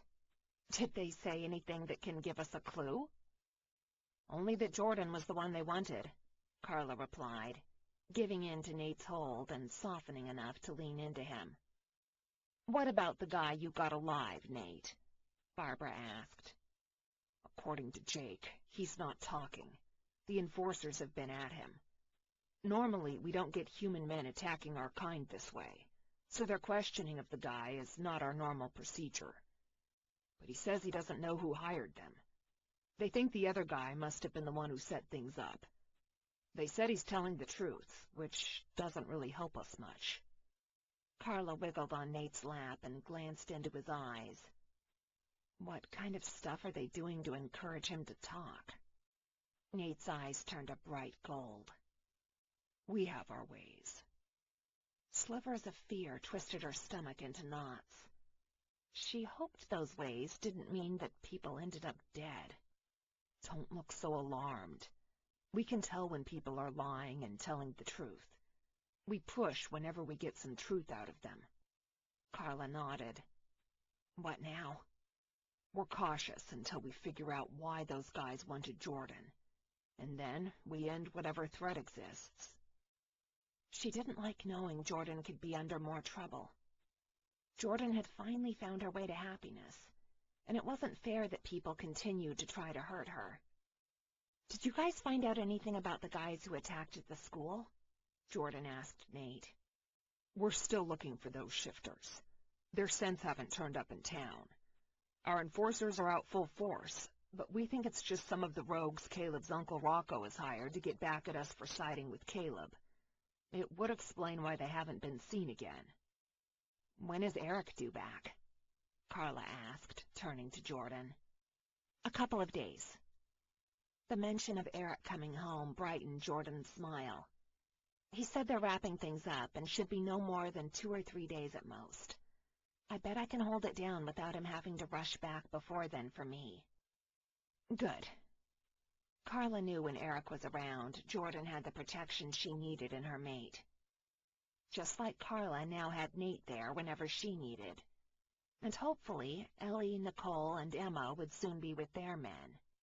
Stop worrying, Nate whispered into her ear. We'll take care of her. She's family, baby, and family always comes first. She'd learned that about the Wolves. Family was important to them. She was glad she'd been taken in by such wonderful people. Her babies would always have people that cared about them because they were loved, not for anything other than because they were family.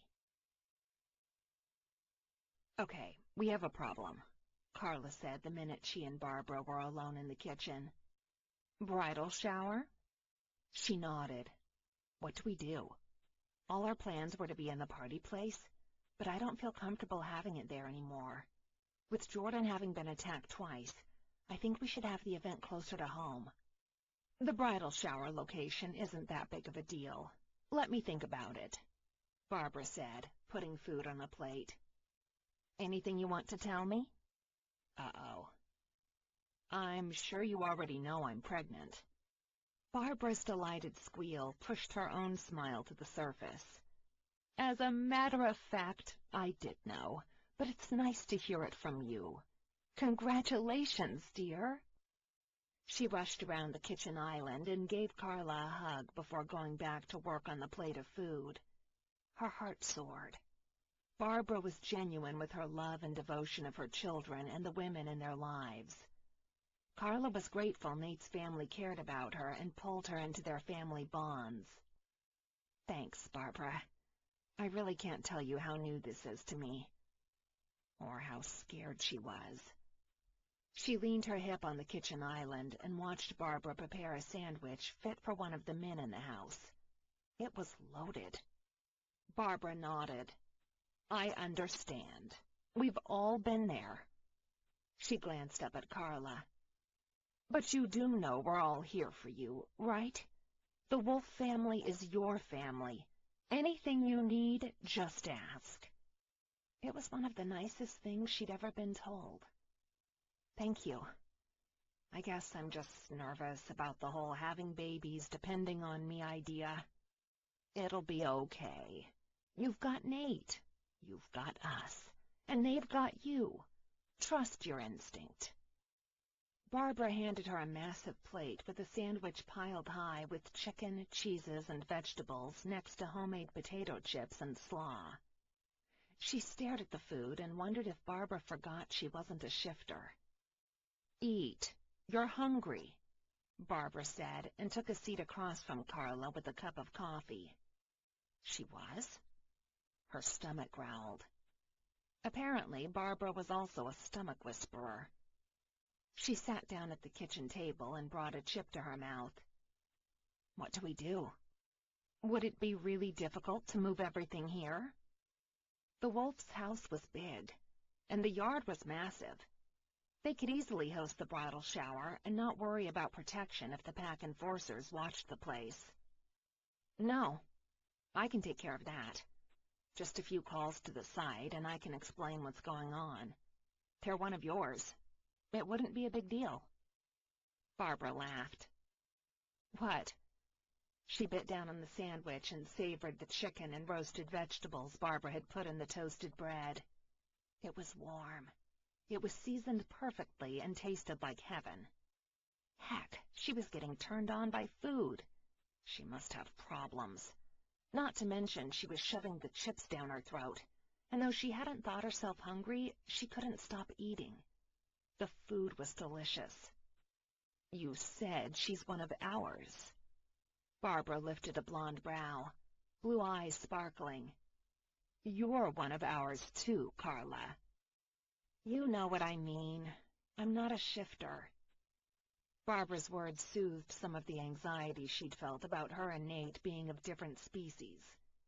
She'd swore she didn't need anyone's acceptance, but Barbara's words destroyed some massive insecurity. A light feeling of acceptance filled her heart. "Not yet. But while Nate can give you a mate bite, and that would normally push the shift, you're pregnant. You wouldn't until after you give birth." Barbara smiled and nodded at every bite she took of her sandwich and chips. Carla had never felt that encouraged to eat in her life. Mate bite? That's right. They'd both talked about wanting to be together, her being his mate, but he hadn't actually given her the bite, the one that claimed her as his before his people. Barbara patted the hand she'd placed on the table. "Don't worry, honey. He'll do it. He's probably waiting for the right time to get it done." Right. She focused on the almost empty plate of food. She'd now have the insecurity of wondering why he hadn't. "Carla, trust Nate." She glanced up. There was warmth and open concern in Barbara's eyes. She didn't say anything for fear of upsetting the other woman. "I'm not telling you because he's my son. I'm telling you because I know you're still edgy where he is concerned. But I know your heart is telling you he loves you. And I know he has already voiced the words." She inhaled sharply, and finally told someone what she couldn't hide. "I'm scared. Scared he'll hurt me one day by leaving. You know we're not like that." "But what if he gets sick of me? Decides I'm not the woman for him?" She knew that wasn't in the shifter way, but she was human, and she'd been raised around humans. Her brain and fears were from what she knew. "Well, I can only tell you that you can trust him and yourself to turn your relationship into something long-lasting and wonderful. Or you can be afraid forever and never take any chances. Your call. But while you ponder that, consider the fact you may be missing out on the only man who truly loves you, who wants to make you happy, who will do anything for you without asking for anything but your happiness in return." Carla stared into Barbara's familiar blue eyes and knew she had been on the right path with Nate. There were no guarantees in life. He'd shown her he cared. She needed to let it go and move on, or she'd lose the only man she had ever loved. Carla glanced at herself in the mirror. She'd cleaned up nice. After getting the surprise shower rearranged to Barbara's house, things had calmed down. She was the bait to get Jordan to the Wolf house without knowing what was going on. She'd ask Jordan to go shopping, and then Ellie would ask them to come by and pick her up. It was a simple plan. Her doorbell rang. She grinned with excitement. Her smile slowly slipped from her face. Swift frustration rose to the surface, inundating her veins. She didn't want another argument with her sister. "What do you want, Cass?" Her sister pushed her way inside, pacing back and forth between her sofas. She bit her tongue to keep from cursing at Cass's self-serving attitude. "I came to apologize, Carly." This was one of those moments she wished for the whole shifter sense, so she could see if what her sister was saying was true. She opened her mouth to ask a question when her door rang again. "Hey, Mamacita." Jordan patted Carla's tummy. "Ready to go?" "One sec." She turned back to Cass, waiting for her sister to either elaborate or leave. Jordan raised her brows. "You want me to wait out in the car?" "No." Cass wanted to say something. "Once she does, we can go." She crossed her arms over her purple dress and stared at her sister. "I'm sorry, Carly. I was insensitive and pushy when I asked you for money." She dropped her head as if sad and mumbled, "I don't want you to hate me. I care about you and want to try to make our sister relationship grow. You're the only one I have. How about the three of us go somewhere and have lunch? Let bygones be bygones. I want to be closer to you, Carly." Carla started to feel bad when she heard the hitch in Cass's voice. She truly sounded like she felt bad about the whole thing with Nate.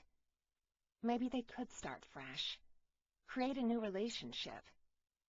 It would take time, but she could try for the sake of her children having more family in their lives. "Wow, you are one serious liar, lady." Jordan frowned, eyes glowing with anger. "Not only is none of what you said true, but I don't sense any kind of concern, sadness, or regret from your part." She moved in front of Carla to shield her from Cass. "You hate her. You don't have any good feelings toward your sister." "Cass?" Carla had trouble saying the single word. She'd never gotten along with her sister. But for Jordan to say Cass hated her came as a big shock. Emotions flitted through Cass's face. Resentment, irritation, and finally settled on anger. She glanced back and forth between Carla and Jordan before finally locking gazes with Carla. At that moment, something happened with Cass. It was as though Carla were seeing her for the first time in her life. Cass gave her a once-over, hate clear in her eyes. "She's right, you know. I don't know how she can tell, but it's true. It makes me sick to know I'm related to you." Her voice rose. "You with your better-than-thou attitude. You have always rejected me because I'm not as smart as you, or little Miss Goody-Two-Shoes." "What are you talking about?" She'd never seen that much loathing in anyone's face, especially not her sister's. She knew they didn't get along, but to see that type of emotion in Cass's eyes was overwhelming. "Shut up!" Cass screeched. "I'm tired of your mightier-than-thou personality. Nobody is ever good enough for Carla. People have to climb mountains to get to your throne. Guess what, sister? It will feel mighty lonely up there one day. You're not that fucking special." Carla reeled back from the venom her sister spewed. She couldn't believe she'd been blind to Cass's feelings. Cass's nostrils flared as she continued her tirade. "You're not special." "Why are you here, then? Why waste your time with me?" Carla couldn't stop her voice from rising in anger. "I thought we could be sisters, be closer, but you're all about these—" She glared at Jordan. "Shifters. Them over family?" They are my family. Look. Cass blinked several times, huffing and clearing her throat, moisture filling her eyes. Just lend me some money. Let's go have lunch. We can discuss any repayment you want over some food. We're not going anywhere with you, Jordan replied. You're as low as they come, aren't you? Shut up! Why are you being this difficult? Cass hissed. I'm trying to be nice and take you to a nice lunch. Jordan cocked her head. You're lying again. I don't know what you're talking about. Cass turned to Carla. Please come to lunch with me, sis. All I want is for us to spend some time together. Jordan rushed forward, grabbing Cass by the throat. You're lying, and I want to know why. Why are you interested in us going with you? Carla watched Cass struggle to get loose from Jordan's hold. Let me go! Jordan squeezed Cass's airway. Cass's face turned a deep crimson. I can't breathe. Tell her what she wants to know, or by God, I'll let her beat the crap out of you and call in the enforcers to detain you. Carly! Cass gasped. Talk, Carla ordered. Okay, but let me breathe. Carla winced. She wouldn't have thought Cass capable of lying about wanting to establish a sisterly relationship. Yet, she'd lied. Carla's chest hurt from the words Cass had thrown at her. She knew they weren't close, but that was normal with a lot of families. But Cass, she really couldn't stand Carla. The anger and hate she saw in Cass's eyes only drove the point home. Jordan dropped Cass on a sofa. She landed on the cushion, gasping for air. After coughing dramatically, she lifted her gaze to meet Carla's. No longer hiding her spite for Carla, Cass pursed her lips before speaking. I told you I needed money when I first got here. But did you give it to me? No. I had to resort to this. I came here today because I was going to try to get her. She pointed at Jordan. To join us going to a place I was paid to take you both to.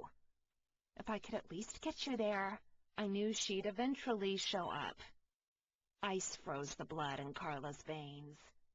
She leaned into the sofa, holding on to the cushion for support. Her sister, her own flesh, was ready to allow someone to kill her for money. She didn't think she could feel any more heartbroken over Cass's actions. Pain flooded her heart, and she had a hard time pushing words past the knot in her throat. Someone paid you to lead us to them? Her eyes turned into dark slits. If you would have given me money, I'd have forgotten the fact I was hired when I was on my way here.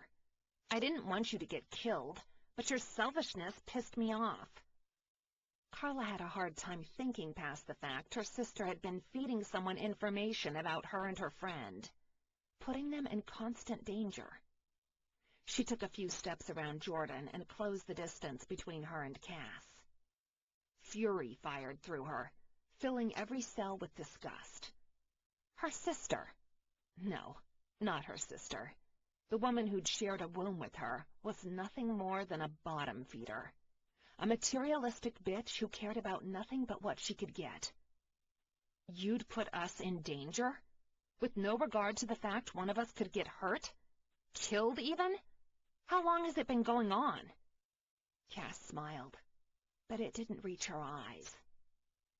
Since I got here and you said you wouldn't pay me? I met some guys on the way into town who offered to pay me if I got them some information. I didn't call them up on their offer until you said you wouldn't give me money. You evil bitch, Carla gasped. She shrugged in her tiny top. I told you I needed money. I'm going to kill her, Carla growled, ready to fling herself at her low-life of a sister. Jordan pulled her back before she could reach the sofa, hugging Carla to her. Calm down. You're not violent, remember? Fuck that. She sent those people to attack you, to hurt us. She needs a reality check. Jordan nodded and smiled. I agree, but since you're indisposed, I'll take care of any big downs, she joked. Carla knew Jordan was trying to make light of the situation, so she calmed down. Her entire body shook with loathing for her sister. You came to my house and put me and my friends in danger. She curled her nails into her hands, digging them deep into her palms, and tried to calm the revulsion racing through her. Her sister had gone too far. People had been hurt because of her. Stop acting almighty. Even your man tried to get his hands on me one night. Liar! Carla's temper snapped. She swung a hand in a blur. She didn't even feel the sting of it hitting Cass's cheek. It's true. He wanted me. I turned him away, Cass taunted, rubbing her hand over the fingerprints Carla left on her face. Carla, Jordan moved forward to get between them. She's lying, Carla said confidently. I know she is. Nate isn't like the men in your life, Cass. He's not like the men Mom dated. He is honorable. Cass snorted with an evil glow in her eyes. Whatever.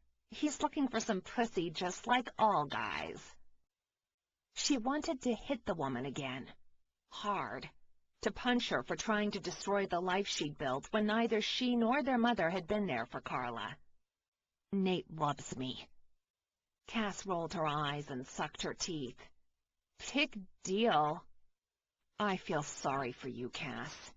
For so long, I was afraid to open myself to love that I almost passed up on the only man who's cared enough to try.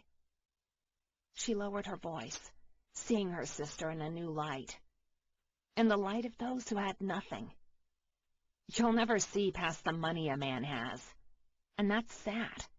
It means you'll never know how much they can love you just for being you. Love is cheap, and it doesn't pay the bills. Cass turned away to go. Where were you supposed to deliver Jordan? She asked. Cass turned to her, a greedy smile on her lips. Pay me and I'll tell you. I'm sick of this town and want to go home. Jordan let her barely restrained anger loose. She grabbed the other woman by the throat again, lifting her high up in the air this time. Though they were about the same height, Jordan's shifter power came through at that moment. Cass slapped at Jordan's inflexible hand. You tell me what we want to know, or I will send you home with 2 broken legs. Carla can't scent the disgusting reality of your feelings for her, but I can. And I will be damned if I let you anywhere near her again. You start talking, or you will regret it. Carla watched Cass grip Jordan's hand, tugging it to let loose. Guilt nagged her. Cass had brought danger into the wolves' lives, into Jordan's life. This isn't your fault, Carla, Jordan said gently. Yes, it is. She swallowed at the knot in her throat. She's my sister. Jordan shook Cass in her grip and growled. She's a poor excuse for a human being, and you're not responsible for her actions. Now stop feeling guilty because I can sense your distress, and it's making me want to rip holes into her face. Cass tried to jerk out of Jordan's hold. Tell us what you know, Cass, and Jordan will let you go. Cass's fulminating look did nothing to garner Carla's sympathy. The things she'd said had 2 effects on Carla. She realized she'd been an idiot waiting so long to open herself up to the man who loved her. And she was grateful Nate's family and her friends were such wonderful people. The type of people she'd always wanted in her life. Restaurant. Other side of town, she wheezed. Which one? Carla asked. Jordan loosened her hold on Cass's throat and dropped her on her ass on the floor this time. Forked Steakhouse, Cass muttered from the ground, glaring at both of them with an angry pout as she rubbed her throat. Carla and Jordan glanced at each other. They knew the place. It was near Mason's club. It had also been closed the past couple of weeks for remodeling. Carla picked up her cell phone and dialed Nate. Hey, we're waiting for you guys. We have a surprise for Jordan. Nate, we figured out where the people that want Jordan are located. She rushed the words out so fast they tripped over each other. Finally, she'd been able to help get some information that would help find the bad guy. Running sweaty palms on the sides of her dress, she shifted on her feet. Her stomach knotted, and fear and anxiety built inside her. What would happen now? Tell me. His tone went from soft and sweet to deep and low. She heard the rumble of his wolf in his words. She gave him the information she'd gotten from Cass. We'll take care of it. You stay with Jordan and don't do anything to get yourselves in danger. We won't. She cleared her throat, slipped a strand of stray hair behind her ear, and tugged on her earring. Nate? Yes, love. Be careful. She hated sounding like a worrywart, but the last thing she wanted was anyone getting hurt. We will be. She hung up the phone to a sick sensation in her stomach. Giving Nate that information would help find the people looking to harm Jordan, but also placed him in danger's path. She wasn't sure she liked that. She didn't want Nate hurt. She loved him. But she knew he was a protector, and he'd do whatever was necessary to keep his family safe. Cass coughed and threw herself on a sofa. She rubbed her hand on her throat. Though Jordan hadn't left any marks, it appeared she'd scared Cass senseless. She dug through her handbag, ignoring the little voice screaming for her not to give her shit. Carla shook her head at the way Cass glared at Jordan. Cass, you should go back to your hotel. Don't try to leave. The enforcers will want to talk to you, and if you leave, they will hunt you down, and it won't be pretty. Cass shoved to her feet. If looks could kill, Carla would definitely not be around with all of Cass's evil glares.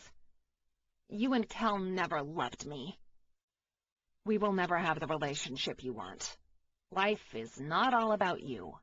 It's not about getting whatever you want without care for others' feelings or repercussions. And that's not love. You don't love family with the actions you've taken. You certainly don't love me. Love to you means what you can get from the next person. My life is here, with people that love me for me, not for what they can get out of me.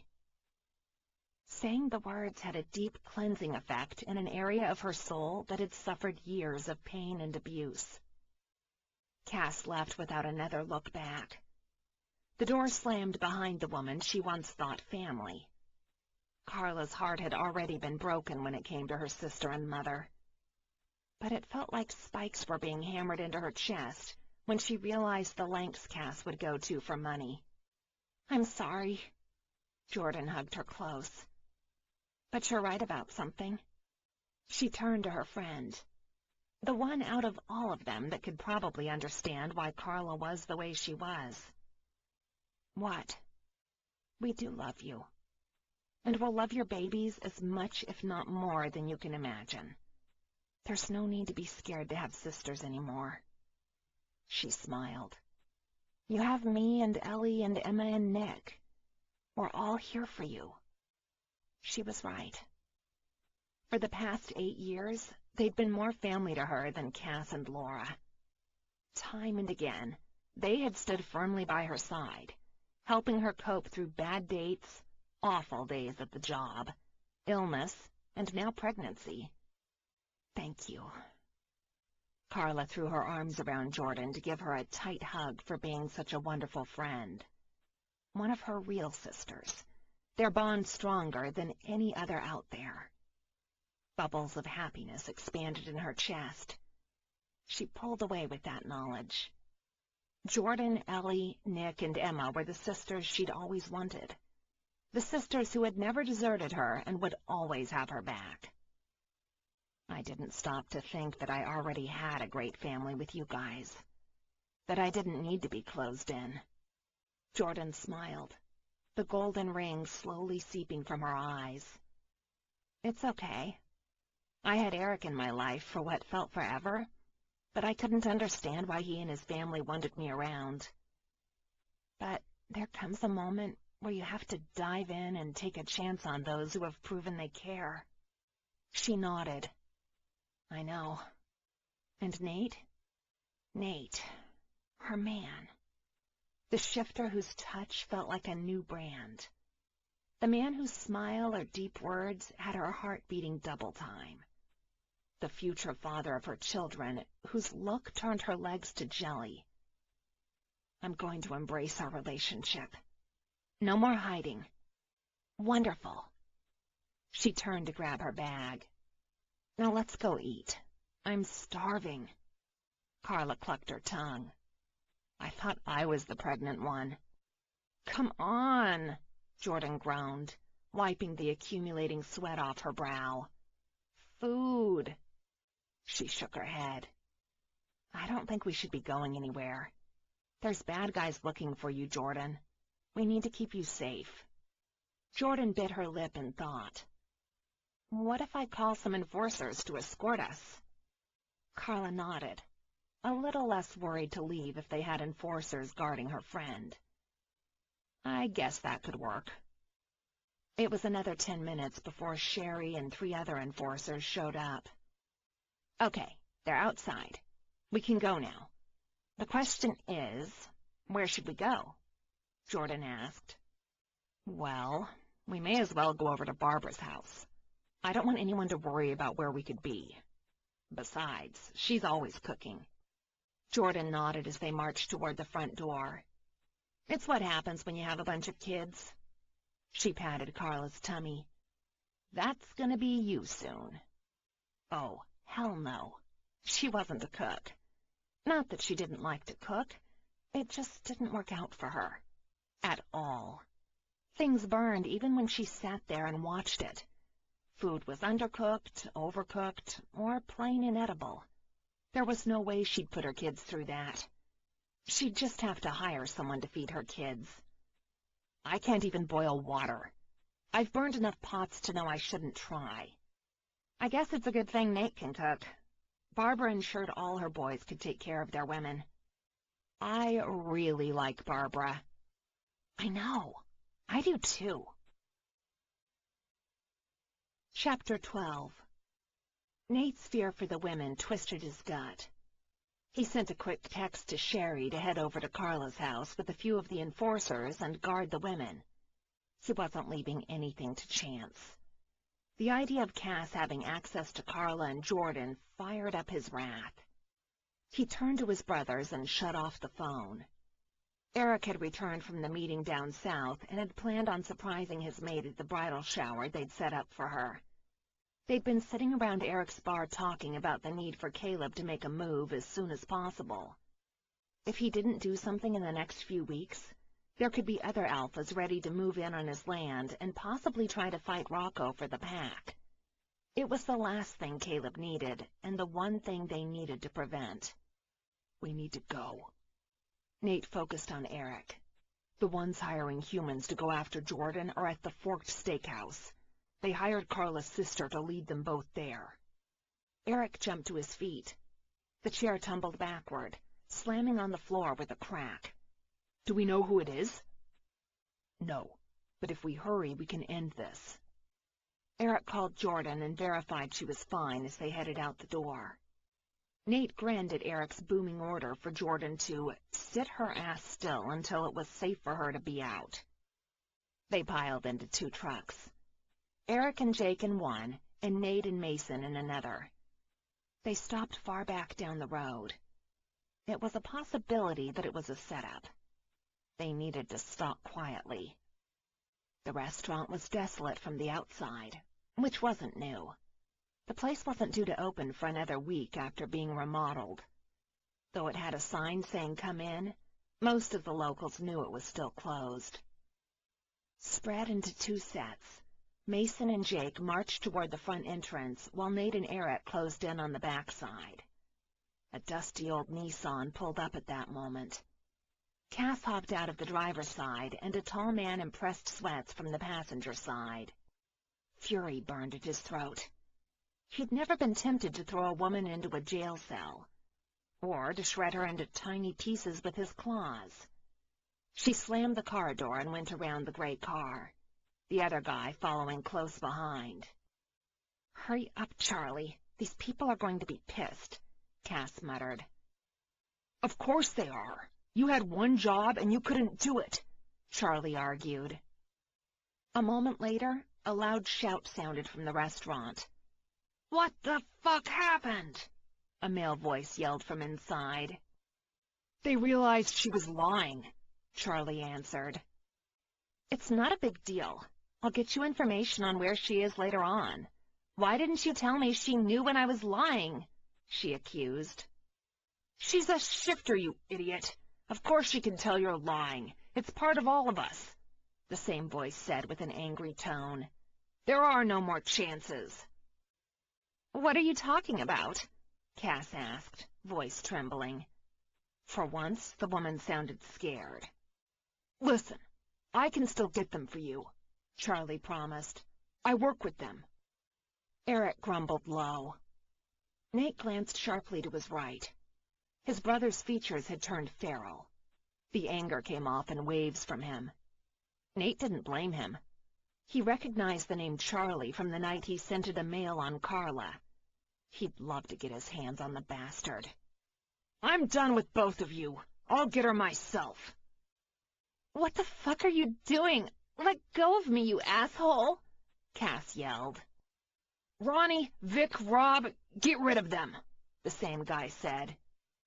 "Listen, guys, I can still help." Charlie's voice was cut off. Cass screamed. Eric chose that moment to make their presence known. He kicked the back door in, both of them rushing inside to confront the other shifters. Mason and Jake moved in from the front. "Lewis," Eric snarled, "what the fuck are you doing here?" Nate glanced inside the empty restaurant. Lewis Kane, future alpha to the Central Pack.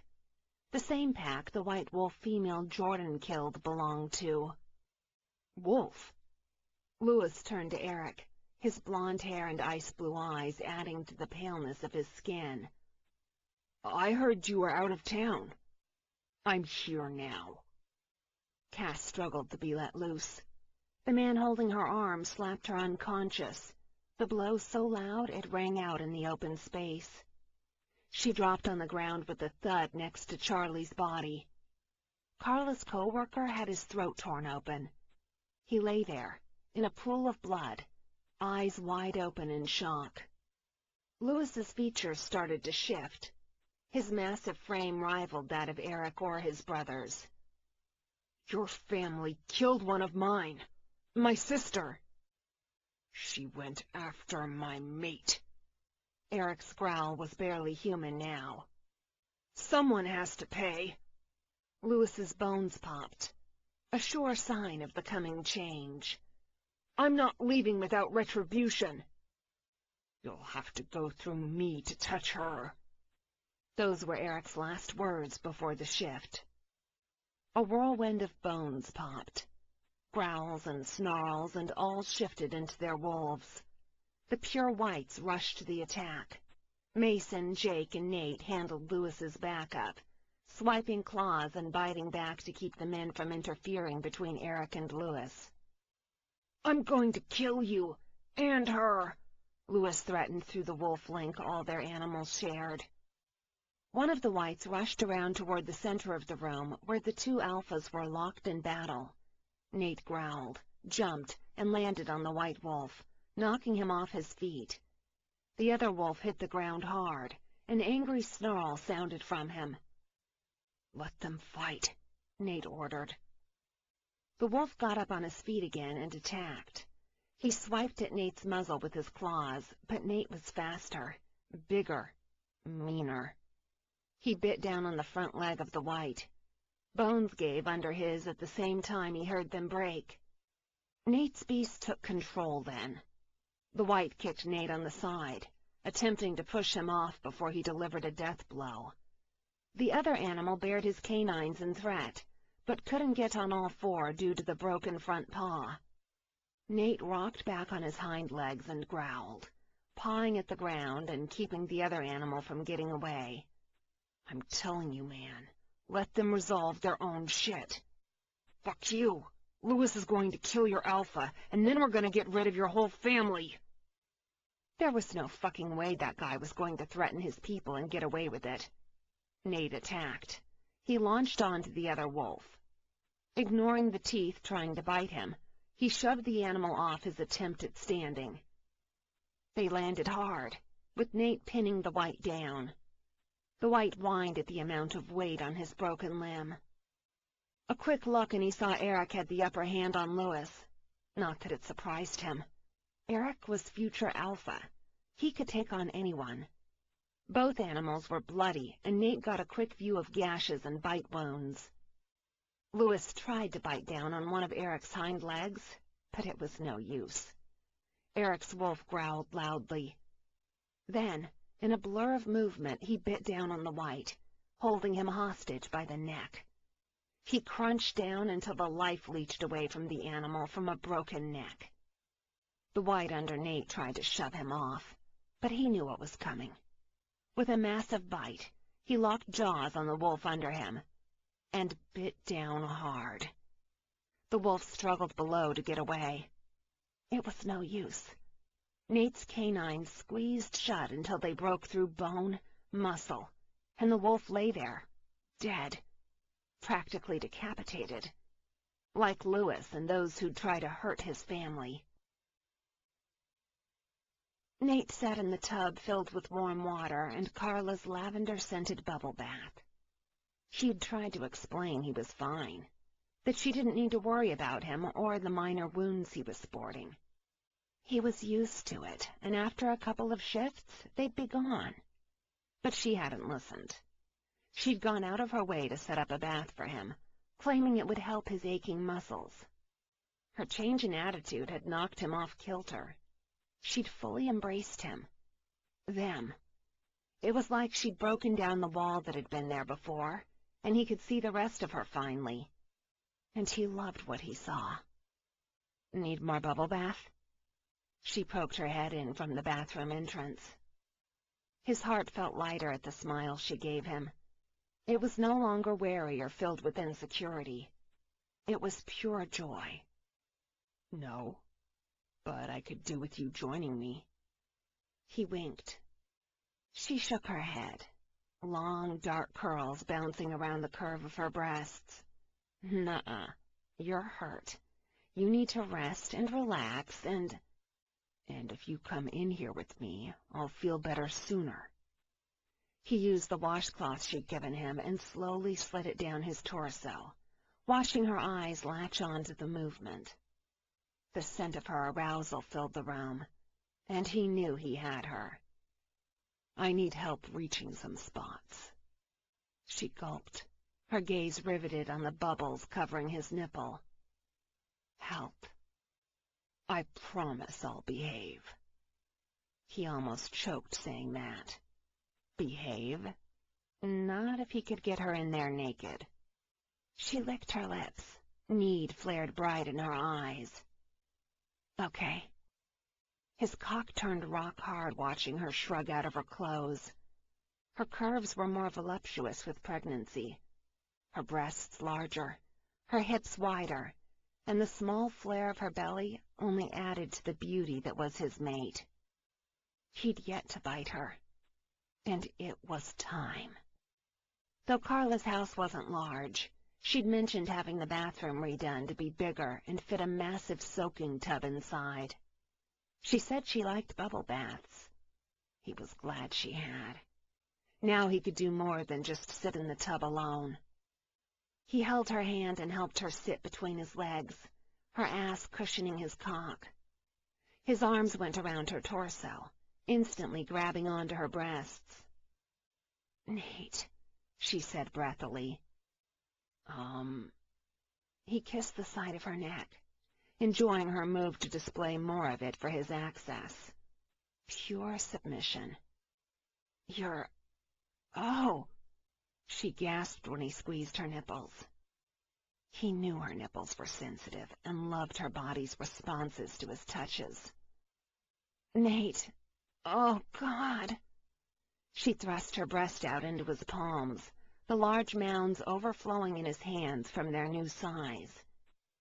He licked circles around the curve of her shoulder, grazing his teeth until she moaned louder. "I want you," he murmured over her baby-smooth skin, nuzzling his lips and nose over her shoulder, inhaling her scent so deep his wolf reveled in how close she was to them. The beast and the man loved the new combination of him, her and their babies. "I always want you, Nate," she moaned, lifting her hand into his hair and clutching the wet strands. Jordan was right. A gentle kiss, and she whimpered. Flicking his thumbs on her nipples got him a raw cry. "What's she right about, love?" "I am easy when it comes to you," she murmured. "No, babe, you're not easy. You're mine." He shifted in the tub, glad for the extra space he could use to his advantage. He patted a corner where she'd put a towel for him. "Sit up here for me." With a turn and a lift, he helped her sit on glossy tile. She sat on a foot-wide space, with her legs spread wide and lifted to rest on the curve of the tub. He moved in, kissing her knee and running his tongue up her thigh. Her breathing turned ragged, drawing him with each harsh gasp. "Nate!" He met her gaze. Loved how bright her eyes were with need. "I love your scent." He watched her swipe her wet pink tongue over her full lips. "I love your taste. It's the sexiest fucking thing I've ever come across." She moaned and shut her eyes, digging her nails into his scalp, knees tense at his sides. "Please, I don't know how long I can last." "This." He watched her body jerk at the flutter of his finger over her swollen pink clit. "Is the sexiest thing I've ever seen." "Oh, my." The perfume of her arousal filled the large space, wrapping around his cock and making him ache to be inside her, claiming her. "Pretty. So pink. And I can't wait to fuck you." He licked at her exposed nerve bundle, gripping her thighs open and inhaling more of her addictive fragrance. A deep shudder racked her, tensing her thighs and making her whimper. She massaged his scalp 1 minute. When he drew her clit between his lips and sucked, she dug her nails into his hair. "Oh, Nate, that's amazing." Another twirl of his tongue over her clit, and her legs started shaking. He shoved his tongue into her pussy, licking and suckling at her juices. He rubbed his face in her folds and loving that her scent was on him.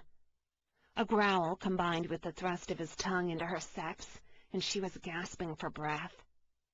A harder growl sent tremors through her body. "Oh, God! Oh, God! Oh!" She whimpered and held so stiff he swore she'd break. He moved up to her clit again, grazing his teeth over the little bundle and nibbling while sucking at the same time. And she flew. She screamed, body shaking with the force of her orgasm. She gasped and gulped air, choking as her body shuddered repeatedly. He leaned back, cock aching from wanting inside her, and waited for her to open her eyes and look at him. When she did, her gaze was cloudy with desire, and a sensual smile split her lips. "More," he grinned. "Get down here, then." She slipped down to her knees in front of him, twined her arms around his neck, and pressed her body to his. Lips met in a desperate and hungry need to feed the fires of lust. Tongues rubbed and caressed each other. Passion burned bright between them. The feel of her plush curves pushed the animal inside him to the surface. The wolf wanted her. Nate wanted her. And he intended on finally mating her. He slid his hands around her sides, down her back, and squeezed her ass cheeks. Her moan drove him to grind his cock over her mound. He broke their kiss, and swallowed hard at how difficult it became to control the wild animal pushing to mate.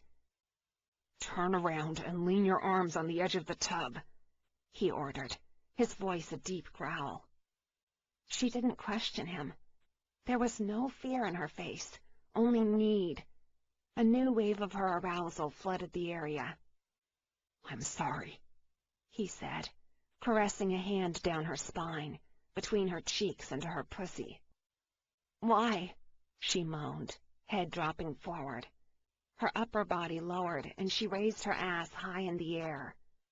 "Because this isn't going to be soft." He jerked his cock and placed it at her entrance. "Or sweet." He gripped her hips hard and pushed forward in a deep drive. "Or painless." Growls rumbled in his chest. The wolf wanted to join them. Each of Carla's moans drove him to lose more of the control he tried hard to hold on to. "It's okay," she mewled. "I can take it. Fuck me harder." Hell, her words had the desired effect. His cock pulsed in her pussy, and the beast urged him harder, faster, looking to bring her to the brink of release and push her to fall. "Don't stop," she whimpered when he was deep inside her hot sex. Her pussy walls fluttered wildly around his cock. "I need more." He propelled back and went deep again, and again. "God, yes, more!" she screamed. Things turned hazy then, the need to mate overruling any ability to slow down. His pace quickened. He snarled at the squeezing her pussy did on his dick. With each slide, her muscles sucked his cock tight. He bit his lip to keep from coming like an amateur. He caged her under him, dropping on all fours and still slamming his cock deep into her hot sheath. His blood burned in his veins with each stroke in her silky depths. Fuck, fuck, fuck! It wasn't going to last. Each time he drove into her and her pussy clung to his cock and sucked him deep, he lost more of his ability to keep going. He rubbed his cheek on the back of her shoulder, inhaled deep, and let the beast come to the surface. A harder slam, and she tensed under him with a scream. Her body convulsed, back plastered to his chest, and channel sucking his dick like the best oral in the world. Brain focused on the need to mate, he bit down as she rode the wave of her release, sinking his canines deep and scarring her with his mark. His mate bite. She jerked under him, another round of fluttering of her sex on his dick, and he knew she'd come again. His balls drew tight. The firm grip on his cock yanked his orgasm forward. It tore from the top of his spine to the small of his back, until he was squeezing his ass taut to drive as deep into her as possible. Electric shudders raced down his body as he came hard into her slick sex, the sensation absolute heaven. He growled into the skin he held between his teeth.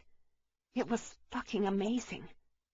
To the point he jerked above her enough times he worried he'd hurt her. But he couldn't stop the flow. His cock pulsed, filling her with his seed. The connection between them thick, unique, perfect. He didn't know how she could have ever doubted they were meant to be together. He reveled in her sigh of joy, loved that she leaned her head back and into him. He hated pulling out of her heat, but knew they couldn't stay that way. He curled an arm around her waist and slowly shifted their positions until he was sitting on the tub with her on top of him. He stroked her belly, enjoying how quickly he could see evidence of their coming offspring. She turned sideways to glance up at him. "I'm sorry." He frowned, scenting a slight amount of sadness from her. "Why?" "For not trusting you before." She leaned her head on his chest, wet hair rubbing between them. "What changed your mind?" "Cass." She met his gaze, took the hand he had on her belly, and brought it to her lips, kissing his fingers. When she said the things she said, I realized I already did trust you. I didn't want to admit it, but I did. I've always known you're not like most men. And that's one of the reasons I love you. His chest expanded with emotion. She loved him. He could see it in her eyes, hear it in her voice. And more than that, sense the sweetness pouring from her. I'm sorry you've been hurt by the things you've seen in the past, love. But I'll promise you this. I will never lie to you. I'll never put anyone above you. And I'll always be here when you need me. I'm sorry things turned out the way they did with Cass. His chest ached when her smile dimmed. It's okay. She worked with those people that hurt our family. She needed to be held accountable for what she did. Your dad was much kinder than I thought he'd be with her. His father had sent Cass away with the warning that if she ever returned, she'd be imprisoned for what she did. Wolfpack enforcers had taken her home and informed the Golden Creek Wolves she should be monitored. I swear things will only get better from here, sweetheart. Her smile nearly did him in, with the big tears filling her eyes. I know. I'm here for you, too. Always. I promise. She lifted her head, bringing her lips to his to sweeten the deal. Not that anything could make him back out on the woman he loved, or the life he'd wanted to share with her. Nothing. Epilogue. 2 weeks later. What the heck? Carla opened the door to find a trail of rose petals leading from the entrance to the living room. She stared wide-eyed at the multitude of candles covering every surface. Someone cleared their throat, and she did a double-take to the sofa straight in front of her. Nate? He grinned. He wore a pair of pajama bottoms and nothing else. She almost swallowed her tongue watching his muscles shift when he stood to come near her. What's going on? She tamped down the urge to jump him and waited for an answer. Her hormones were a bitch all of a sudden, and she'd turned nympho status. Not that he seemed to mind. I'm being romantic again. I got something for you. He winked. Well, a couple of somethings, actually. He pulled out a piece of paper from his pocket and handed it to her. It was a flyer to customers. At the top, there was a renaming of Nate's bar from Thirsty Wolf to Sassy Wolf. Underneath, it offered a house special called Carla's Chocolate Seduction. She lifted her gaze up to meet his. Why did you do that? It's not my bar anymore. It's ours. He curled his arms around her waist, holding her close to him. What made you decide on Sassy Wolf? She licked her lips, her heart pounding hard in her chest. It's one of the words I think of when I think of you. Sassy, sexy, and beautiful. You're all of the above. Besides, he cupped her cheek. The Thirsty Wolf was more me. I wanted it to be more about us now. And your sassiness makes me happy. So, Sassy Wolf it is. But why did you add my drink? It wasn't necessary. His eyes shone with love. I want everyone to know my mate's concoction is our house special. Her throat closed up on her. Why? Simple. I love you. I want you to be part of everything I do. Thank you doesn't sound big enough for all these lovely things, she murmured and leaned in to kiss his lips. I love you.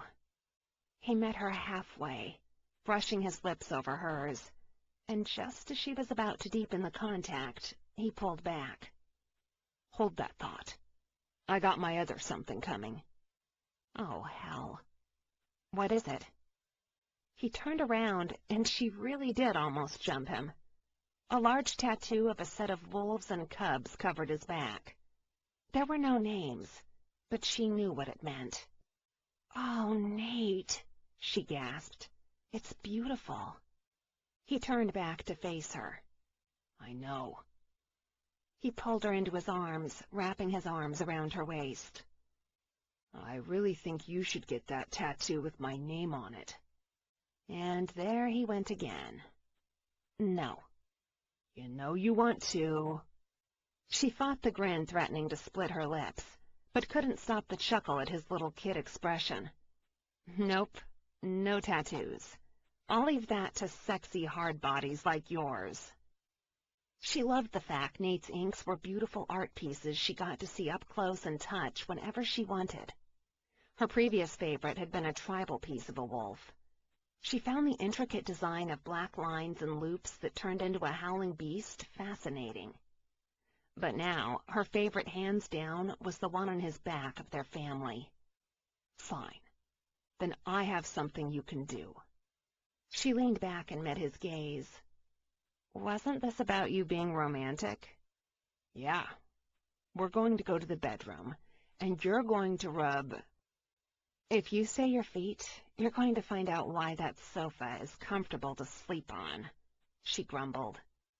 "I was going to say you're going to rub that sexy body of yours all over me, and then I'm going to eat your pussy to the point you're going to think you died and went to heaven." She sighed and got on her tiptoes to kiss him. "If I must." "You must. Your mate says so." He cupped her face and kissed her. "And then—" She groaned. "Jesus, there's more? I just got home from work. I've been listening to 8-year-olds ask me everything under the sun all day, and have managed not to lose my mind. What else do you want from me?" "You're going to say you're going to marry me." She jerked her face up to meet his gaze so fast she almost got whiplash. With a hard swallow, she finally spoke. "What?" "Say you'll marry me. I love you, and I want you as my mate, my wife, and the mother of my children. I'm going for 3 out of 3. She stood there in shock. He got down on one knee. Her breath froze in her lungs as she watched him pull a box from the pocket, a pocket she had no idea his pajama pants had, and opened it to reveal the most beautiful ring she'd ever seen. An antique band with scrolls of leaves and a large diamond solitaire in the center. "Will you marry me, love?" Hurtling herself at him was probably not the brightest move, but she couldn't have predicted that would be her response. "Yes, I'll marry you." He laughed as they both landed with him under her, and the ring somehow finding a way onto her finger. "Now how about we go to the bed and do that other part we discussed?" Continuous happiness filled her heart ever since she'd decided to open it to his love. And even though she was only a few months pregnant, her body's changes seemed to bring out the tender side of her man.